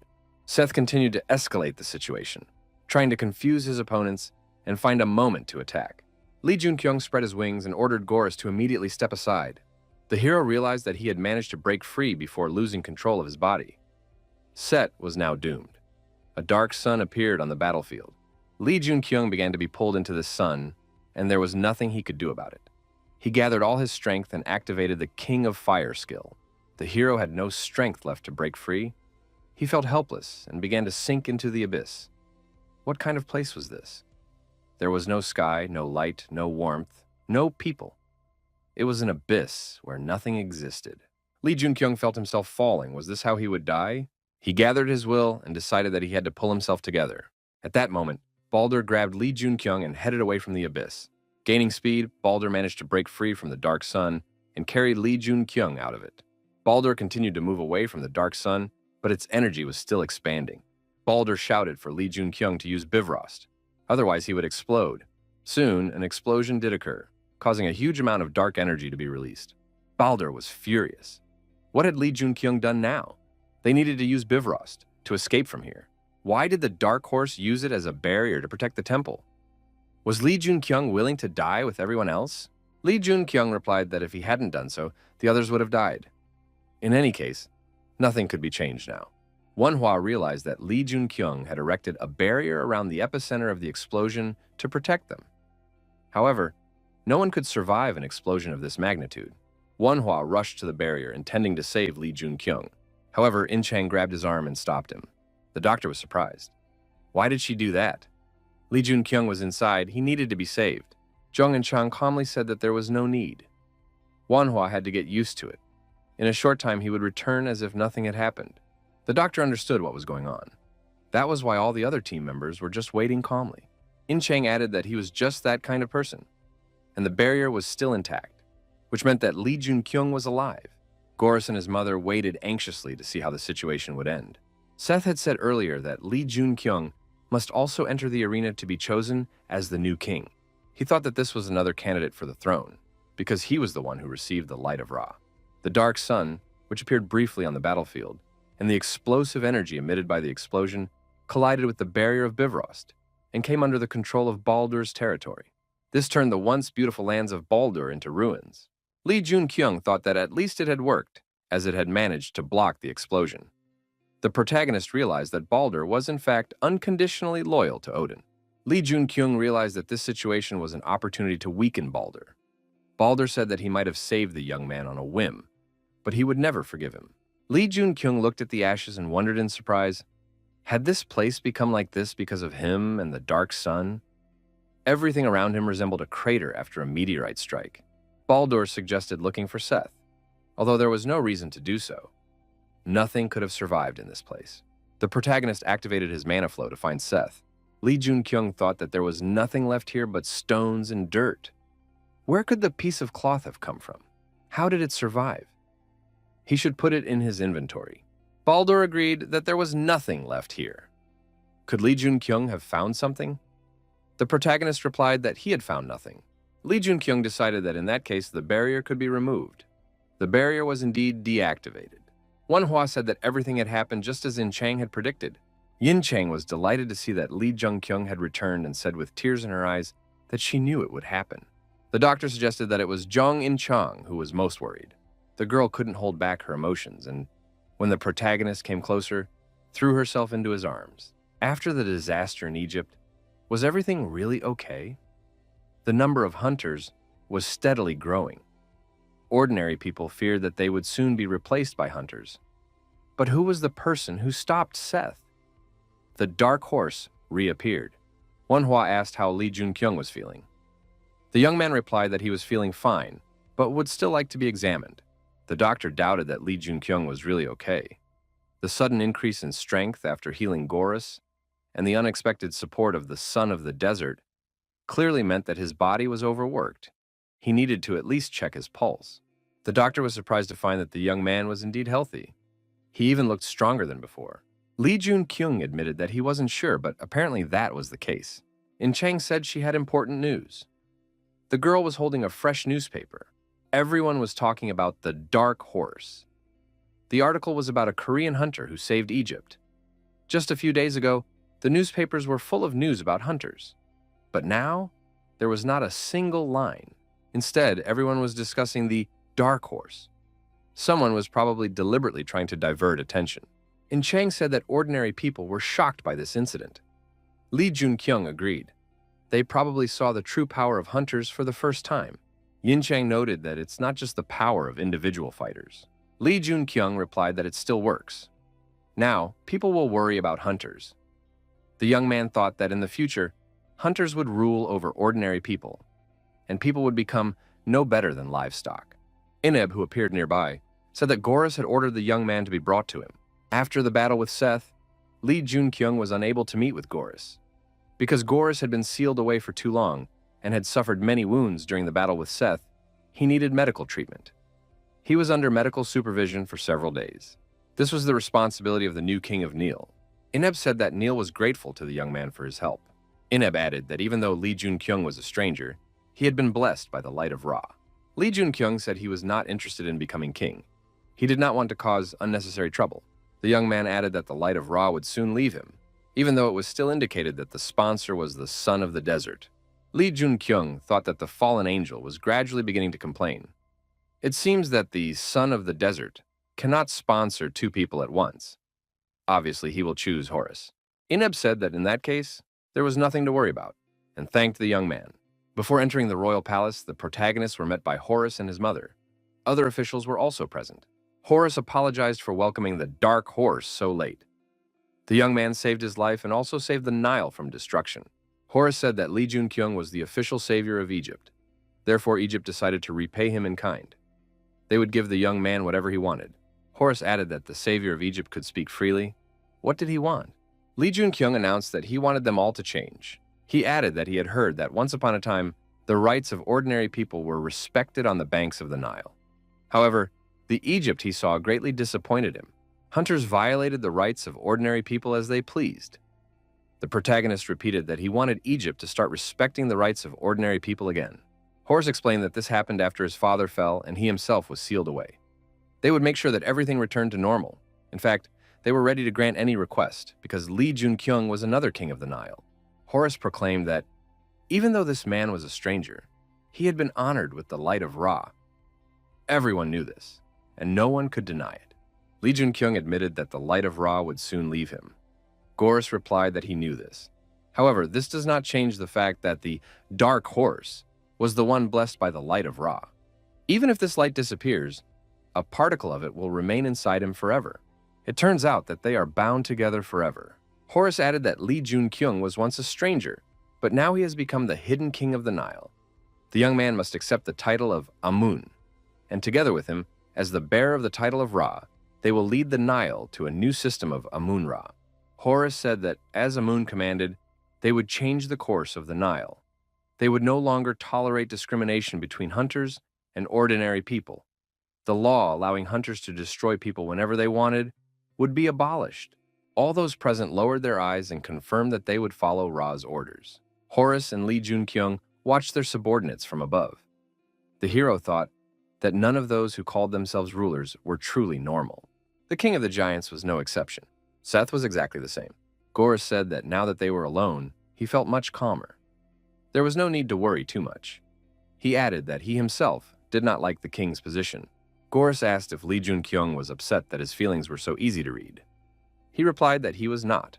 Horus admitted that he felt relieved, and added that he was considering abolishing the title of king. Lee Junkyung was surprised. Why make such extreme decisions? Horus explained that times had changed. In some cases, the life of a hunter was not endless. It was too dangerous to give them absolute power. Lee Junkyung thought that right now Horus was a good man with power. But if he changed, things could end up even worse than under Seth. The protagonist said it was a reasonable idea. Horus reported that Seth was still alive. He asked if Lee Junkyung would hunt him down, since he himself could not leave Egypt. Lee Junkyung replied that he was curious to find out who was behind Seth, and promised to contact Horus if he found that person. The passenger plane was landing at the international airport. Journalists and other members of the press were already waiting for him to land. As he left the airport building, questions were heard. What does the young man plan to do in the future? How much international aid does he plan to send to Egypt? The journalists were disappointed. He didn't say a word. It's hard to get used to this, even when it comes to hunters.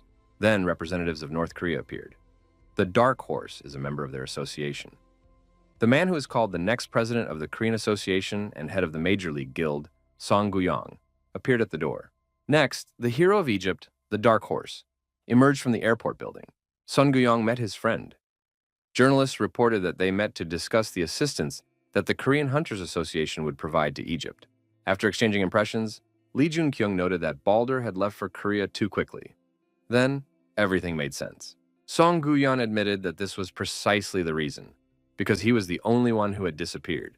The bald man added that a state of emergency had been declared in Asgard. Since Odin's influence was enormous, it would not be easy to fill the void left by his absence. Lee Junkyung wondered, why did this happen now? Why did he disappear when the disaster was not yet over? If it had happened later, it could have been taken calmly. But in the midst of a disaster, it was a bad sign. Where did he go? Sun Guyan noted that Odin was not someone who could be attacked or kidnapped. Moreover, the last place he was seen was his own Asgard. So wherever he went, he did so voluntarily. Lee Junkyung wondered what Odin had in mind if he had disappeared on his own. Sun Guyan said there was no need to worry too much.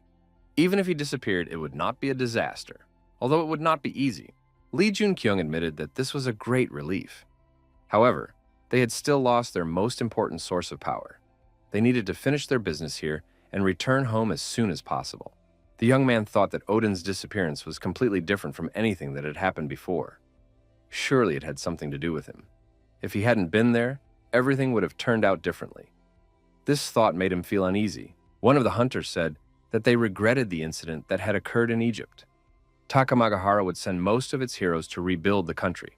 Lee Junkyung thought that they simply wanted to establish control over Egypt by stationing their heroes there. The protagonist realized that Takamagahara was a secret organization in Japan. He had only heard about it before. One of the hunters stated that this incident had undermined the status of hunters around the world, and now compensation had to be paid. Lee Junkyung thought that every group here was acting like Japan. Now that the Nile had weakened, they were trying to take it over. He asked Baldman if Asgard was going to intervene. Song Guyan replied that after discussion, they had decided not to interfere in Neil's affairs. Besides, they already had enough influence. There was a person who could do everything possible, and that was thanks to the hero of Egypt. Lee Junkyung said that Baldman shouldn't say that. Song Guyan just smiled. It's the truth. Horus appeared on the podium. He declared that Egypt had already been saved, and therefore they would forever express their gratitude to the one who had done so. Horus announced that Egypt was now united with Asgard. To be more precise, it would work side by side with the Dark Horse. After this announcement, the protagonist noticed that everyone present was looking at them. Sun Guyan had expected this. But what should he do now? Disaster was approaching and Odin was currently absent. They no longer had enough strength to even protect Korea. Sun Guyan rose from his seat and wanted to talk about the situation in Asgard. Lee Junkyung added that before they discussed further assistance to Egypt and cooperation with it, there was something else that needed to be said. Lee Junkyung also took the podium and said he wanted to talk about Seth, whom he had fought. At that moment, every hunter present was shocked. Was there really information about Seth? The hunters couldn't believe it. Was this young man really going to reveal valuable information about such a powerful hunter just like that? Lee Junkyung said that Seth had told him that something was coming. Something truly grand was about to happen. It was related to the special gates that had recently appeared. Everyone present also felt it. The density of magical power per unit volume was increasing. One of the hunters was not mistaken. This man really knows something. Lee Junkyung added that Seth said this was just one of the coming signs of disaster. Lee Junkyung reminded them that it had been some time since the gates and hunters had appeared. Did those present really think that such a change would not happen again?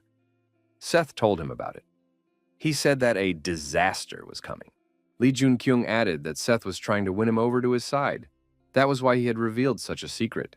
Seth said that someone with incredible power was seeking to conquer the world and rule it. And if he worked for this person, he would be able to join forces with him. Those were Seth's words. The representative of the Japan Association stood up and said that this was nonsense. Wasn't Lee Junkyung trying too hard to raise his own value? The Dark Horse was certainly strong, but not strong enough for Seth to try to recruit him. Lee Junkyung said that in that case, he wanted to ask one question. What is their goal? For everyone who is part of the organization, what is their ultimate goal? The Japanese man replied that his goal is to save humanity and bring peace to the world. Everything they do, even if it means sacrificing themselves, is for the prosperity of humanity and a bright future. Lee Junkyung said that their real goal was personal gain and the right to control the territory. Wasn't that so? The protagonist added that whatever their goal was, it didn't matter. The one who took control of Seth was already working to change everything. Isn't the fact that Seth warned them about the disaster important? Of course, the issue with Egypt is important. But if his goal is to rule the world, it means that none of their theories will ensure safety.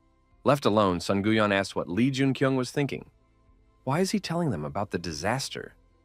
After this story, no one knows what will happen now. Sun Guyan added that these people are capable of turning the world upside down. They have the power to radically change everything. The protagonist replied that he was sure of only one thing. If they told them about the disaster, they could save many lives. Upon hearing about the impending disaster, they will surely try to do something. This alone will undoubtedly help them protect their countries. Compared to the past, this time, many people will be able to survive the catastrophe, as the necessary conclusions have already been drawn. Sun Guyan noted that since Odin was currently absent, Lee Junkyung had gathered new people to deal with the disaster. It was a very smart move. The protagonist suggested praying that everything would work out. The Japanese man never parted with his katanas. At that moment, he was standing on the shore of the pool, staring into the distance. He came here to help Egypt regain its strength, but he heard about the disaster, although it may all be a lie. Lee Junkyung had previously said that Seth had tried to win him over to his side. That was why he had revealed this secret. Recalling those words, the Japanese man assumed that the dark horse was not lying. The Japanese man asked the blindfolded girl what she thought about it. Hadn't she also predicted the impending danger? The girl replied, "Disaster's coming." The hunter thought that she'd been saying this constantly over the past few weeks. In that case, it was necessary to meet with the dark horse again. The Japanese hunter went back to the association's headquarters and met his fellow hunters there. He asked them if they had all come here because of the disaster. The answer was yes. The Japanese man knew that they were connected to a secret American Masonic organization. One of the Americans remarked that if what the dark horse said was true, then they needed to discuss further details. If the disaster was a problem they had not yet encountered, it would be even more dangerous for them, because they had much more land. The Japanese man asked where the dark horse was in that case. The Freemason replied that he was currently talking to Horus. The patron of the Son of the Desert was watching them with his two incarnations. During the conversation, Gorus asked if his uncle had really said that. Gorus added that he hadn't heard anything that was said. Could Lee Jun-kyung tell him the truth? Lee Jun-kyung thought that since the Son of the Desert was watching them, it would be difficult to lie to Horus right now. The protagonist replied that it was not true. Lee Jun-kyung added that it wasn't a complete lie. Didn't Gorus know that someone was standing behind him? Lee Jun-kyung noted that the coming disasters were not lies either. Gorus wondered how Lee Jun-kyung knew this. Lee Jun-kyung wondered if the fallen angel could see through the eyes of the desert sun. Lee Jun-kyung thought that perhaps Gorus could become his reliable ally. He had no choice but to trust him. The protagonist promised to tell the whole truth if Gorus kept it all a secret. Gorus agreed. Lee Jun-kyung stated emphatically that he had come from the future. Gorus was naturally astonished. Lee Jun-kyung asked the American representatives why they had come here. Mason asked the Dark Horse to go with him to America. He promised that he would get everything he wanted. The protagonist, of course, did not anticipate this. Were they trying to recruit him this way? Mason said that there were too few hunters in America for the amount of land they had. Assuming that the Dark Horse was telling the truth, they would face serious danger. That is why they were inviting him to America and promising him anything he wanted. The other hunters thought, is America really going to lure away the Dark Horse? Is the Dark Horse really that valuable? A representative of the Philippine Association also welcomed the Dark Horse. The Australian representative also wanted to recruit him. A Japanese hunter invited our hero to visit his country. Lee Jun-kyung thought that the Japanese Yashin was intimidating everyone present with his powerful magical strength. Yashin said he would do whatever the Dark Horse wanted. Within reason, of course. Suddenly, everything around them began to shake. Was it an earthquake? It turned out that the gates had collapsed. It was necessary to rescue the victims as quickly as possible. The monsters that had broken out began to rampage. The hunters were surprised. There had been no signs that this would happen. Why did the gate collapse so suddenly? Gorus acknowledged that there were no active gates nearby. The American Masons suggested that the gate collapsed the moment it appeared. Lee Jun-kyung said that they did not have time to evacuate or prepare measures to deal with it. First, they needed to deal with the incident, and then they could talk calmly. At one point, Chang reported that more than 100 people had died. Fortunately, the hunters and Neil were able to take quick action. However, the gate collapsed in a residential area. The gate really did collapse the moment it appeared. There was no way to prepare. Could this really be the disaster? Lee Jun-kyung said it was just a harbinger. We need to take everyone back to the capital and work with the White Tiger group. Chang asked what Lee Jun-kyung was going to do. The young man replied that right now this place was their chance. Heroes from all over the world had gathered here and seen the harbinger of disaster with their own eyes. This would convince them to strengthen their defenses and save countless lives. The young man added that the same event that happened in China would happen in Korea. That is why Korea needs all the hunters they can get. However, right now, the president of the association is missing. Lee Jun-kyung said he would send everyone back through Bivrest. Right now, Korea needs their help.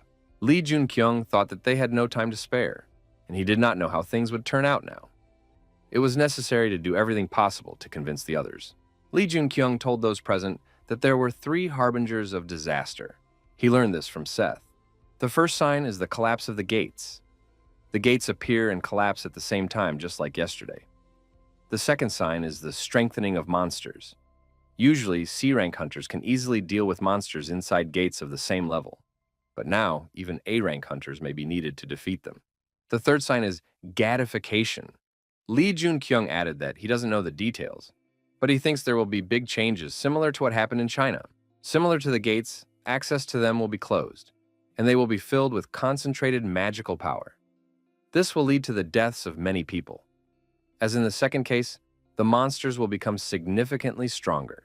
One of the hunters asked if there was no way to stop this disaster. Lee Jung-kyung replied that he did not know. He did not know what could stop the disaster. Yashin said he wanted to ask one more question. What would happen to the world after all these omens appeared and the disaster began? Lee Jung-kyung thought that the disaster was that everything would change. The gates would be filled with even more magical power. Because of this, the monsters will become even stronger and even more people will die. Suddenly, there would be more hunters. Their numbers would double. Just as the monsters were getting stronger, the hunters would also begin to grow stronger. Thanks to more powerful hunters, the world will be reborn. However, those who saved humanity will turn the rest into slaves. But that was not something the young man could say now. The protagonist declared that he needed to save people. Despite the approaching disaster, there are not enough hunters. They cannot appear out of nowhere, so it is necessary to take care of protecting ordinary people. Yashin said that everything was clear. This is what war is. Soldiers must protect people.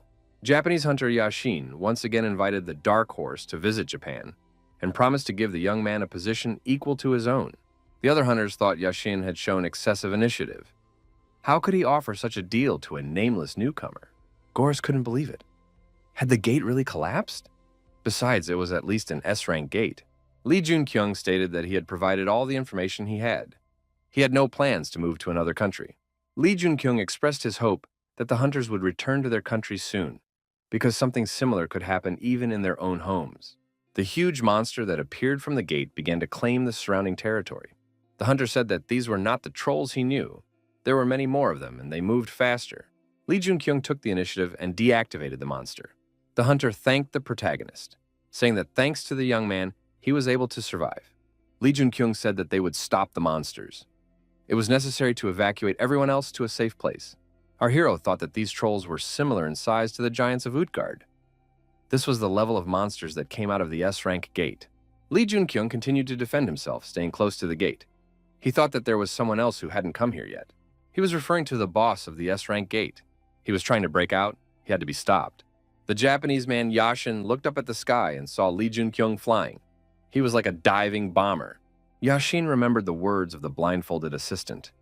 She said that this young man would help him complete his mission. Yashin thought that this young man was connected to his destiny. At that moment, the monster boss really did approach the gate. The Japanese hunter felt his heart beat faster when he looked at the young man. Lee Jun-kyung seemed to draw him in. He had to catch up with him. At that moment, the monster boss appeared from the gate. The protagonist thought that this monster was simply enormous. Compared to it, all the buildings looked like toys. It was definitely a scarecrow. Before the monster passed through the gate, he had to destroy it. The solar flare skill was activated. The attack continued. The monster boss completely emerged from the gate. Lee Jun-kyung circled around it, flapping his demonic wings. Lee Jun-kyung used his unique abilities to get close enough to attack the monster's head. The attack was successful, resulting in a hole in the boss's head.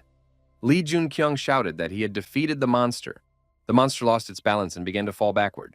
Lee Jun-kyung thought that this would not work. If this giant fell like this, the people below would be hurt. This could not be allowed to happen.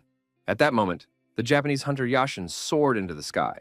With quick and precise movements of his sword, he cut the falling monster into many small pieces. As a result of this action, the monster scattered over the city like rain. The danger to civilians was averted. The young people looked into each other's eyes, standing in close proximity. Lee Jun-kyung thought it was impressive. Why did someone so skilled not become widely known in the future? Suddenly, the protagonist grabbed his head, lost his bearings, and began to fall like a bullet. The young man managed to pull himself together, regroup, and land smoothly on the ground. Yashin approached and asked if the Korean hunter was okay.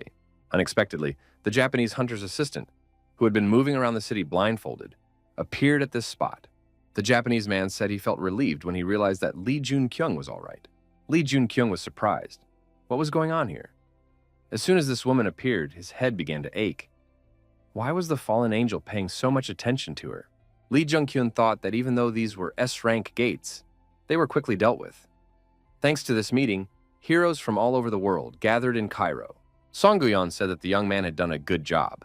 Gorus also thanked Song Guyon for his invaluable support. Gorus suggested that the young people leave. Lee Junkyung said it was time for him to go, but he enjoyed working with Gorus. Gorus's rescue led to a fierce battle with Seth and his strengthening. Our hero realized that getting rid of variables would ultimately only lead to more of them. More importantly, the Desert Sun stops sponsoring Lee Junkyung and gives the young man permanent fiery power. Horus said that Neil wants to continue the cooperation, but they are not asking for help. Due to Seth's rebellion and the collapse of the gates, they suffered serious damage. However, one day Egypt will regain its strength. Lee Junkyung said that if they can overcome this disaster, Egypt will undoubtedly see the light again. Horus said that Lee Junkyung is the light of Egypt. Wherever he goes, he must remember this. Egypt will always be there to help. Horus said he wanted to ask for a favor. Due to a series of events, Egypt had suffered considerable damage. Therefore, he would not be able to leave the country for the time being. Since Lee Junkyung is also looking for Seth, if he manages to find him, will the Dark Horse be able to find the Eye of Osiris? The young man wondered how Horus could be so sure of this. Perhaps that is why he is so sure that Seth escaped with the Eye of Osiris? The protagonist felt a fragment of Osiris's energy emanating from him. Sun Guyon had already said on the plane that dealing with Set and the power that supported him would be no easy task. Lee Junkyung noted that they could return in an instant with the help of Bifrost. But for some reason, they were flying by plane. Sun Guyon pointed out that the Bifrost was not an unlimited power. However, they had been using it constantly since the time of England. Lee Junkyung said that this time they used it to save people in Egypt. The rift has indeed been through a lot. Bald admitted that this time they were able to save quite a few people. Now, they are almost back in Korea. Lee Junkyung asked how the investigation into Odin's sudden disappearance was progressing. Bald Guy replied that they were still trying to find him. Odin disappeared on his own territory. Nothing like this had ever happened before. One could only hope that nothing bad had happened. Lee Junkyung said that with disaster approaching, he needed Odin. What had really happened? The guild leader asked if the man behind Seth was the one mentioned earlier. Lee Junkyung suggested that it was indeed the man in black. He's someone who did not exist before, or someone about whom there was no information. Odin's disappearance is definitely connected to him. As the plane prepared to land, it was announced that a fire had broken out at Incheon Airport. The culprits were the flying monsters circling above the airport. They were wyverns. Lee Junkyung remembered that this was the second stage of the disaster. The young man left the plane and, using the dive bomber skill, aimed at the monsters.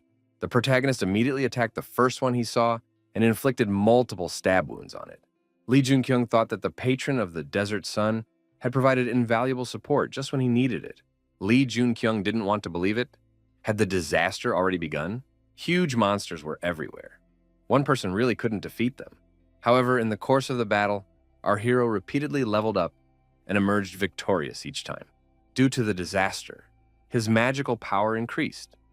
Because of this, the mana flow did not work. Our hero could not find any survivors. Suddenly, civilians appeared nearby, trying to escape the impending disaster. The bloodthirsty monster was already close, and it seemed that no one could save these people. Top-tier hunter Sun Guyon came to the civilians' defense. He was, as always, calm and confident. The man thanked the guild leader and said that he had just saved his life. However, the hunters who had rescued them earlier were still there. This information caused Sun Guyon concern. It would be difficult for an ordinary hunter to deal with monsters of this level. However, if he left these people alone and went to help the hunters, they would surely die. The bald man decided to go to them. At that moment, Lee Junkyung appeared nearby.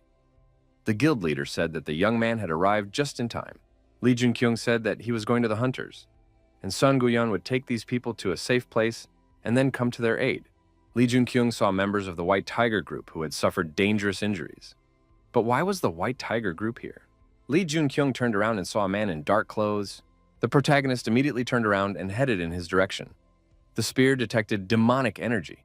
The man in black had no intention of leaving and was ready to fight. At that moment, In Chang called out to Lee Junkyung and said that she would have brought everyone with her if she had known about the extent of the damage. The girl was not alone. She was accompanied by representatives of the White Tiger group, who greeted Lee Junkyung. Lee Junkyung thanked them for coming to greet him, but told them they should return. In Chang said that they had saved most of the survivors, and now they could just go back with them. Lee Junkyung said that on the way back, they should meet with Hyun. They could go and help him. In Chang said that they would trust and wait. Lee Junkyung must return to them. After these words, the girl and the White Tiger group set off to complete their mission. The protagonist thought that it was the man in black who was behind the events in Utgard, and probably behind Seth. There was no escaping him. But what if it wasn't him?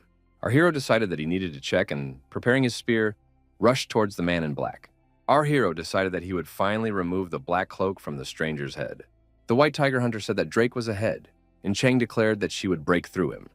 The hunter blocked the girl's path and said she couldn't. The hunter said they would take care of it themselves. In Chang thought that Drake alone was not enough to stop her. Exhausted, Zhong In Chang fell to her knees. She had lost too much blood from her wound. The girl said that in that case, she was counting on the help of the White Tiger and asked them to fight alongside her. In Chang understood that she was getting stronger, although she had not yet reached the level of Li Junkyung. Information emerged that the patron, beautiful Prince Ogre Siegfried, was sponsoring In Chang. The girl was overflowing with mana. Li Junkyung thought that even when he used the power of madness, bloodlust, mana flow, and the heart of a dragon, this opponent easily blocked his attacks. What tremendous power! The man in the black robe easily blocked the protagonist's attack. Blocking the blow, the man in black threw his opponent aside, and Li Junkyung, losing his balance, stumbled backward. The young man regrouped and prepared to attack again. Our hero was almost certain that this was the same man behind the actions of Utgard and Seth. Even if it was dangerous, he would have to take the risk and try to reveal his identity. Our hero thought once again that he must remove this black cloak. Demonic energy was eating away at our hero's body. The protagonist could no longer stop. Li Junkyung noted that the man in black was only defending himself. Did he really have no intention of attacking and destroying his opponent? However, our hero was unable to even scratch his opponent, let alone remove the cloak. The demonic energy began to provoke madness. The dragon bloodstone resonated with the dragon's heart. Now the protagonist's attacks began to work.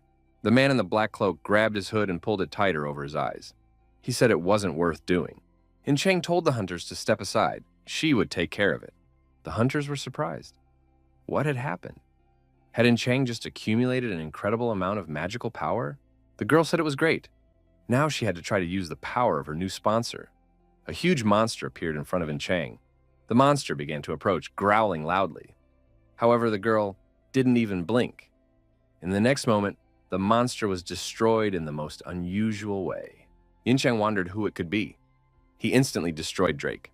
Sun Guyan, with a sword on his shoulder, said he had come to help as much as he could. Li Junkyung told the man in black that he had been fooling everyone until that moment. The man replied that this was not true. The stranger said he had seen a new future. The protagonist's condition was deteriorating. At that moment, a crow landed on the shoulder of the man in black. The stranger suggested that Hugin return. In Chang and Song Guyon looked at the results of their actions. Everything around them was destroyed. The stranger in black approached the protagonist lying on the ground. The man performed the necessary manipulations with his hand. Li Junkyung moved through space, landing at In Chang's feet. The girl screamed in fear and rushed to the protagonist. Sun Guyon was surprised. Why was the man in black doing this? The stranger replied that this boy would still be useful. Song Guyon asked the man in black if he was really renouncing Asgard. The man took off his hood. It was Odin. He told Heimdall to help Li Junkyun, the man in the black robe. Even though the young man knew he couldn't defeat him, he ran forward anyway. The protagonist thought that with the strength and speed of his spear, he could at least tear off his cloak. Li Junkyung planned to use Merlin's necklace, which gave him extra speed and the reinforcement of mana flow to overcome the demonic energy. However, there was one problem. The demonic energy contained in the spear was stronger than expected. Added to this was madness. But then, for some unknown reason, Li Junkyung was able to overcome it with the help of Odin. It turned out that the man in the black cloak he was chasing was Odin. No, this man couldn't be Odin. He was someone else. Li Junkyung woke up lying in a hospital bed. Merlin's necklace rested on his chest. In Chang was in the room. She noticed that Li Junkyung had regained consciousness. Li Junkyung jumped out of bed and said that the man in the black robe was Odin. Sun Guyon said that he had seen it too and could confirm it. Li Junkyung was holding two small pieces of something in his hands. The young man noticed that they were left over from the battle with Seth, and that Odin had given them to him. Li Junkyung noted that they seemed identical. It was just a feeling, but he believed that Odin was the man in black. Odin had received this robe from him.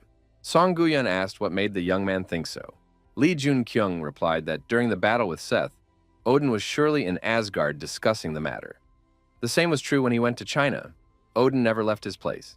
Song Guyon noted that this was possible with certain abilities, but they couldn't be sure. Lee Jun-kyung said that this could be true, but it seemed that Odin had sided with the man in black, and for some reason, had decided to stay with him for the time being. Song Guyon said that in that case, he was insane and desperately wanted to know more. What convinced him to do so? Lee Jun-kyung said that despite losing the battle with Odin, he still saved him when the demonic energy began to consume his body. Son Guyon noted that Odin did everything possible to prepare for the disaster. He had been warned in advance. In areas where there weren't enough hunters, he created new guild branches. The bald man added that they would continue to absorb other guilds and form alliances with hunters. That was the plan he had in mind. Lee Jun-kyung said that Seong Guyon had already turned universities into shelters. Son Guyon noted that even here in Incheon, there's already a faint veil covering the area, just like in China. The guild leader added that they had lost contact with the rest of the country. It seemed that ratification was happening there too. Lee Jun-kyung said that here in Incheon, where the gates were collapsing, he would go and deal with the ruler. The young man admitted that he did not know how to stop the disaster, but he knew how to mitigate the situation. When the disaster begins, the gates that are already open will begin to collapse. The gates will continue to collapse. It is necessary to eliminate the very reason why this is happening. The young man understood that this would not stop the disaster, but by fighting the rulers, he could buy some time. Son Guyon asked if Lee Jun-kyung had a plan. Why didn't he tell everyone in Nile about it? Lee Jun-kyung replied that disasters unfold in different ways. The only outcome he knows is Korea. All our hero knew was the path the Demon King had taken. He only knows how to prevent the disaster from escalating in Korea. Lee Jun-kyung repeated once again that he would go and take care of the ruler. He remembered that the Demon King's autobiography did not tell the whole story, but it did mention that he became even stronger after defeating the ruler. History could change, but it was necessary to do everything possible to follow the same path as the Demon King. Seth reported that a disaster had begun in Egypt. One said that disaster had also begun in Korea. He also met with the Dark Horse. Lee Jun-kyung noted that everything had begun as predicted. One thought that no matter how much he looked at that face, he could not get used to it. Among the ruined houses was an elf. He said that children were dying and coming to him. The man kneeling before the elf, wrapped in leaves and tree branches, begged for help. The elf laughed and said that such was the fate of hunters. Interestingly, this place is called Earth. He added that here they would get rid of all their mistakes and restore their kingdom. There were no signs of life in the ruined city.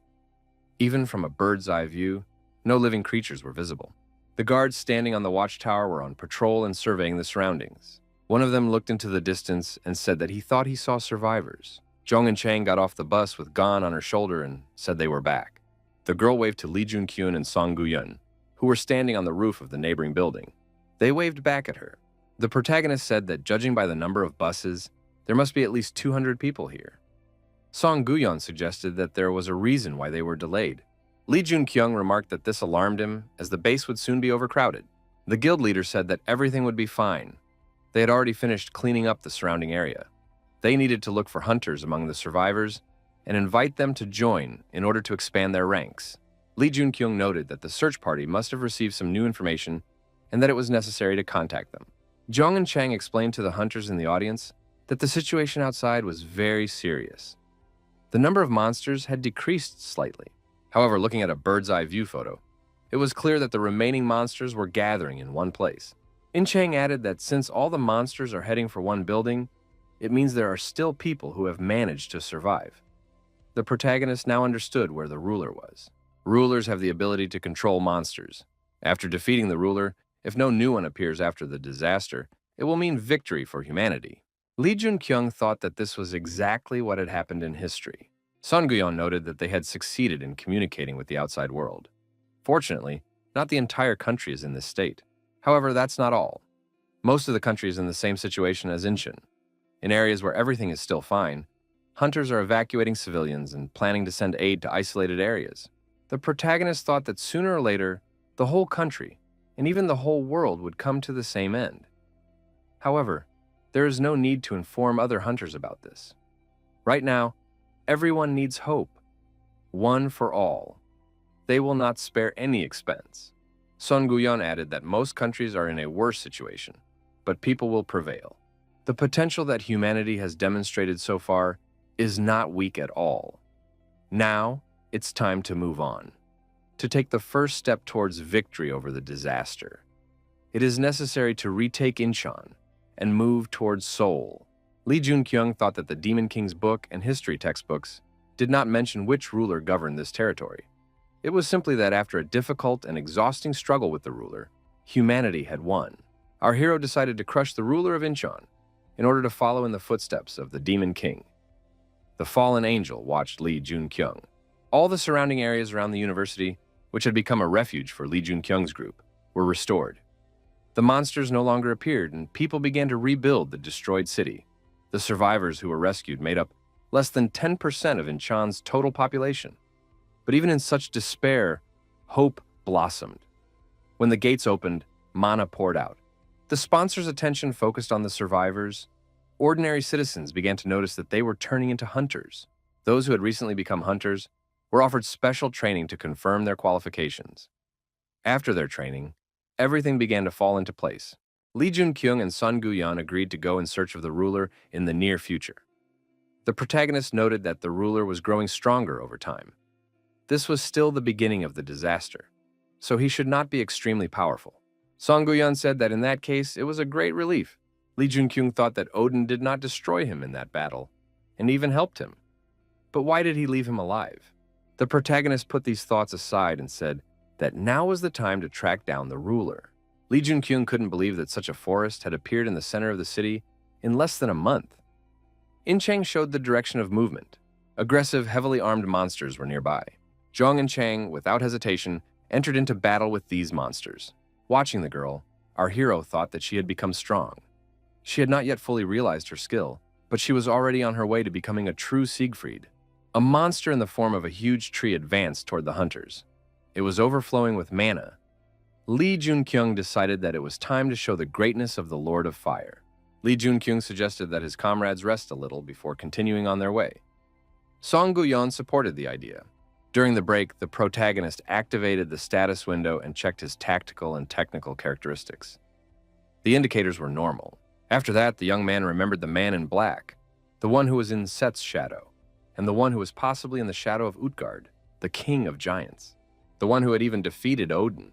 From the very beginning, our hero thought that the man in black might be somewhere nearby all this time. The protagonist couldn't shake the thought that the man in black was the demonic king. If the man in black is the demon king, will he have the same type of status window? The Book of the Demon King stated that when one reaches 100 points in attributes, significant changes occur. The same applies to levels. However, levels gave our hero power that was incomparable to attributes. It was not just growth, it was evolution. Lee Junkyung thought that it would only be a short time before he reached level 100. Due to the disaster, his growth rate had accelerated significantly. In addition, the skeleton that collected souls would soon be activated. The power of the Demon King, which once forced all the powerful hunters in the world to submit, was about to awaken. The hunters looked up and wondered, what was this overwhelming mana that had appeared in the atmosphere? What were they facing? Lee Junkyung told Baldman that he could do it. He and the ruler were a perfect match. Sun Guyan replied that he would trust Lee Junkyung. Lee Junkyung declared that they would immediately go to where the ruler was. If anyone wanted to turn back, it would be better to do so now, because hell awaited them ahead. The man who called himself the ruler couldn't remember how long it had been since he last ate so well. Indeed, hunters taste completely different. The ruler's assistant stood obediently nearby with her head bowed. The ruler told her to catch more of them. It seemed that some of them had already reached these lands. The ruler ordered Rubiel to use all means necessary. The hunters, led by Lee Junkyung and Song Guyon, approached the hot zone.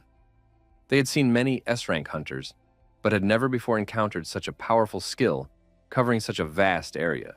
The protagonist thought that the path to the ruler might be easier than previously expected. In addition, our hero's growth was in full swing. A monster tree blocked the road. It was clearly aggressive and was swinging its branches in all directions. In Chang said there was not much left. She would take care of it. The girl approached the tree and saw a man hanging from the branches. The man saw the hunter and asked her for help. This came as a complete surprise to In Chang. At that moment, Rubiel jumped out from behind cover and attacked In Chang with her sword. However, the girl managed to put her sword forward and block her opponent's blow. In Chang immediately realized that she was facing a very skilled monster. To support his comrade, Lee Junkyung joined the fight. The young man used his unique abilities. Rubiel was forced to retreat and settled on a large branch of the monster tree. Lee Jun-kyung thought she was a very experienced opponent because, when attacking, he assumed she would not be able to dodge his blow. The hostage was freed from the tree and ended up in the arms of Song Gu-yeon. In Chang told her rival that she was just a pathetic coward. She used the hostage and jumped out of ambush. But what would she do now that the hostage was gone? In Chang understood that this monster girl was quite experienced. A proposal was made to meet face to face. Rubiel made it clear that she was not opposed. However, after that, more hunters appeared on the branches of the tree, also asking to be saved. The people watching their torment thought it was just awful. Rubiel, in response, only smiled and clearly demonstrated her superiority.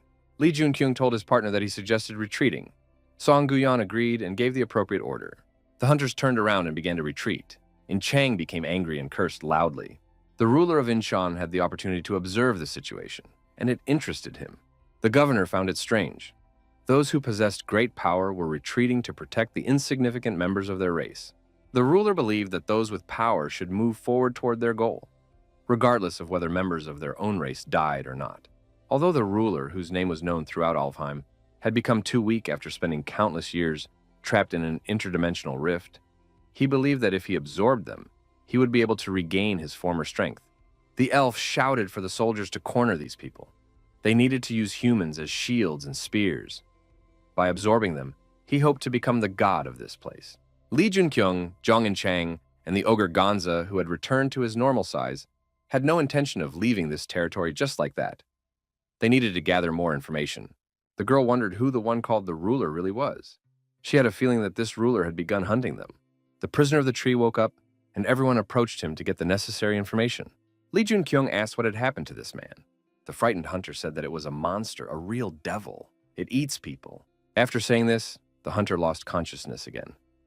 In Chang cursed loudly once more. Sun Gu-yeon was shocked by what he had heard.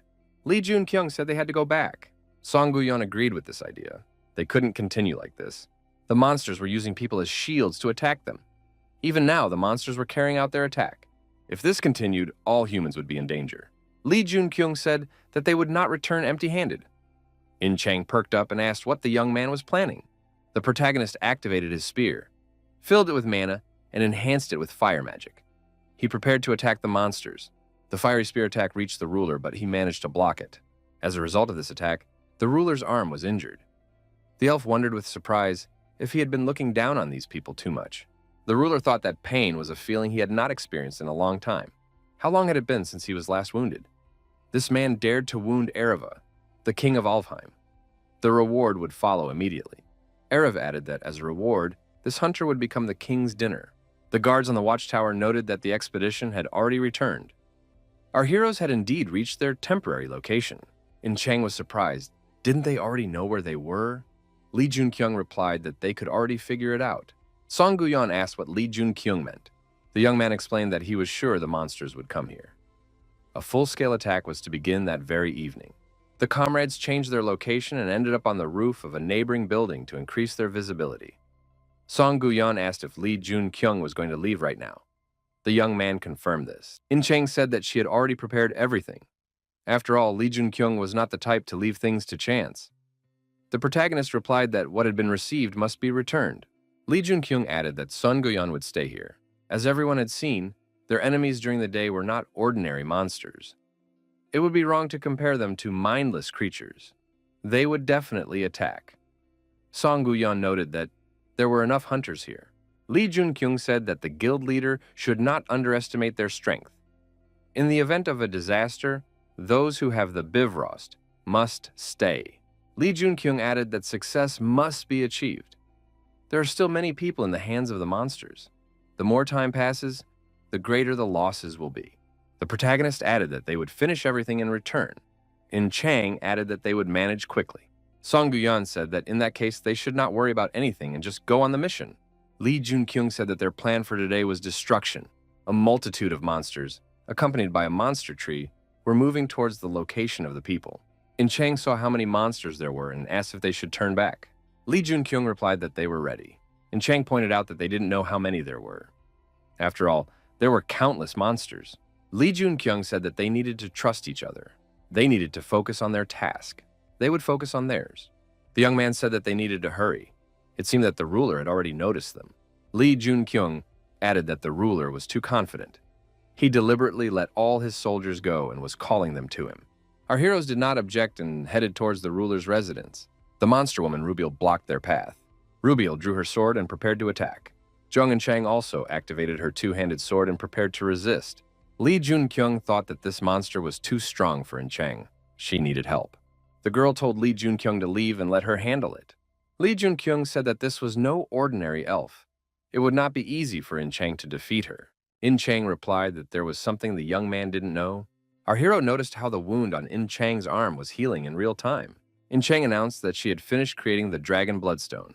After arriving in this country, she hunted like a madwoman. Lee Junkyung realized that he was standing before a great historical hero who had destroyed the dragon, the king of demons, the one whose name was known throughout the world. Now it was Siegfried, the dragon slayer. At that moment, a great hero was born. Moving forward, the protagonist thought that although In Chang had not yet reached perfection, she already had the technique to destroy the dragon, the king of demons. In Chang had definitely grown. She had exceeded all expectations, becoming stronger and much faster. The girl could be trusted to continue the mission. Lee Junkyung arrived at a huge building and realized that the ruler of Incheon was inside. The skeleton that collects souls was activated, and it happened just in time. Now all that remained was to give it a name and awaken it. Lee Junkyung felt the ruler's presence nearby. A cruel, oppressive mana descended upon him. The ruler of Arav greeted the hunter and invited him in, calling him a warrior from another world. Lee Junkyung was surprised. What did these words mean? Was this mana a test? Our hero decided to play along with his opponent. He slowly approached the ruler and asked why he was so surprised. Did the ruler really think he would fail such a trivial test? Arav asked loudly who this hunter was. The ruler gave his name. He was Arav, king of Alfheim, the forest kingdom, and again demanded to know who stood before him. Lee Junkyung wondered whether he should anger and provoke the ruler. Arav said that, according to information obtained from the memories of captured hunters, there was no such person as this young man among the warriors of this world. He was very similar to them. Lee Junkyung was surprised. What did the ruler mean by that? He didn't understand a word. Arav stated that his kingdom had been destroyed by them and had disappeared. Could the young man be one of them? With these words, Arav activated his energy spear, preparing to attack. Meanwhile, the disaster in the capital had changed almost nothing. Ordinary people began to evacuate. Hunters held back the monsters that appeared as the gates were destroyed and prepared to reclaim the isolated lands. In the Hunters Association in the chairman's office, Baldur declared to the hunters that Asgard would try to resolve this incident. Now that Odin could not be contacted and they were left without Heimdall, Baldur would take charge. Most of the hunters of Asgard, though powerful, were surprised that Baldur was taking charge. Many were unhappy. However, no one else possessed the leadership qualities necessary to get everyone to follow him. So no complaints followed. Baldur stated that Odin had foreseen such cases. Everything turned out to be much more serious than expected. It was necessary to act quickly. One of the hunters told Baldur to give orders and lead them into battle. After all, the only thing they knew how to do was fight. Baldur wondered with surprise how Odin could even work with such narrow-minded fighters. Deciding to change the subject, he asked where Chivu was. Although the hunter Chivu did not belong to Asgard, he was considered the country's most powerful weapon. He had left the capital on Odin's orders. The hunter said that Chivu only carried out the most secret missions, and Odin trusted him too much, despite the fact that he was not a member of Asgard and his actions were not recorded. Suddenly, the door to the room swung open. The hunters were surprised. Who was it? They weren't expecting anyone. Who dared to interrupt the meeting of the best fighters? Baldur saw the newcomer and said that he had finally arrived. A man in dark clothes with a hood hiding his face entered the room. He said that Baldur was doing well. The man took off his hood, and everyone saw that it was Odin standing before them. He called Baldur his son. Those present were surprised. Was it really Odin? His aura became dark and ominous. What was going on here? Everyone was shocked by the fact that Baldur was Odin's son. Left alone, Baldur thought that Lord Odin had returned, revealing a secret that, according to him, they were supposed to keep forever. Why did he try so hard? Ever since he became an unrecognized child, abandoned to the mercy of fate, Baldur had tried with all his might to earn the recognition of his father, who had always ignored him. No matter what he did, Odin never praised him. Balder did not want things to turn out this way. Balder heard a knock at the door, but did not feel anyone approaching from outside. The door opened and Odin appeared on the threshold. He called Balder his son again. Balder asked if Odin really intended to acknowledge him in this way. He would not want that. Odin said he understood his son's sadness and suffering. Although the young man had not lived up to his expectations, he had never felt any animosity towards him. Balder thought, this warm voice and kind hands. He was sure they belonged to Odin. However, it was difficult to believe. The young man said he could not understand the hidden motives of the association's president. Odin replied that he had no hidden motives. He simply wanted to recognize Balder as his son. Moreover, he intended to declare him his heir if he proved himself worthy. Balder was surprised. Hadn't the heir already been chosen? Although that was exactly what he had always dreamed of. One said that in connection with this, he would like to ask Balder for a favor. It was necessary to make up for the missing abilities and become his ruler. Balder did not understand what was happening and said that he needed time to think it over. Odin hugged his son and said that he needed an answer right now. He needed Balder. Odin added that he needed this sacrifice. Balder was taken aback. Dr. Manhwa and the hunters of the White Tiger Guild tested the barrier for strength. There should be no other place that could contain the disaster as well as the capital. Once these people left the city, they might never return to Safe Soul. If anyone wanted to stay, they were free to do so. The hunters were surprised. What was the doctor talking about? Even if these weren't their families, they were their friends' families. Of course, they had to help. If it weren't for Lee Jun-kyung, they wouldn't be alive. They couldn't just sit idly by. Fenrir said they needed to find Lee Jun-kyung. Hyunwoo said he had to go to his master. Youngyo said that everyone agreed. Wonhwa thought that they were truly loyal people. They were willing to face danger head-on to protect what was dear to them. Wonhwa announced that in that case, they would move forward, and he manipulated the barrier to make a passage through it. The barrier was overcome. However, after that, Wonhwa noticed that the barrier in the center of Seoul was beginning to crumble. The ruler of Arav asked his opponent again if he was on the same side as these black creatures. Lee Jun-kyung caught the arrow fired at him by the ruler of Arav with his hand and easily broke it. Arav realized he was wrong. Even though this man possessed their energy, he was not one of them. Lee Jun-kyung asked if they were talking about patrons. Arav was surprised. Did this man call them patrons? The rulers of certain regions who appeared during the disaster. Only the Demon King could destroy them. But why only him? The protagonist thought he needed more information and asked Arav if he was a patron. Arav laughed and fired a volley of arrows in response. Was the young man asking if he was one of them, the Dark Ones? Arav replied that he was not one of them, and yet he almost became one of them. Arav laughed and added that if he ate this man now, he could become one of them. Lee Jun-kyung was surprised. Could this ruler really become a patron if he ate him? Besides, he said that he almost became one of them before. Lee Jun-kyung decided that he needed to focus on the battle first. He couldn't dodge all the arrows, so he created a fire barrier. Arav thought that his arrows couldn't pierce this fire barrier. It didn't work that way. The protagonist pondered the personalities of the patrons and rulers that only the Demon King could destroy. He needed more information. The young man asked the elf if he had met other hunters. Arav replied that he had eaten so-called hunters many times, although it was difficult to call it an encounter. Lee Jun-kyung was surprised. Did Arav really think he was different from other hunters?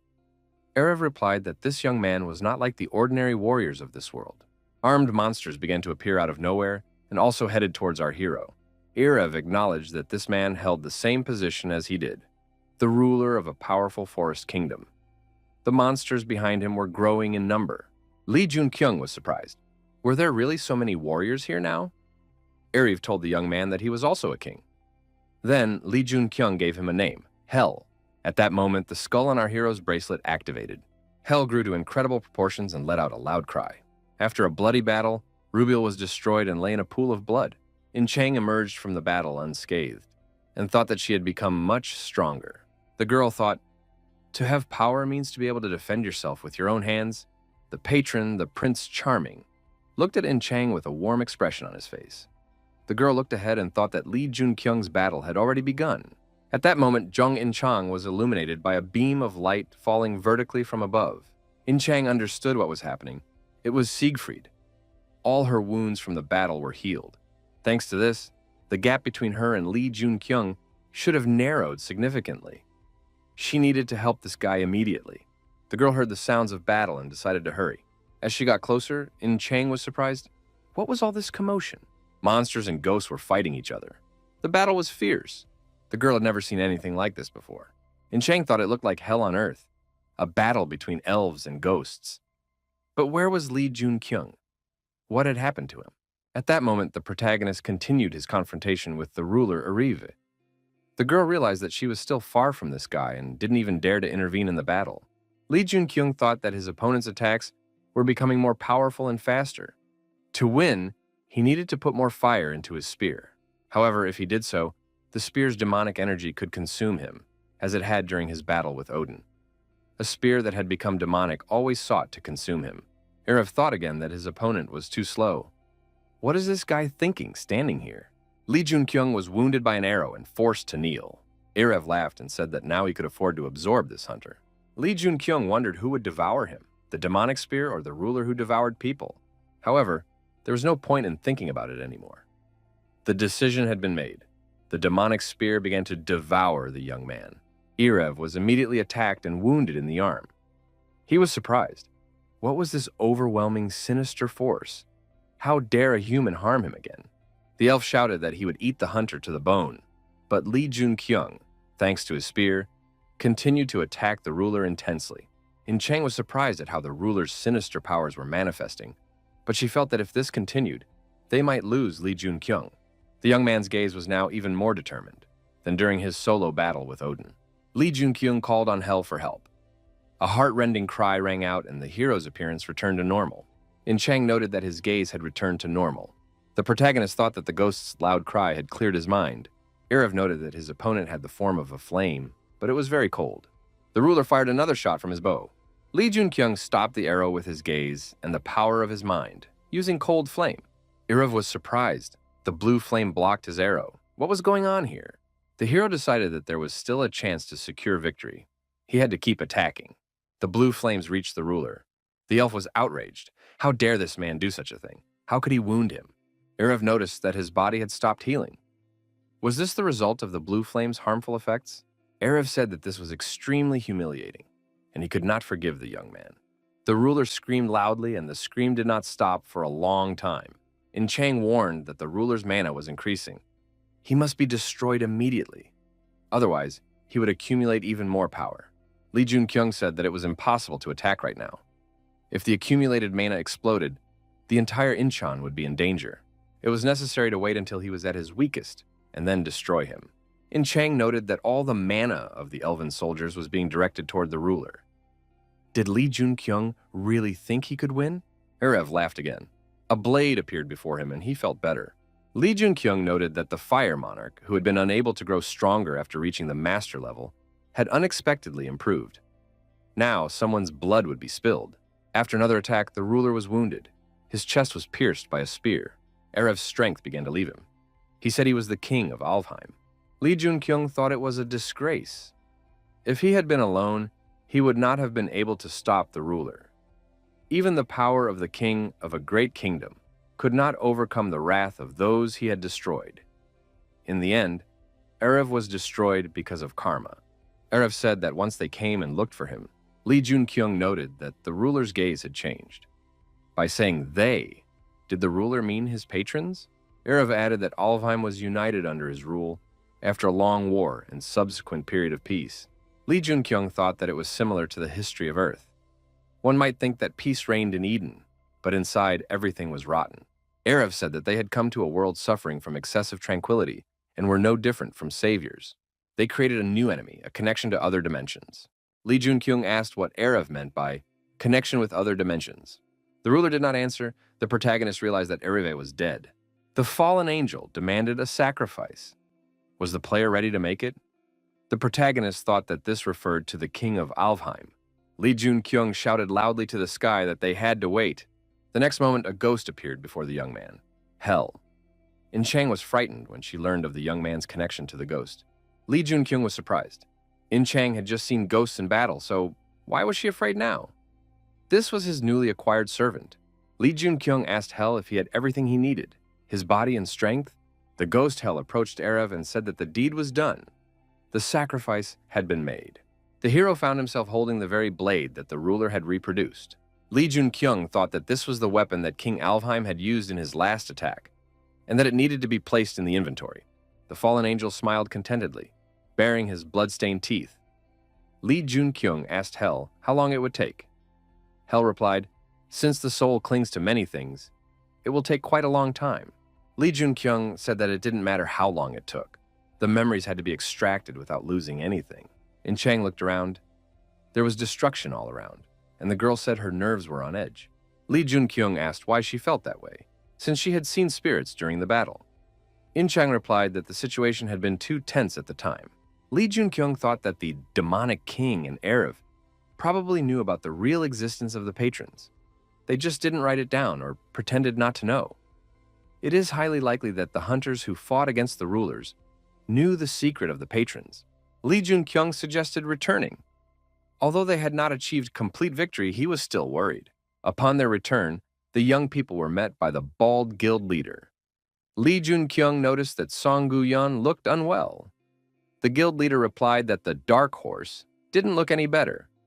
The protagonist asked if they had defeated the ruler and received an affirmative answer.